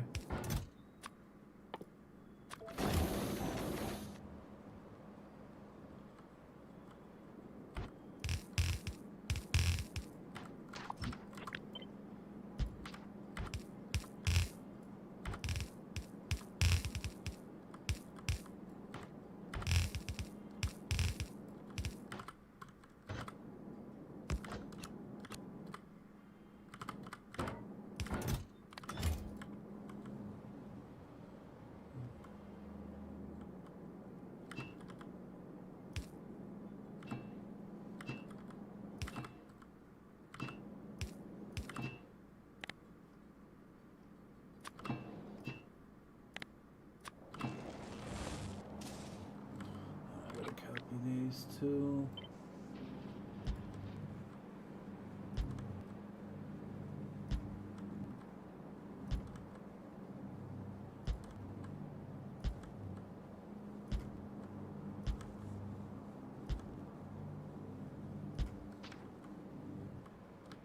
Let's give it a full reset.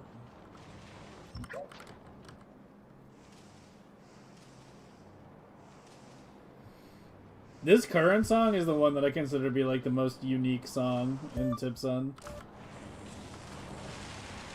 It's literally called Valves, and it's just like steam valves.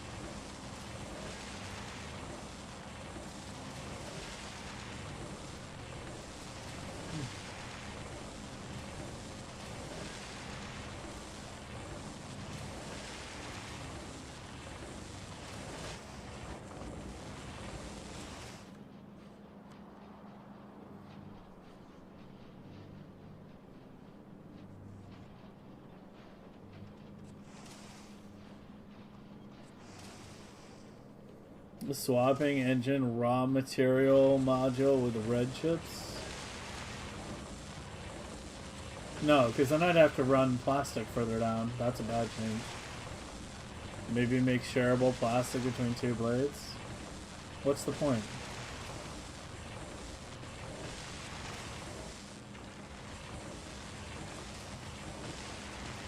Why do I combine everything to one belt and fork it later? What do you mean?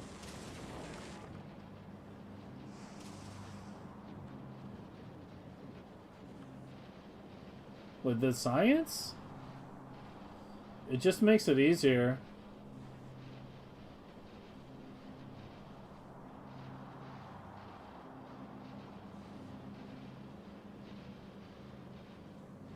Why are we getting gaps?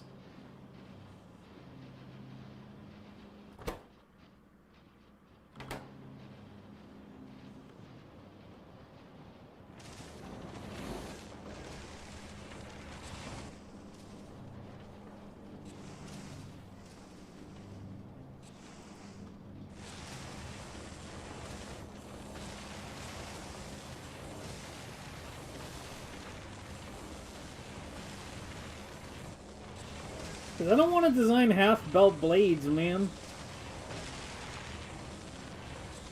I don't know, as I said, I'm fine with it like this. It doesn't bother me. I don't think it's that big of a UPS difference.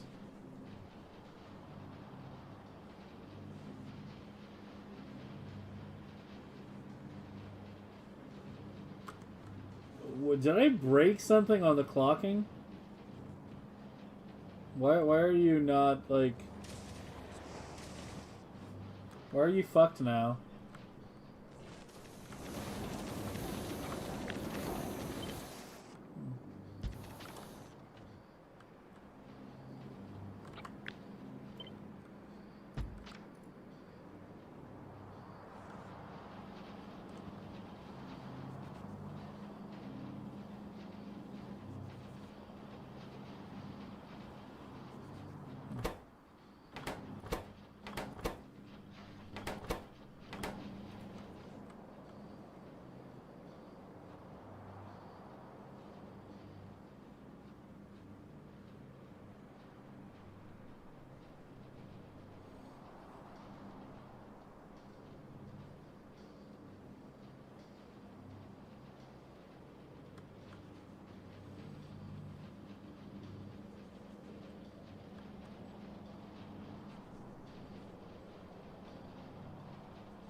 You just need time?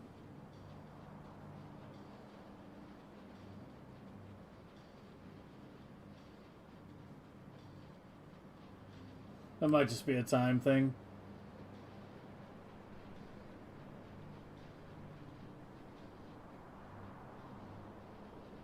Either that or somehow my clocking is fucked. I mean, the left one seems like it's... I don't even know. I thought we had this... I thought we had this solved.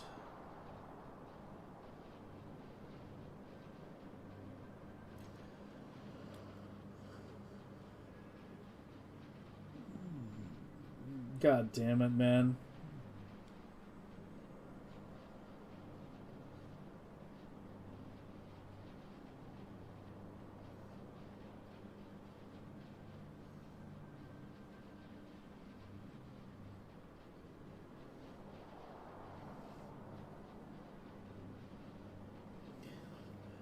I think A-Buck Peace, he was like, my job is done here.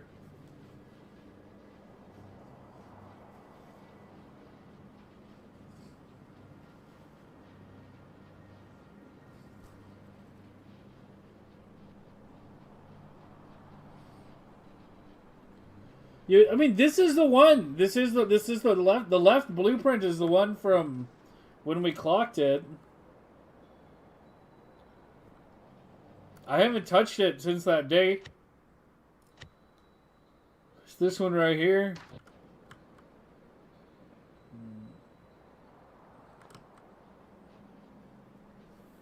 I haven't fucking touched it, man. You know the problem? Enlighten the masses with your brilliance. You clocked it. I'm gonna fucking kill you.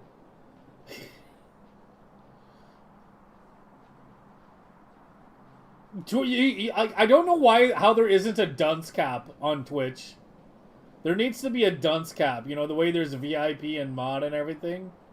There needs to be a dunce cap where it only can be on one person on the stream at the time. And it just gets passed around to whoever made the most recent dumbest comment.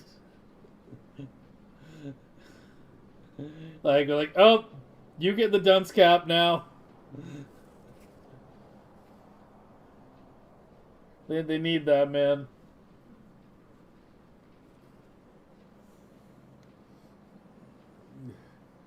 The channel dunce.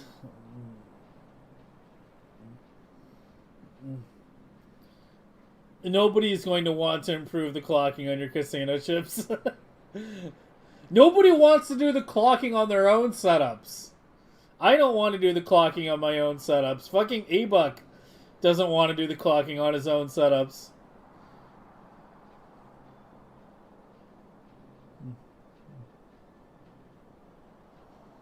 Because then people would fight over it? Maybe. But yeah, whatever is broken, it doesn't seem to be something that I broke when I rewired it. The gaps aren't exactly the same on both sides, but they're close enough that, yeah, whatever the fucking issue is, it's,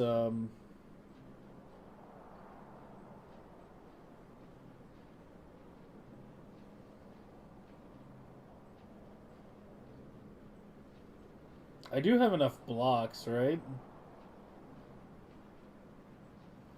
No, it's not backing up on the machines.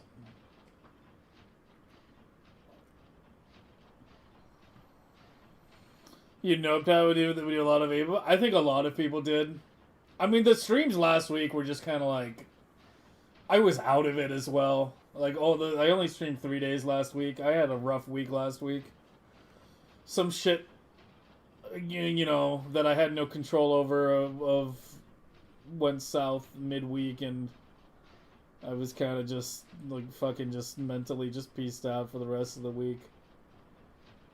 So yeah, like, last week was I was kind of just mentally checked out. I only streamed 3 days last week, and then B, yeah, on top of that, we focused heavily on the clocking stuff. And I know there's a lot of people that just aren't interested in that. I know because they told me. They said basically the same thing you said. Well, they were like, oh god. And I understand it. I understand it.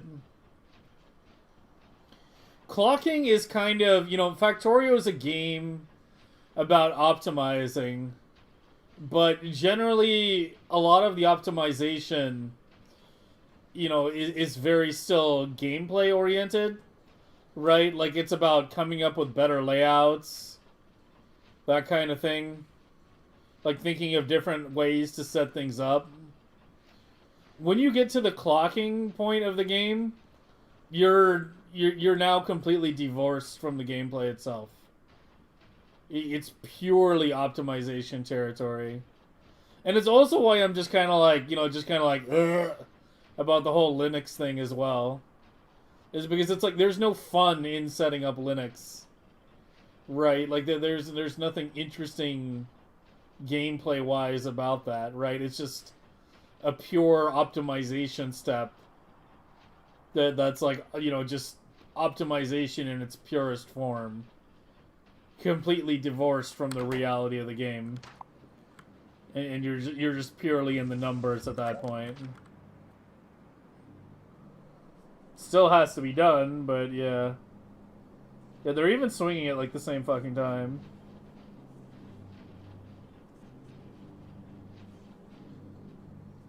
So I didn't screw up anything with the wiring.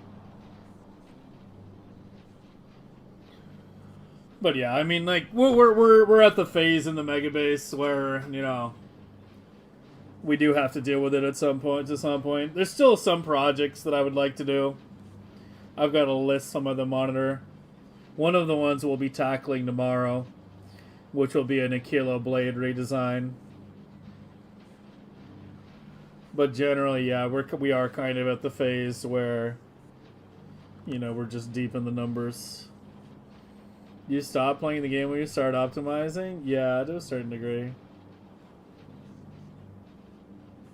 I mean, people, like, really enjoy optimizing stuff in PoE, though, and, you know, I did too for a long time. But I feel like there's a bit of a difference between PoBing things and, clocking. I never PoB'd things as hard as most people did, though. Like, people would do their PoBs, and they would, like, figure out every last bit of, like, endgame gear, etc., you know, get every single mod on every single slot, target everything like that.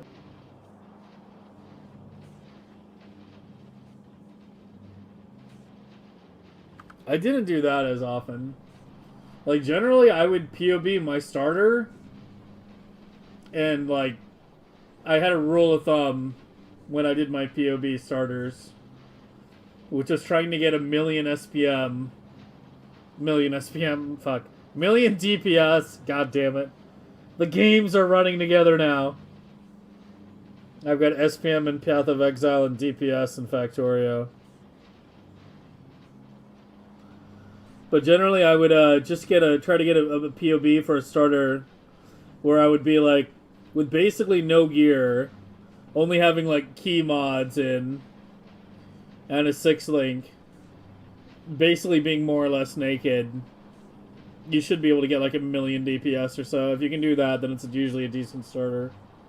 At least that was my good rule of thumb back in the day. These days it might be different.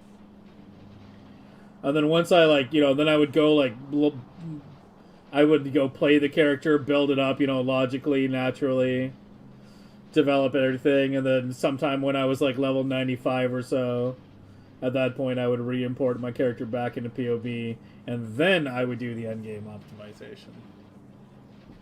But yeah, I was kind of weird in that regard, I guess.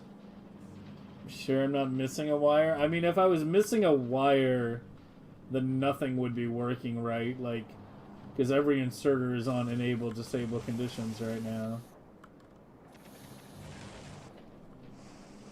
So if I was missing a wire, then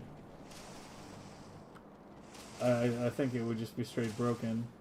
And the one I fucking this is the one from last time, remember? This one isn't there. This one isn't doing either. It's 10.4. It's 1, 2, 3, 4, 5, 6, 7, 8, 9, 10, 11. Yeah, it's 12. It's 10.4, and they should be going at 10.0. I mean, it seems very close.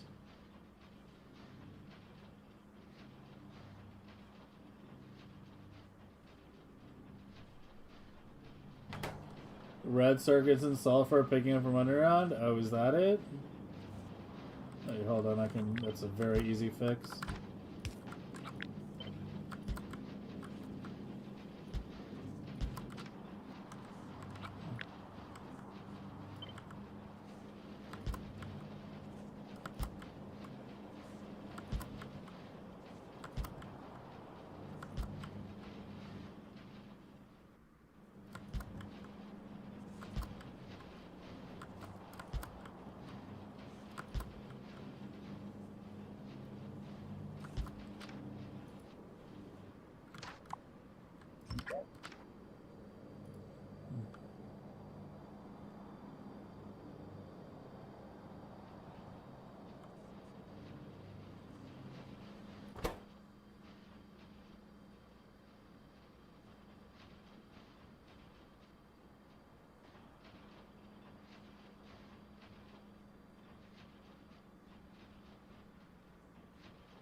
I'm not sure that was it.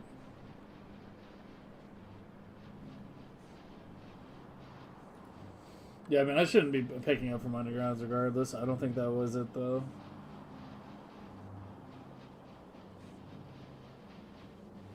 It doesn't seem to have solved our problem.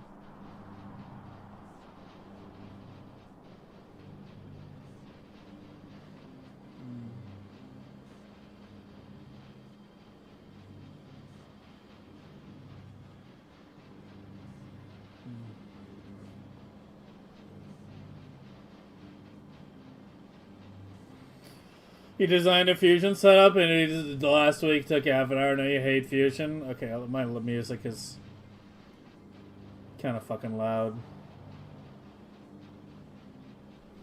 This song actually doesn't fit the playlist that well. It's not very Rain in the Night, is it? But yeah, I've talked about that before. It's kind of the issue with Fusion. It's a really fun problem when you first get to it.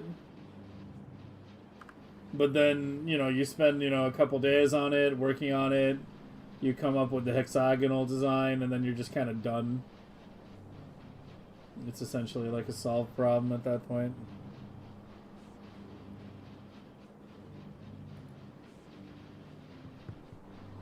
But yeah, I don't know what the fucking problem is here.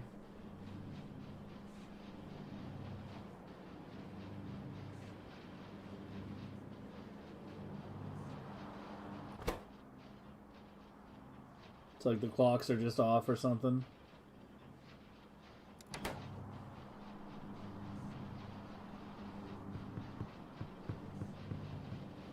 I feel like I should test the red and green again. I didn't test those again after I did the adjustments, but I mean, the adjustments were... I was pretty careful with how I did them, so I assumed they'd be fine. Put on the clock version there.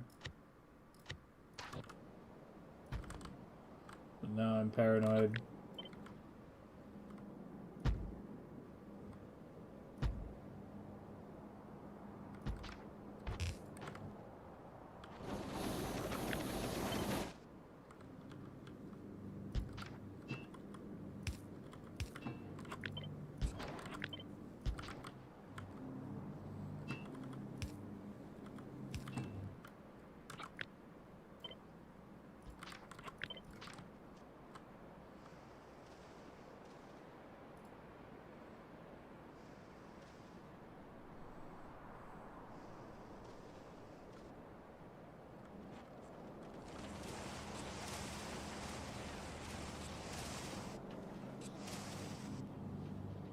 Did I miss a wire on this one or something? The red cross wire.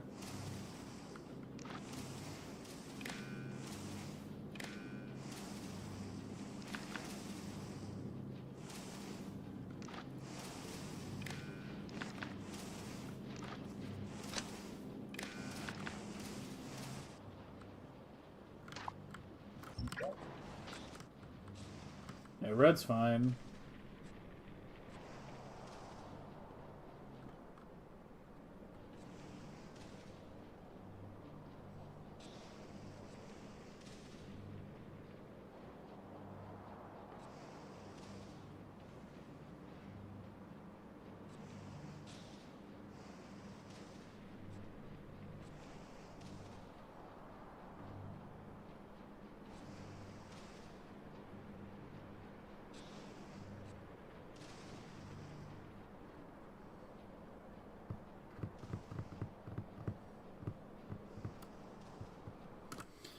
Let's take a look at the gray, because that's the other one. Oh, I never fucking blueprinted it.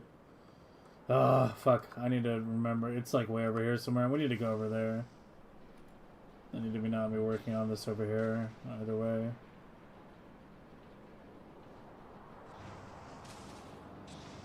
Okay, so red's fine for sure.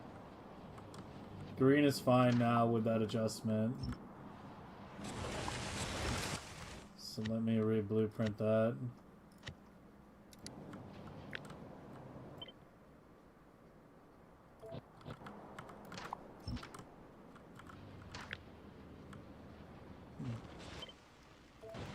So this is the currently problematic blue.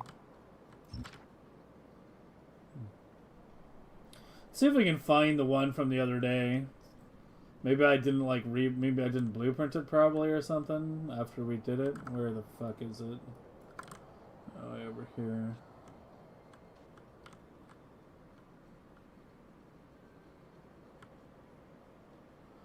I mean, it's possible I might not have blueprinted it properly. Where's the gray?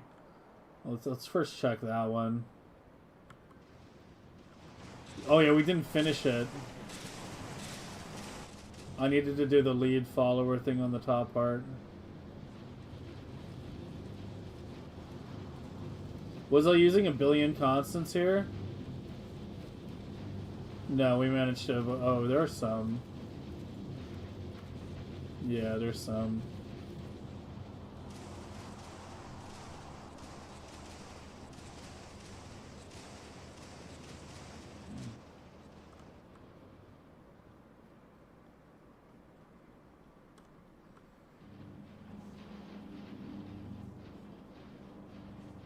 I mean, this seems to be good. Maybe I just blueprinted the wrong one, right? There's two of them that seem to be good.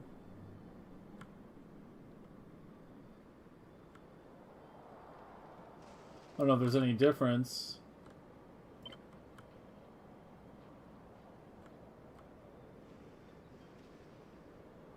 Not in layout. 383, 1537.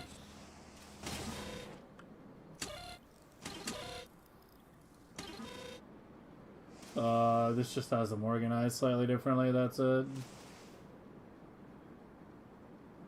I condensed it a bit.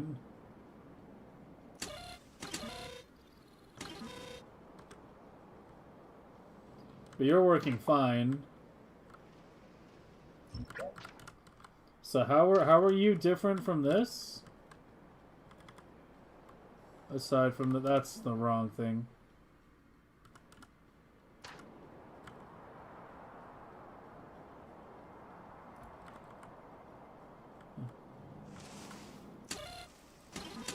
$383, $134, and $193. $1537, $1422, $206, $214, $1324, $205, $1320. It's the same. They're the fucking same.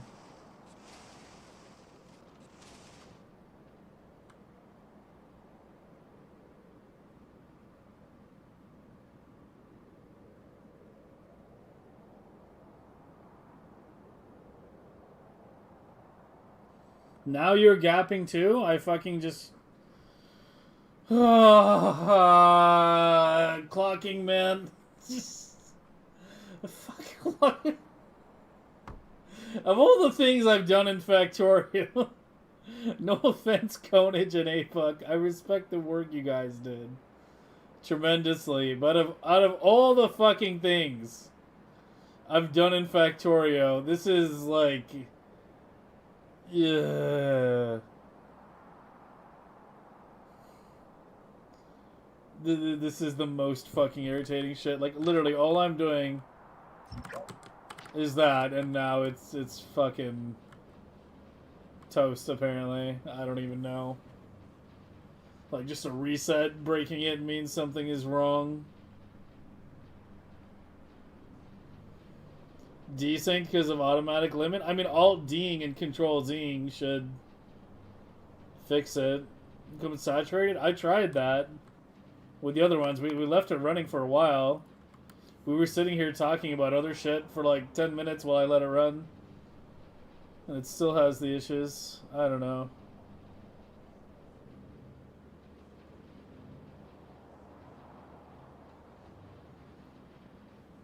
Like, these belts back up really fast. Like, the red chip and sulfur is almost immediately backed up.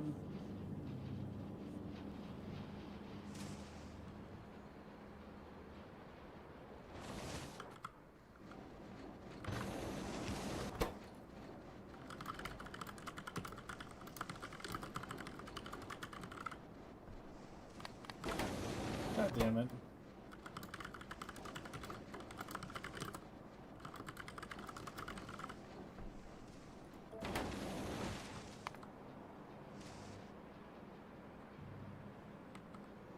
I mean, I can try doing this. Let it sit for a bit. Maybe it is fine if I let it fully back up. I don't fucking know.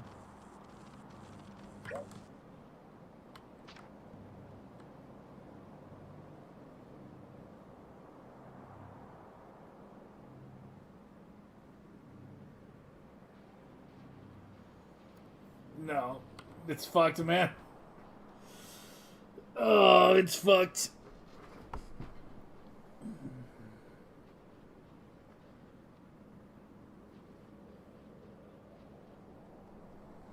And I don't know why it's fucked. It's the best kind of fucked. The worst kind of fucked.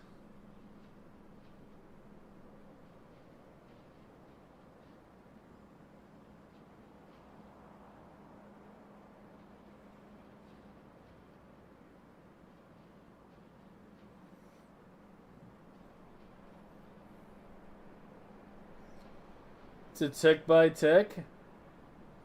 Yeah, but it's like, how do I even debug what the fucking issue is here? Because as far as I can tell, it's just...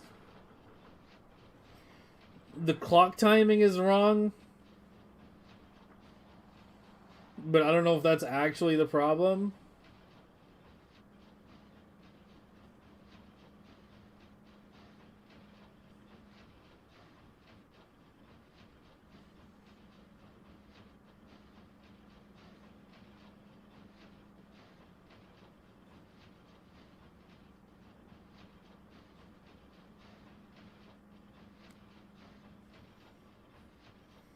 Builds are a bit gappy. Thank you, Einstein. Like, yeah, we're having some clocking issues over here. How you doing, Will?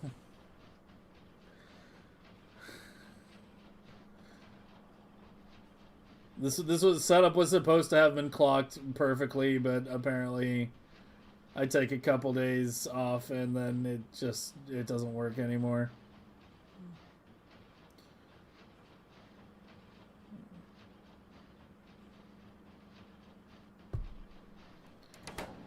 I don't know. Do we try to just redo the timings? Should I just redo the clocking timings? I honestly don't know what else to fucking fix. I hate clocking. Yeah, you literally just missed that conversation. Like, literally right before you came in, we were all just talking about how clocking is miserable. And people were commenting how they don't enjoy watching my stream while I'm doing the clocking stuff because it's boring. And I was like, I get it.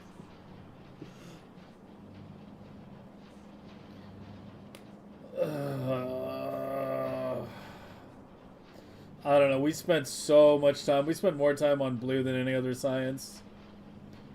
Trying to refine the clocking shit.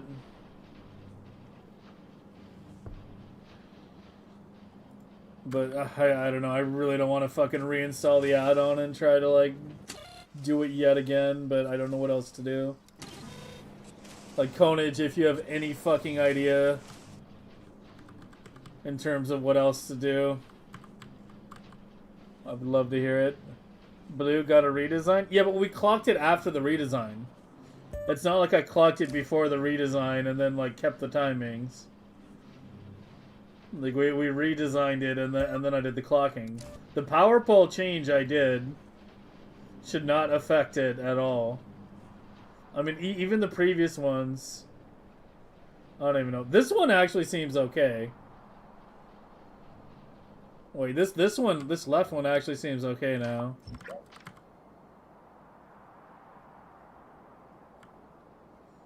Do I just need to split the combinators out again? That shouldn't make a difference though, right? Oh, I know what the issue is. I think I know what the issue is. Or wait, no, that shouldn't make a difference.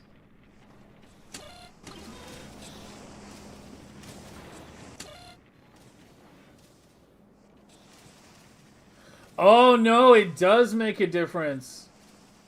Because we're not activating on these signals specifically. I'm activating on any signal coming in. I think I know what the problem is. I think I actually know what the issue is. If I'm right...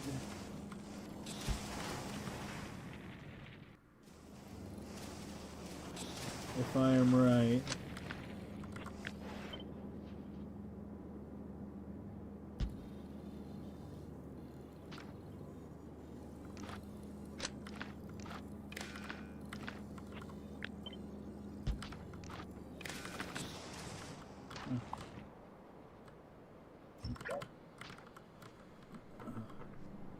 That should do it.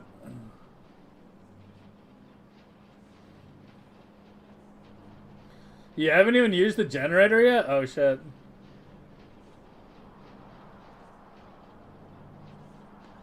No, it's not the wrong set of clocks, it's the compacting I did. Because two different things had the exact same timing, so I combined the combinators. But I wasn't thinking that it doesn't activate on the pipe signals or the steel or the engine signal specifically. It activates on an engine signal coming in. So with having it on two combinators, it's sending the activation signal twice as often as sending it on one combinator. If I'm right, that should fix it. Just give it some time. Can't run this sandbox any faster than 2x.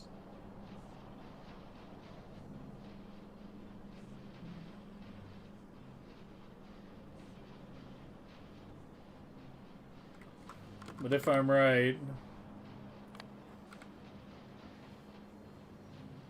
that should be it.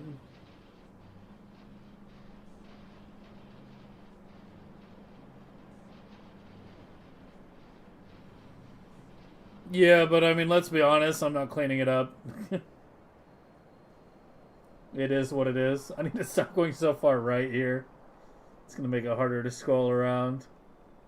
Need to go back south.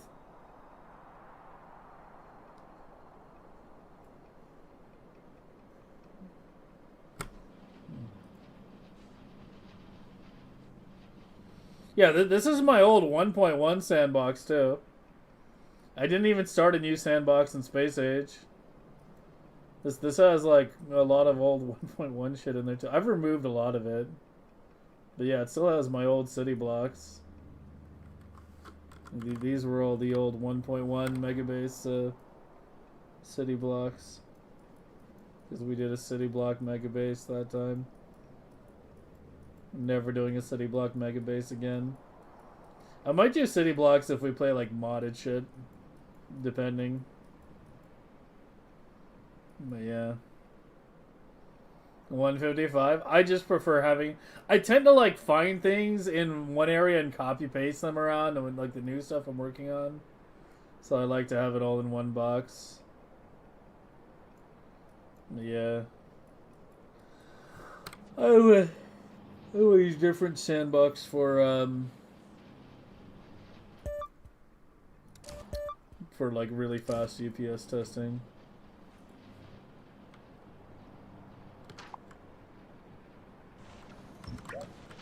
But it is not this one. Okay, well, we give that one time to stabilize and see if it's solved. Should we try to finish this as well? Okay, so for this, the bottom is clocked. Where are the combinators? These were on the insides. Where are the main combinators? Oh yeah, up here.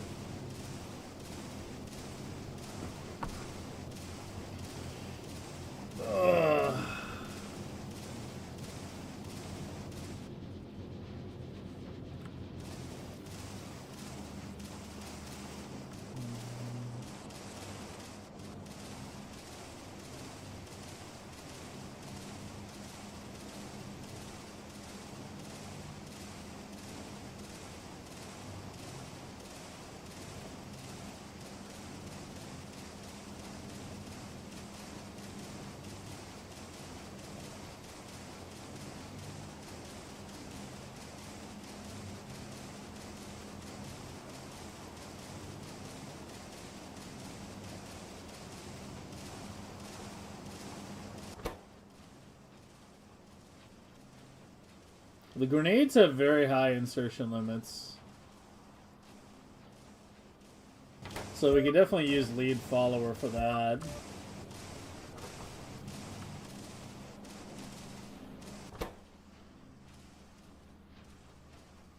The ammo kinda, the steel doesn't.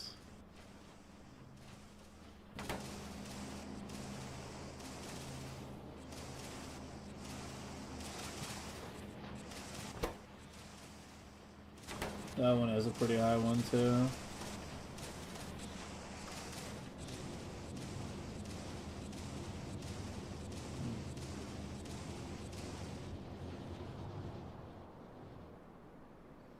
It's still gapped. This one isn't though. I don't fucking get it.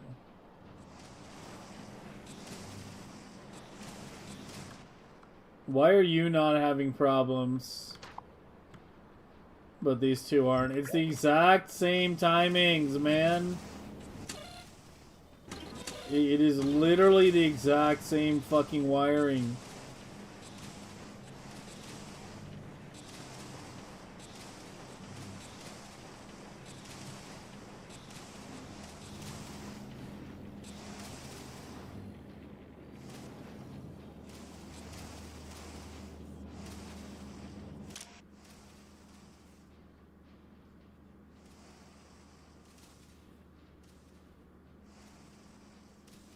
Oh, I kind of see what's going on here.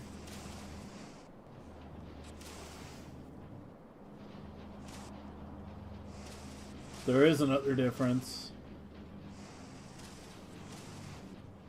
No, it's not the combinators. Those are already identical.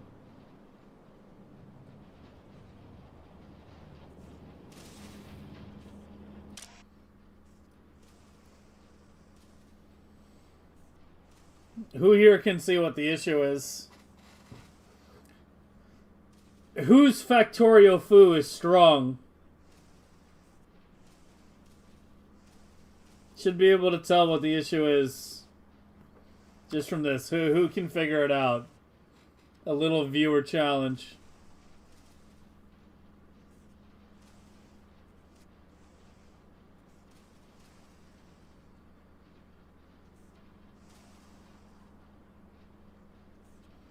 Any? Yeah, kinda. I was looking for a bit more specific answer than that. But yeah, these are all combining into the same channel. These are all combining into the same channel. It's one red wire. So these are actually activating far more often than they need to. They're actually activating too often. Look how often it's enabling and the target's just full. Like after the successful activation, there, immediately it's got at least one more. It's having at least 3 activations. And only one of them is actually relevant. That's why this one's working better, is because it's over-activating. It's activating more often than it should. Technically, this wiring is incorrect. This wiring is wrong. It's activating too frequently. But of course, activating it too frequently would smooth out any issues, right? Generated by clocking. These are activating exactly when they should. But apparently that's not what it should be. I don't fucking know, man.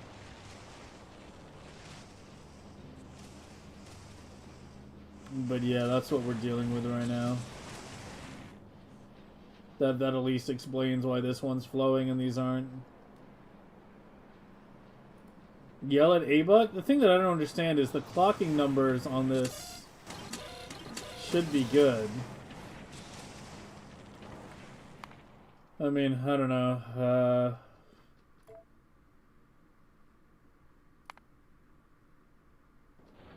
I don't think we have a choice there if we want to try to figure it out ourselves.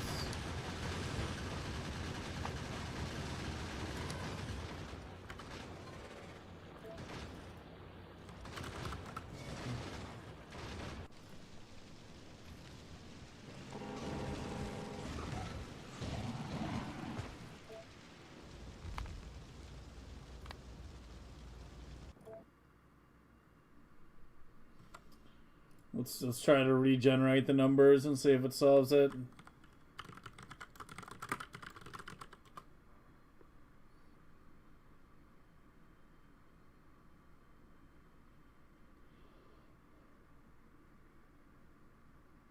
Where's the fucking link?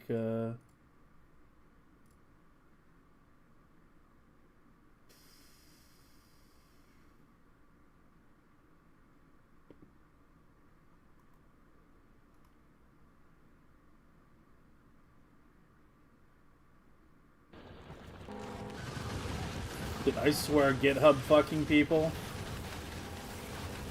I don't have a link. I found his video for it. It's like the spirit of GitHub persists. Like I'm like I need a quick link. I couldn't find it, so I searched his fucking name and I find the video. First link, source code. I don't want your fucking source code. Give me a link to the goddamn website. Where was it? Second link, blueprints. It's like, no. No! Just give me a link to the goddamn clock generator, man.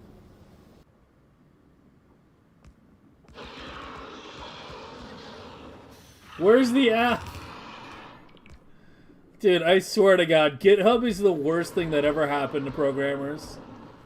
They will deny it, but like anyone who's not a programmer knows it's true.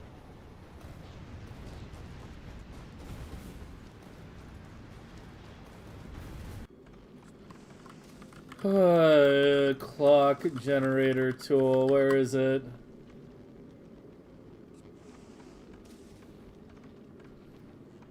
I literally can't even find a link to it. Do I have it bookmarked somewhere? Oh my fucking losing it, man. Where's my Factorio folder?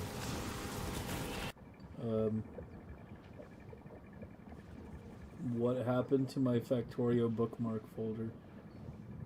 Uh-oh.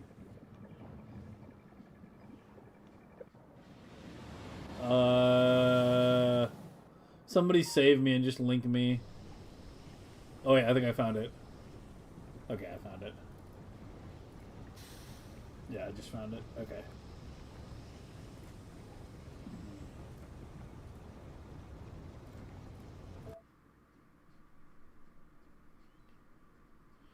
Why did I uninstall it?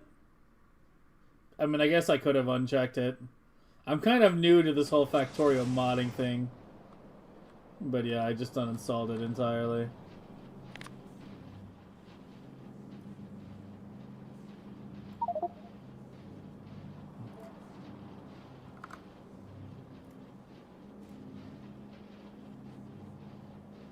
Clipboard, what?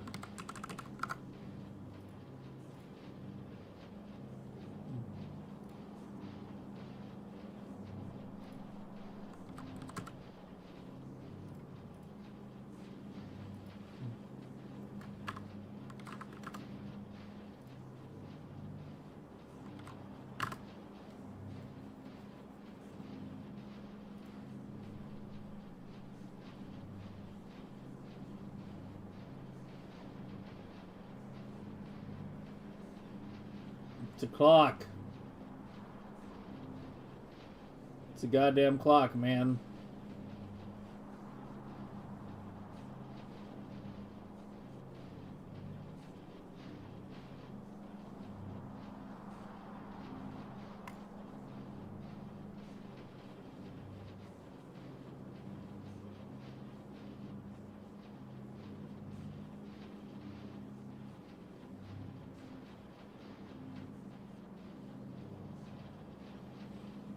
What?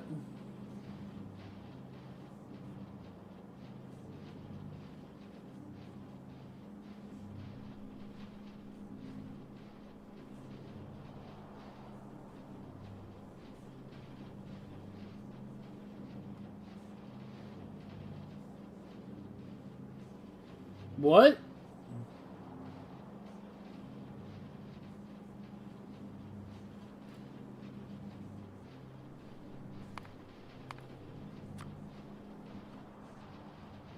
Two, 3, 4, 5, 6, 7, 8, 9, 10. Oh, it's 12. 12, not 10. 24.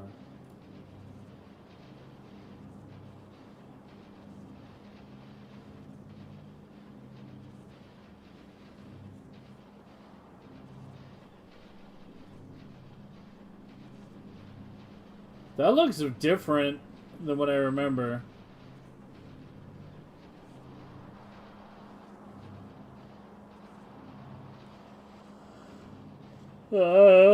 Whatever, let's try it.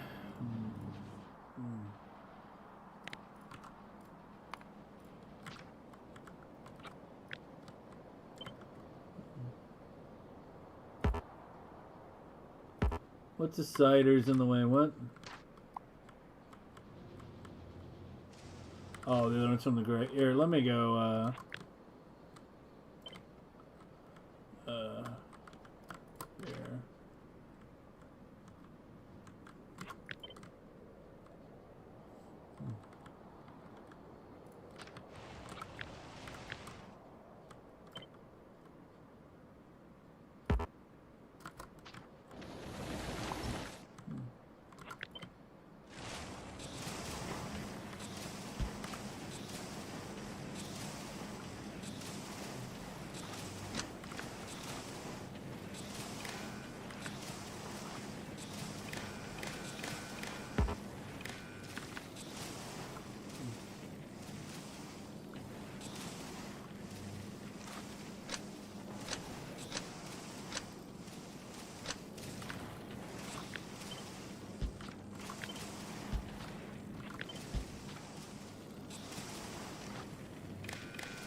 Okay, let's see if that works.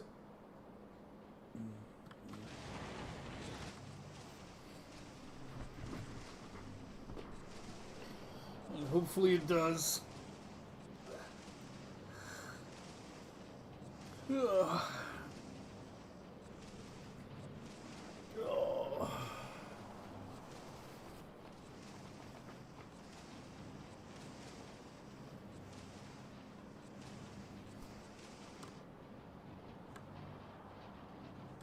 See if the timings even generated anything different.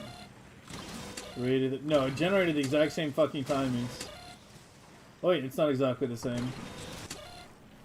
The overall cycle time is the same for 83. The Yugo 34, and then yeah, 1 to 34, and then 193. Yugo 1 to 13, and then 193. 1537. This is not 2749.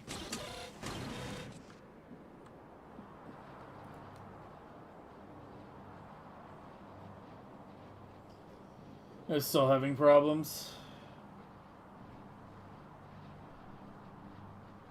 It almost looks to be the exact same problems too. Like, look at those gaps. They're basically fucking identical. The one-sided gap and then the double-sided gap in the exact same shape.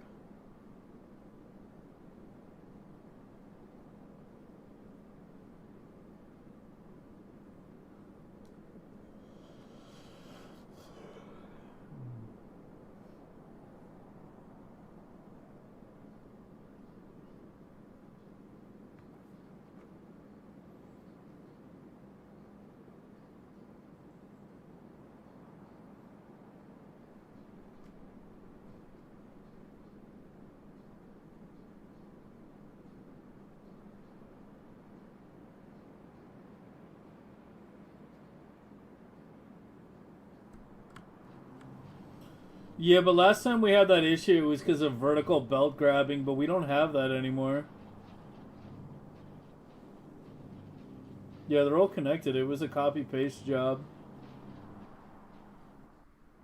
So it's like, they're either, you know, all connected or not connected.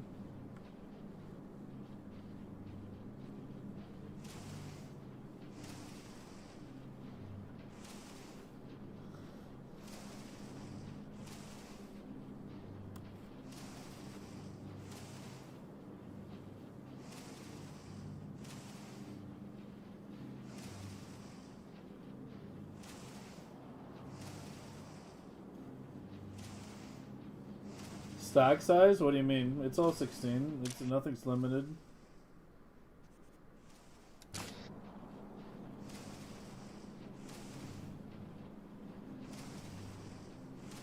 Only the lab setup does dynamic stack size. Nothing else does.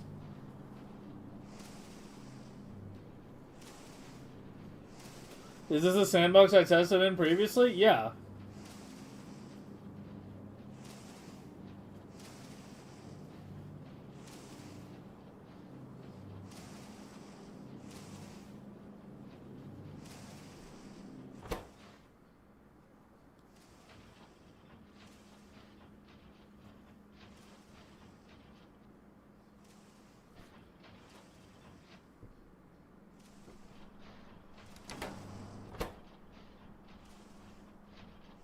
The timing on this seems better. Like, this seems like almost there. This one has much weirder periods.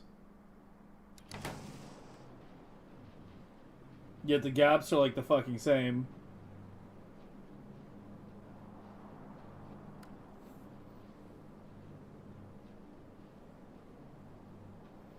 Yeah, I mean, when I deploy them, it's just going to be one clocking setup for like 8 blades, right? They're not going to be all separated like this.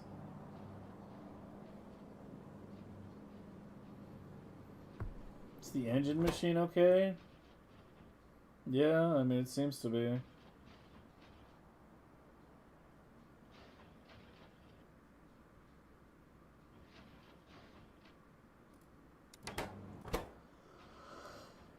I don't think that's the problem.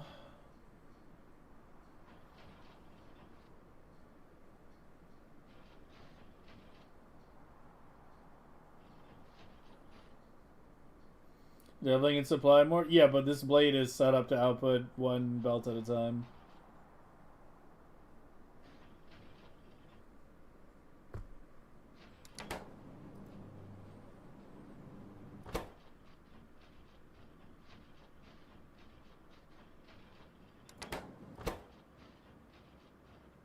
Yeah, I mean, it seems to be almost there, but not quite.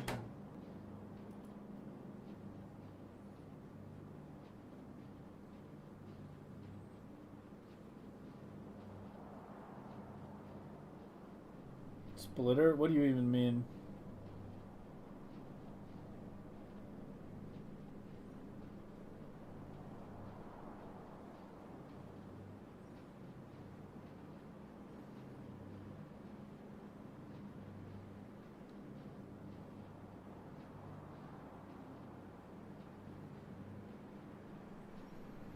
What you're talking about doesn't save UPS, dude. Like, you're talking about making a major structural change to how the blades are done for no actual gain. What matters is how many times the materials are moved by inserter. No, you're not saving two inserters. You're not saving them.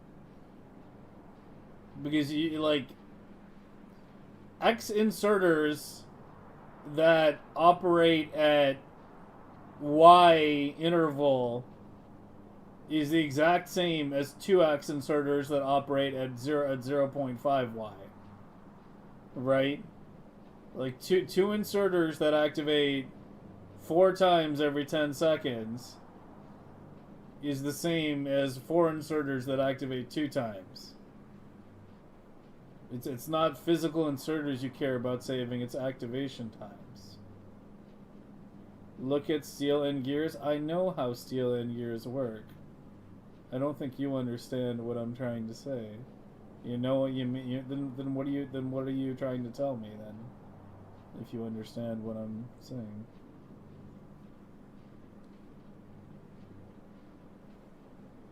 Either way, that's not the fucking issue here. That's not what I care about.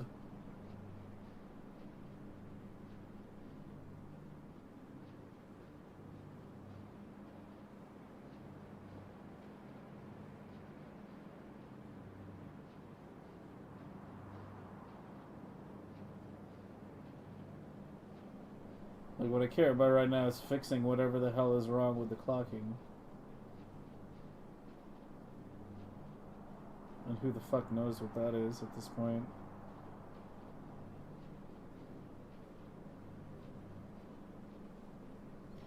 Because I don't know, I just regenerated the whole thing. Like, I literally just recreated the whole damn thing, and it's the clocking, I mean.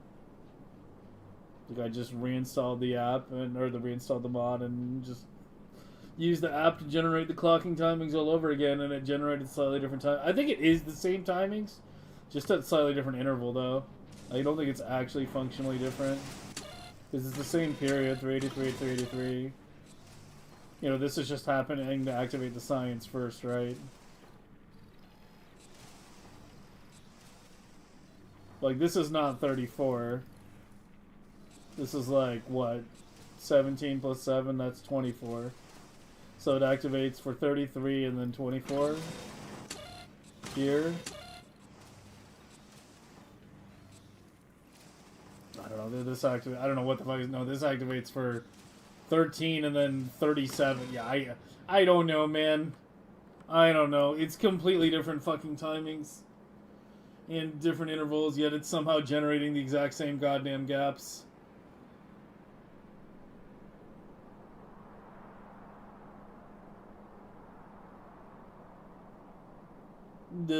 I really wanted to get red, green, blue, and gray deployed today, but yeah, we have a problem with blue. We have a problem with blue.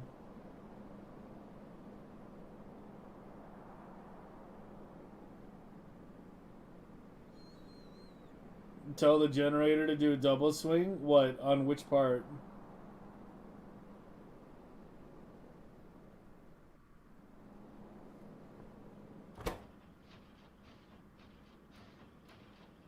I don't think the issue is it not doing a double swing. It's never backing up on science. Like, if we needed to do a longer swing or another double swing, you know, that would be the solution to solving it backing up on science, but it's not backing up on science, so that's clearly not the answer. It's like the inputs aren't swinging quite fast enough, is what it feels like.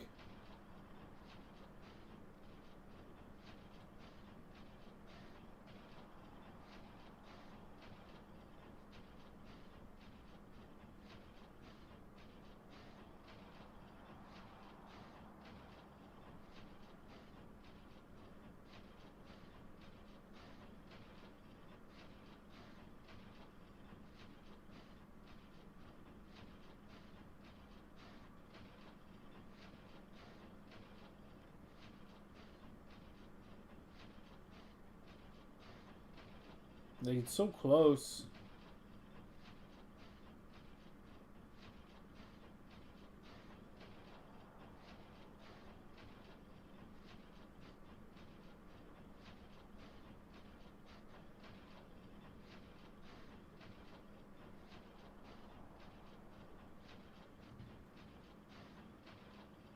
Science? Not sure what. Huh? You guys are losing me.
Yeah, I mean, honestly, the only solution I have right now is to fucking tag A-Buck with this and post it on Discord and see if we can figure out what the hell the solution the problem was, because I think we're all stumped here, and it's his calc.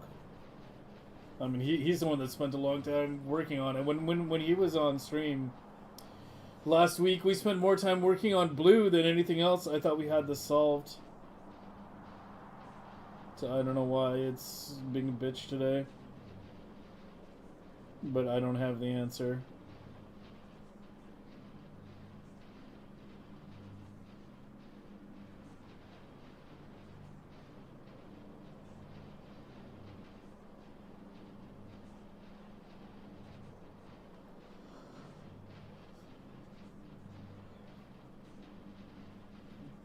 So all I think we can do is just set up lead follower on the gray science grenades. We can at least get that one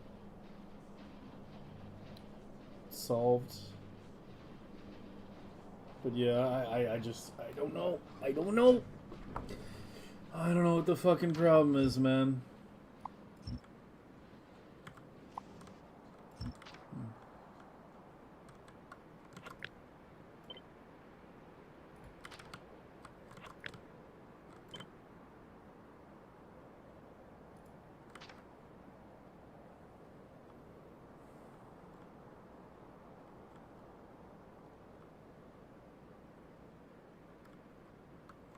this should have been over here.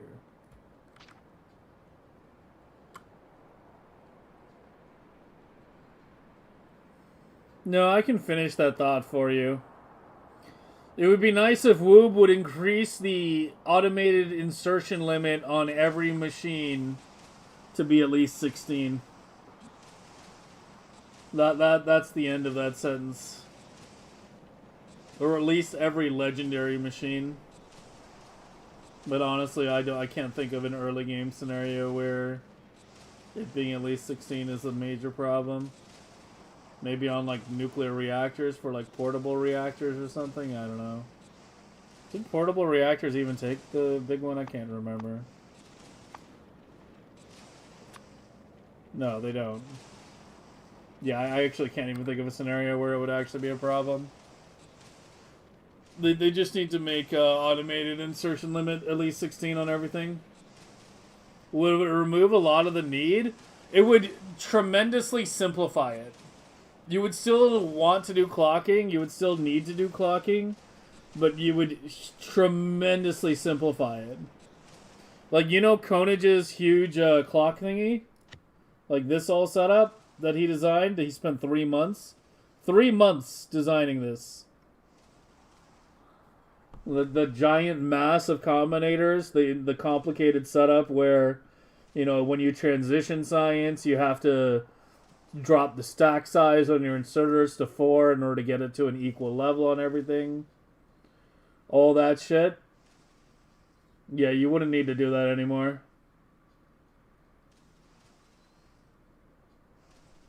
If automated insertion limit was always 16, you could just set up a simple clock where it just activates the inserters every X ticks and you'd be done. Like, the reason all this shit is necessary and becomes such a huge headache is because of the automated insertion limit being so fucking low on so many things. Because what happens is if things aren't synced up exactly perfectly, like if something requires 2 ingredients and the insertion limit's less than 16 and it's not lined up, then what can happen is like it sends the signal insert A and B, but B is too high to insert, but not over 16. So that inserter then can't insert. A gets inserted, A and B are present, and then makes stuff, but since B wasn't at least 16, B depletes before A. The clock comes around again, it tries to swing both inserters. Now it can insert B, but A is under 16, but not over the automated insertion limit. It cannot insert. And so you get the stutter-stop behavior where, you know, one ingredient's high, the other one's low, and they keep switching back and forth. And it keeps activating, deactivating, activating, deactivating, and this is all because of the automated insertion limit. It does, but it doesn't scale up enough on a lot of things. It does scale up, but it's like, yeah, like here, if we, if I take a normal quality blue science, automated insertion limit 2, 6, and 4. Yeah, so with quality it doesn't change. That's one of the big issues. Yeah, it doesn't change with quality, but if you add beacons, it does. Well, now it's the same. This one finally changed, yeah. It's now 3, 9, and 6. And then you keep adding beacons and you see now it's 4, 12, and 8. But yeah, it's mainly a problem with the recipes that, with ingredients of the recipes that use very little ingredients. Like Blue Science is particularly nasty because Blue crafts relatively slowly and but uses like very, very little ingredients in terms of overall items. Things that use a very, very high number are much easier to clock. You can just use the lead follower method for that, which is what I'm about to implement over here.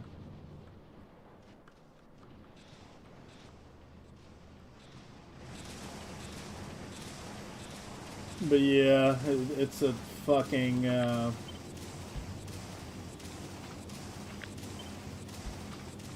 Nightmare. Okay, those got implemented below.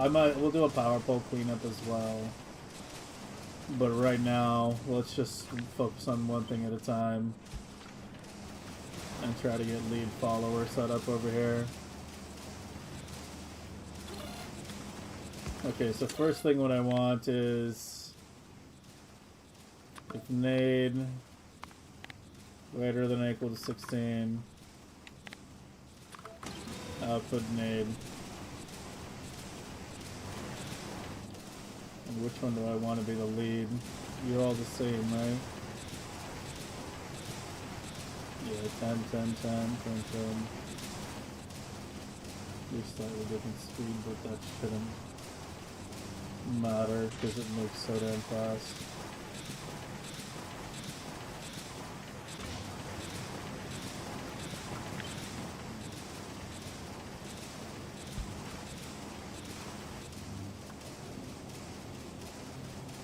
The power poles are going to be... I might wind up leaving the power poles the same on this since it's a bit messy. Otherwise, thinking let's set this one. Oh, you're gonna have a wire reach problem, aren't you? Of course.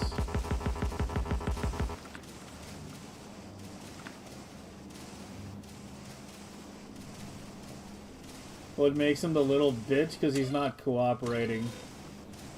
That's what makes him the little bitch.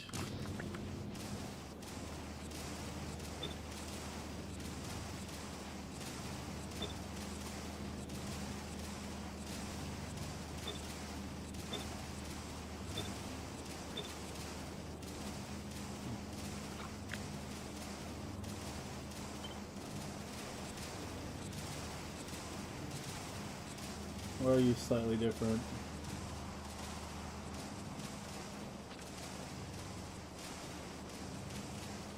Oh, it's a mirror. It's about to scream at Andy.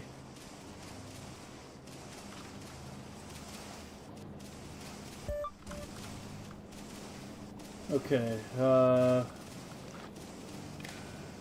does reach. And that does reach.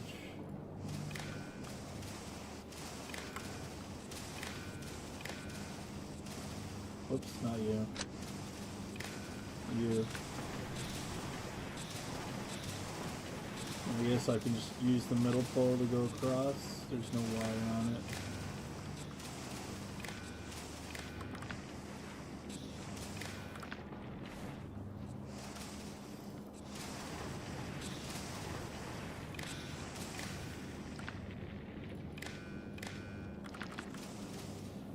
Okay, and then you read contents. Oh, you've got to be kidding me.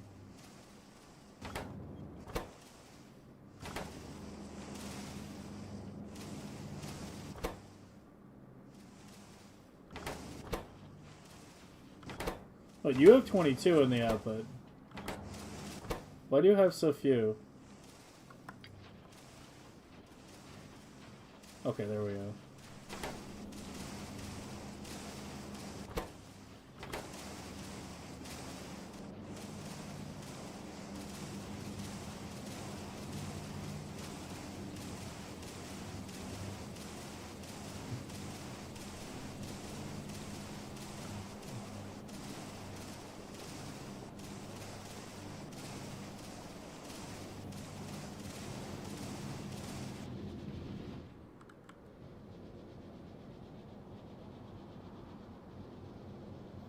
Should smooth out in a moment.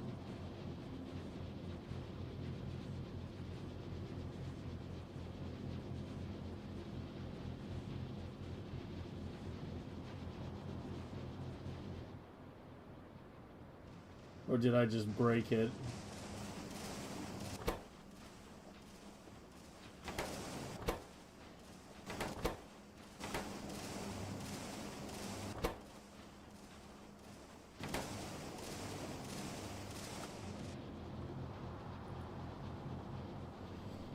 I feel like I should have copy pasted it before I started fucking with it. Or is it fine now? It should be fine. It looks fine. Up here, I mean.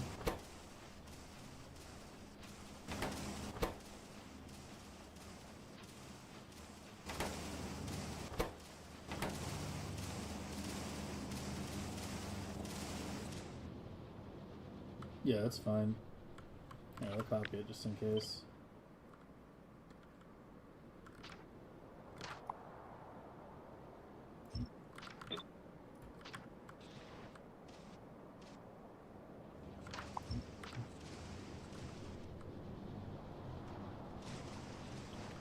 Okay, now for part 2. Let me just copy it from here. Let's see if I can. So we just want you, and you're just copper wire governor. Did I only clock the copper wire on that?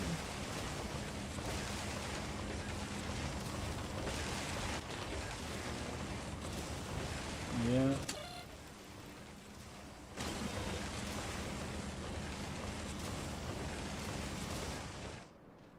There's still more that could be done there, I guess. Why are you gapping again? Dude, I swear to God. Ah! I think it just needs saturation time. Here, let me let it back up.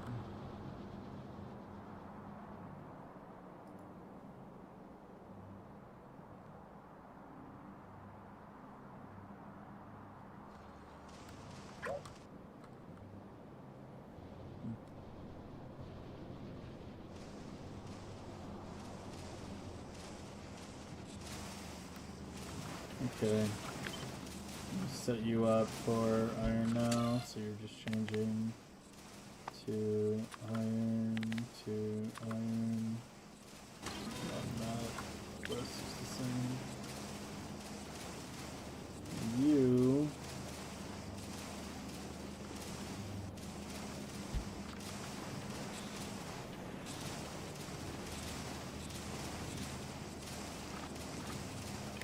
also radio.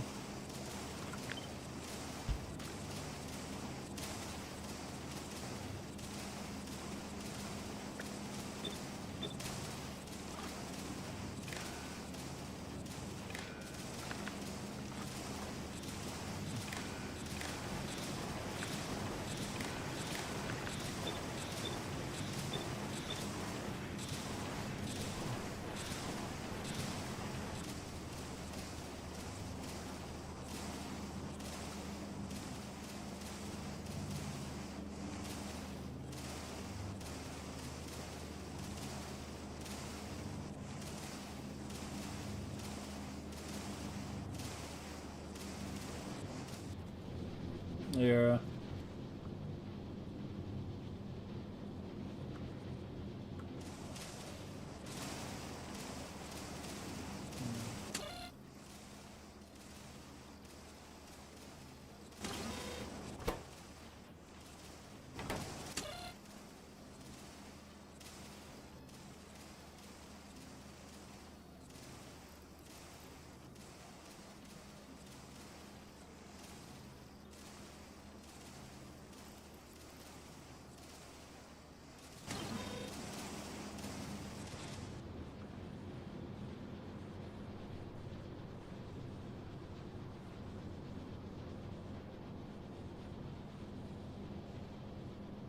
That should not have broken it.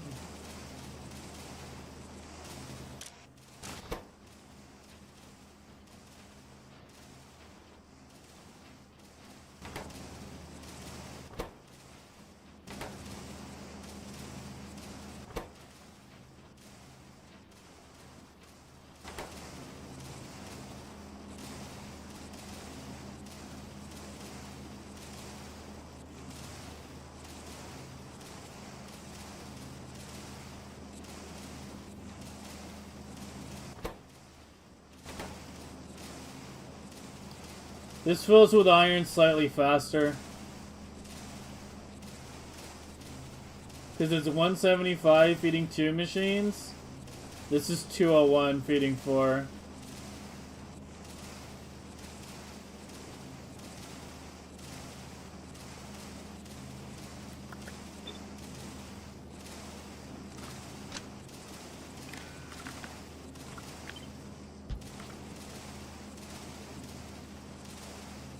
If I'm right, that should fix it.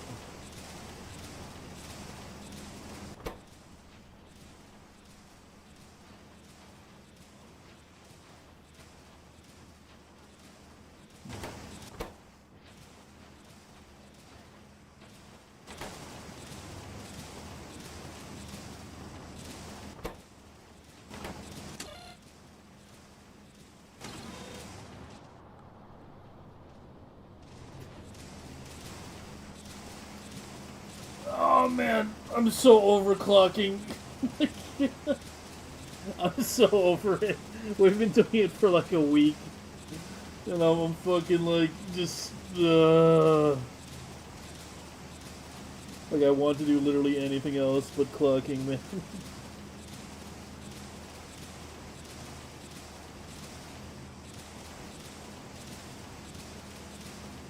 So that didn't fix it.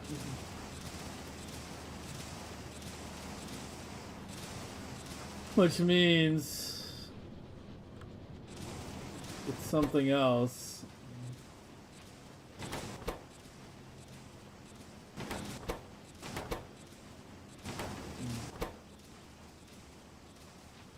These seem to be good now. I mean, when I look at them,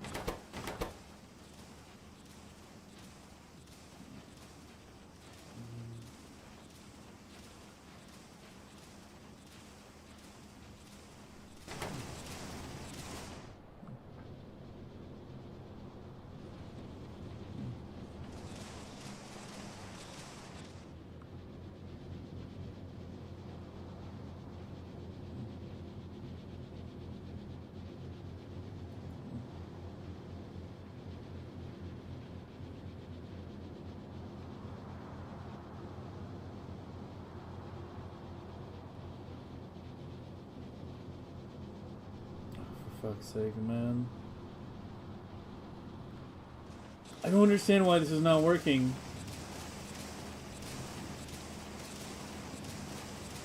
You spoke too soon.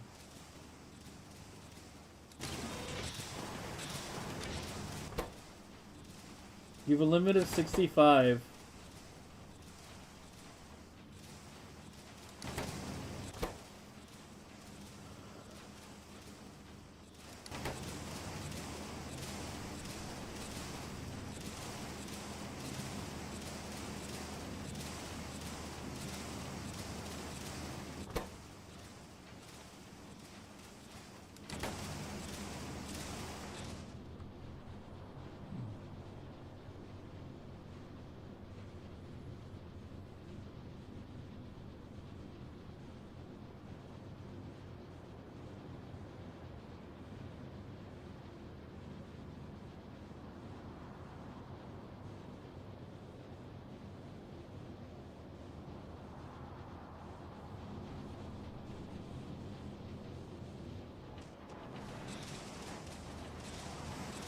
I thought I did.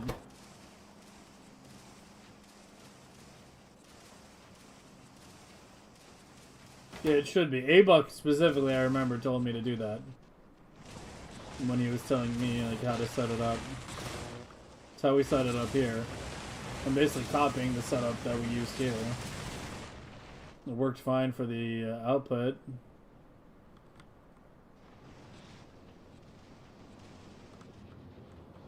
Oh, maybe it's fine now? I don't know.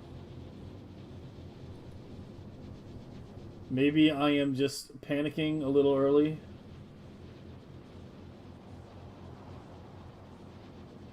Nope. Nope. Wasn't panicking too early. Was panicking very much on time and with great punctuality. No, my panic was very on point, actually. Oh, like, bro. I'm fucking losing it with this shit.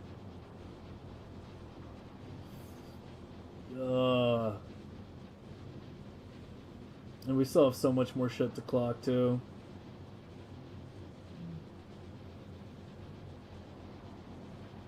Well, kind of. I'm trying to wonder what all needs to be actually clocked, other than the science setups. Other than the science and labs, like, what actually really needs to be clocked?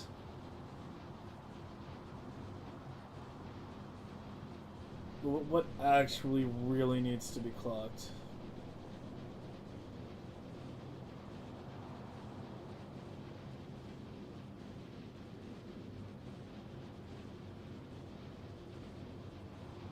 A lot of things in the base that output to belts or trying to, like, you know, fully stack a belt either way, or have like intermittent production so they can't be clocked. Anything that has intermittent production or intermittent inserter activation cannot be clocked.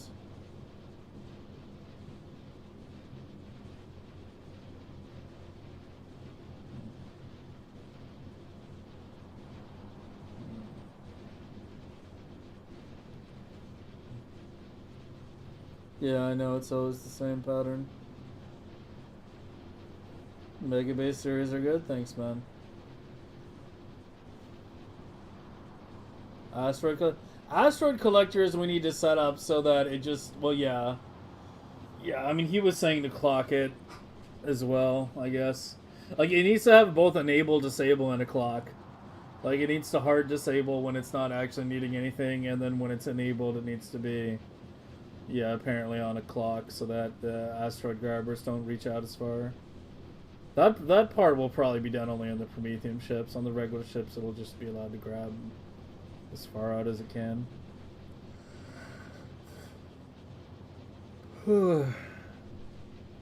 RS latching them? On the Prometheum ships, you mean? Maybe.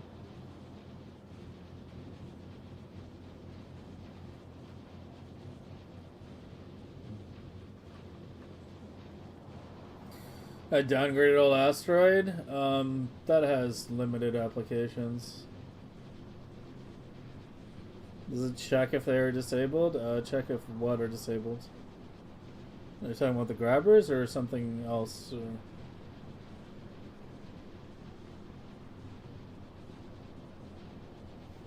No, by default, they're like constantly scanning. Like, if you don't have anything up to it, it's just basically always scanning. But the way you want it to work is to only enable if it actually needs asteroids. And B, when it does enable, you want to have it on a clock so that it, like, lets the chunks get closer before it activates and grabs them. Because if you have it always active, you know, like just a blanket enable disable, then it'll reach out much further. And those arms are terrible for UPS.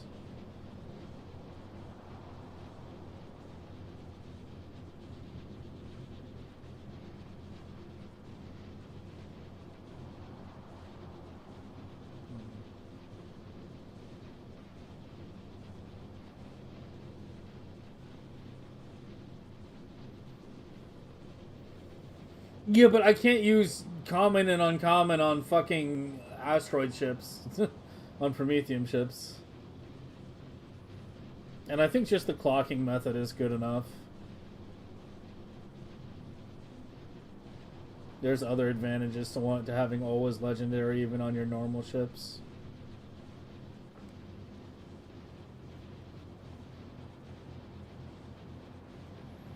Yeah, even on the supply ships, there's other advantages to having legendary. I think the coverage area also goes up a bit potentially. Yeah. Yeah, the potential collection area goes up. So if it needs to, it can grab from further away.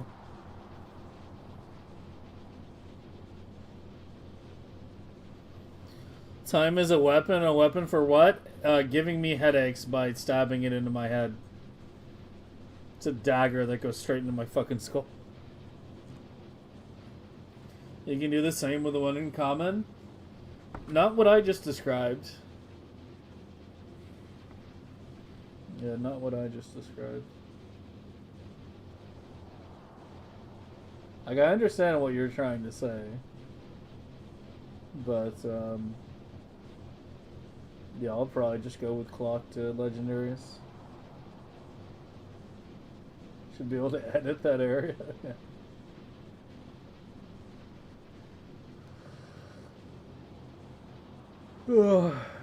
Dude, every time I'm looking at it, I'm about to go, is it fine now? And then I see a fucking gap and I'm driving this train right off a cliff, man.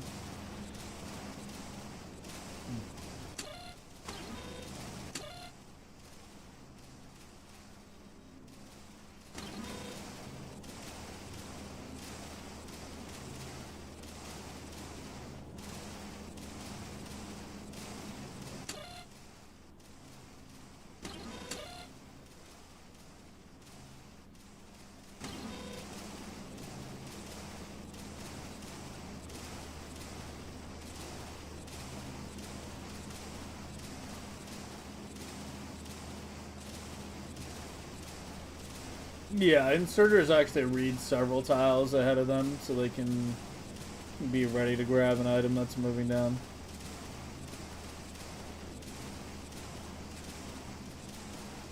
The top right is the one that seems to be skipping.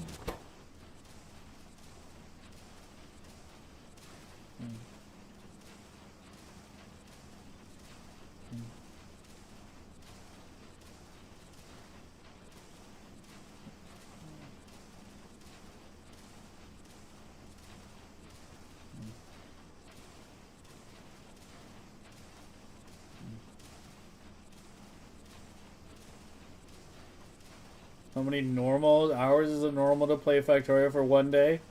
This is probably not the best channel to ask that. Like, most of the people talking in chat right now probably have like 2,000 plus hours in the minimum. I don't even think there's many people in chat that even have 1,000 hours. I think like literally everybody who's talking right now, myself included, are like minimum 2K. Yeah, everybody just right now, everyone, type out the hours you have in Factorio in chat. Let's see, let's do a poll here. Yeah, everyone just pump out a number. Yeah, Andy's 3K, Duck 3K, I have 3.5K, Trunk 1K, Brown 3K, Artellus, actually Artellus, you're low. I thought you'd be higher. Man's been doing work.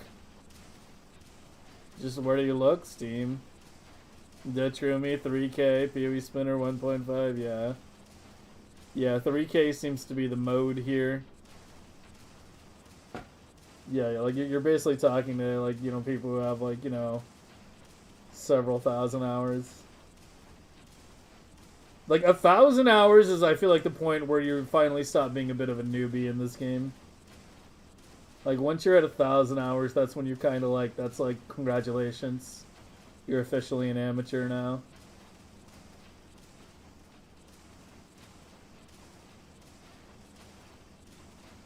You've watched 1.5. Yeah.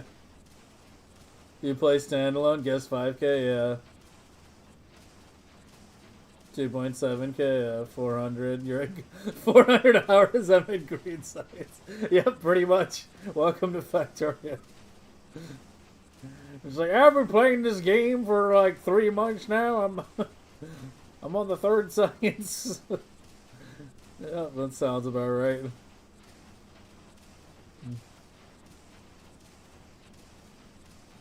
Another, yeah, lots of 3K actually. I'm actually surprised, like, so many of us are at 3K. Like, not even a single 4K? I thought there'd be at least one person in chat who had, like, you know, more, like, you know, more hours, significantly more hours than me. I mean, Guy said he had 5K, but that's a guess. Well, that's a guess, yeah. You need to have it on Steam in order to see the hours. Yeah, I'm kind of surprised. Yeah, there's like no 2Ks. Like everyone's like either like 1K or like 3K basically. Kind of sort of feels like 3K is the point where people start like pulling back a bit. Not for me though, I guess. I still have too many mods to play. I mean, you know, I spent 1,000 hours pretending I was a hamster, so.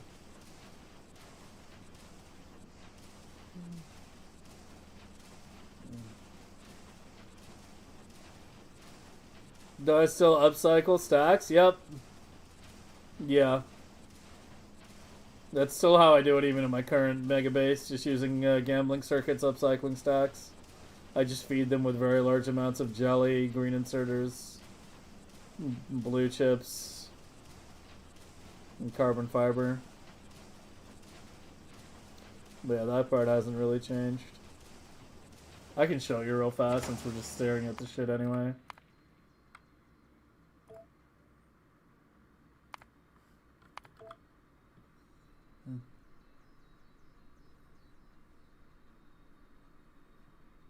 Probably have 3K, yeah. But yeah, this is how we do stacks.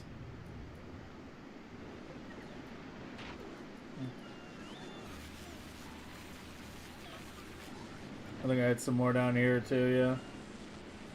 These were being driven by this. And then I had to make some additional blades to drive this. These just basically pump, like, you know, lots of blue chips. Oh, I forgot to flip this one when I put it down. The outputs are up top. I don't know why this one's intermittent. Probably a calcite shortage. No. But yeah.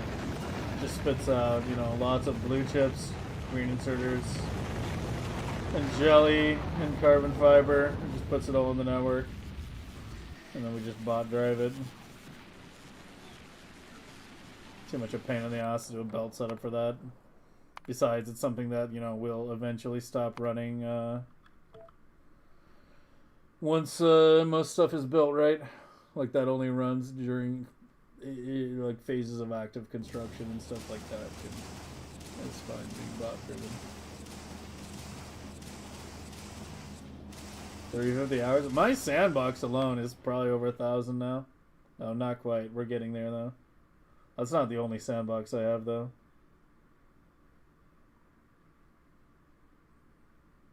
Yeah, there's this one too. I mean, there's 60 hours. It's mainly just those two.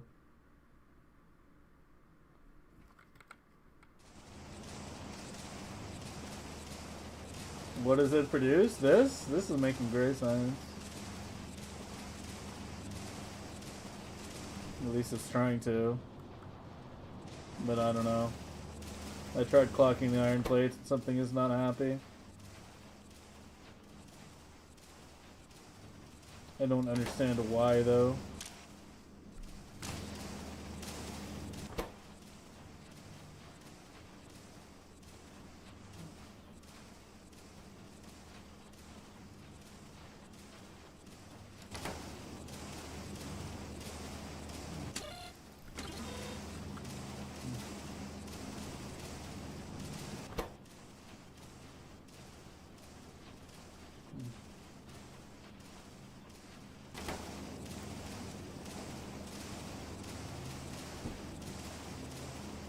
Well, if you actually want legendary homium, you gamble EMPs the same way we do atom bombs.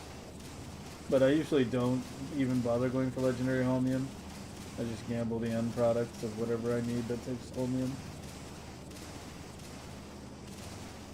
Most important resource in mid-game? Stone.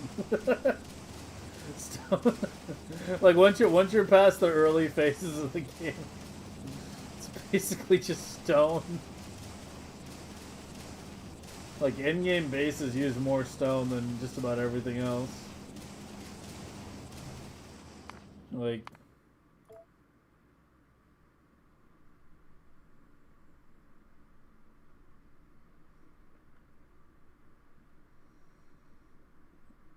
It's probably gonna be, like, the #1 thing made. Oh, close. Copper wire is slightly ahead. Yeah, you need a ridiculous amount of stone. Yeah, we make 1.1 million stone a minute.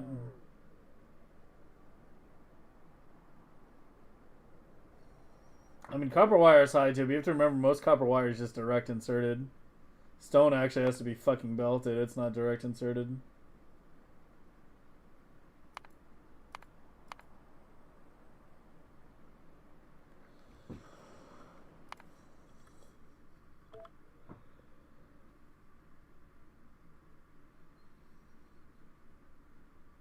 No, it's stone.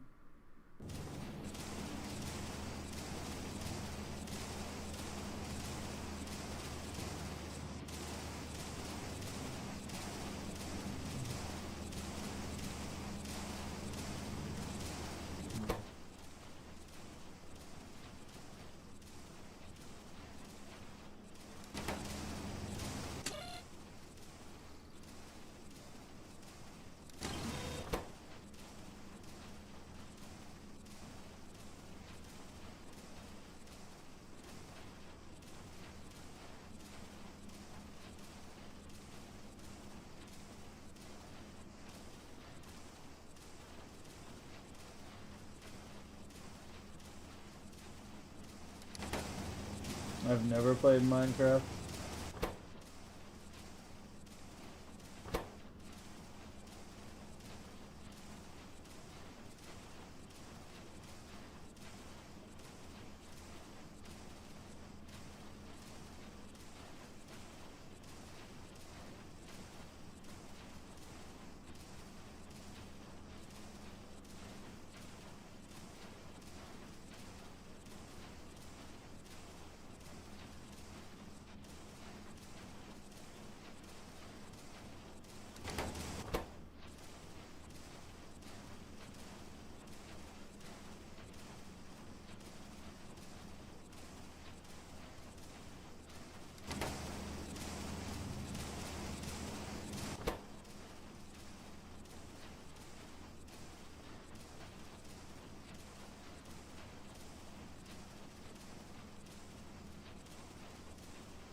Why does this one seem to occasionally back like none of the others?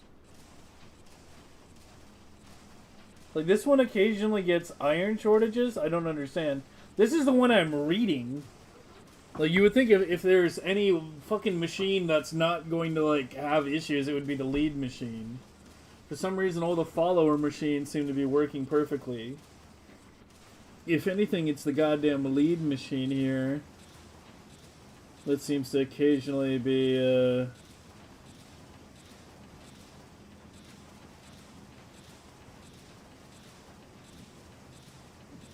having issue.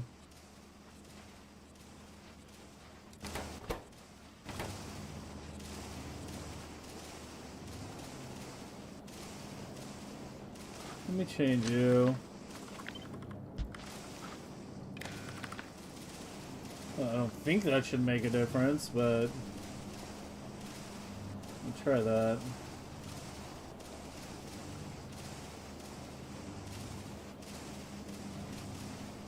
No, I was definitely seeing actual item ingredient shortages. Like, not output full shortages, but like actual shortages.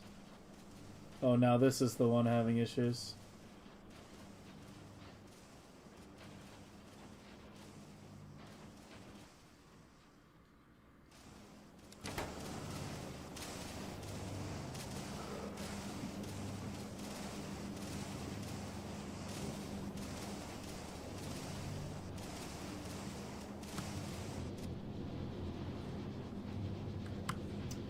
Still messy as fuck.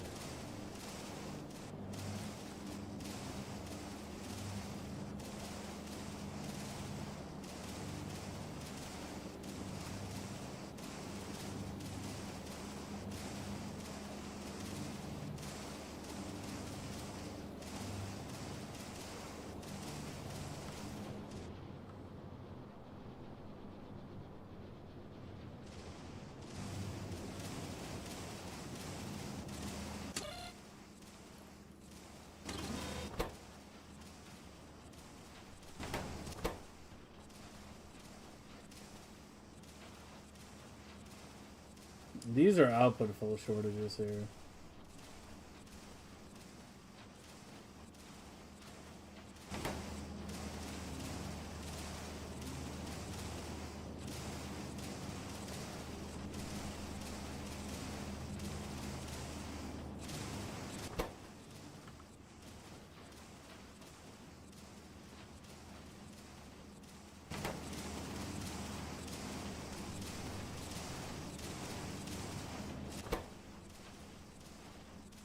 But it always has room on the belt.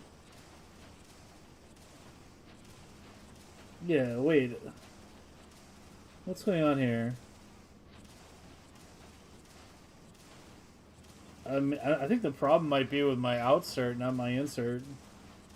Well, you're going to 16.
Oh, this one over here has just the output inserters clocked, and it worked perfectly. Like, these are fine. As soon as I started to clock the iron, like, something went wrong. I don't know. We'll figure it out tomorrow. I'm hungry. I'm hungry and tired. I'm gonna send the blueprint of the blue to A-Book, see if he can figure out what the issue is there. Because I don't know what the issue is. I mean, I can't fucking figure out the issue here either, but I think this one I could probably figure out if I spend some time on it tomorrow. But yeah. Oh wait, did I clipboard it? Hold on. No, fuck. Pizza time? It's either lasagna or soup. Those are my two options for dinner tonight. I think I'm probably leaning toward the lasagna.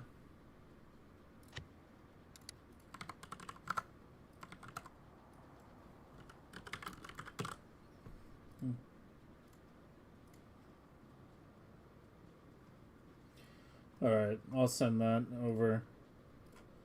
And we'll see what goes on there. And yeah, we'll get this shit deployed and do the...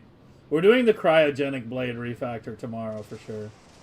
I've been putting off that project forever and it's been putting around in my head and I have some new ideas for it, so...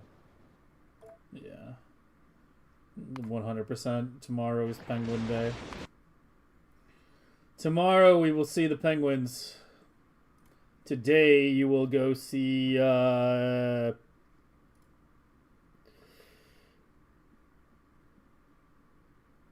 nobody I know is online, at least for Factorio streamers. Hanu is playing DSP. Mucky is playing ED. Oh, you know what? Let's rate him. I haven't seen. I haven't thought about this game in a very long time.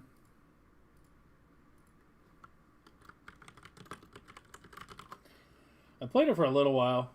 I actually bought a joystick for this game, but I wound up only putting like a couple dozen hours into it.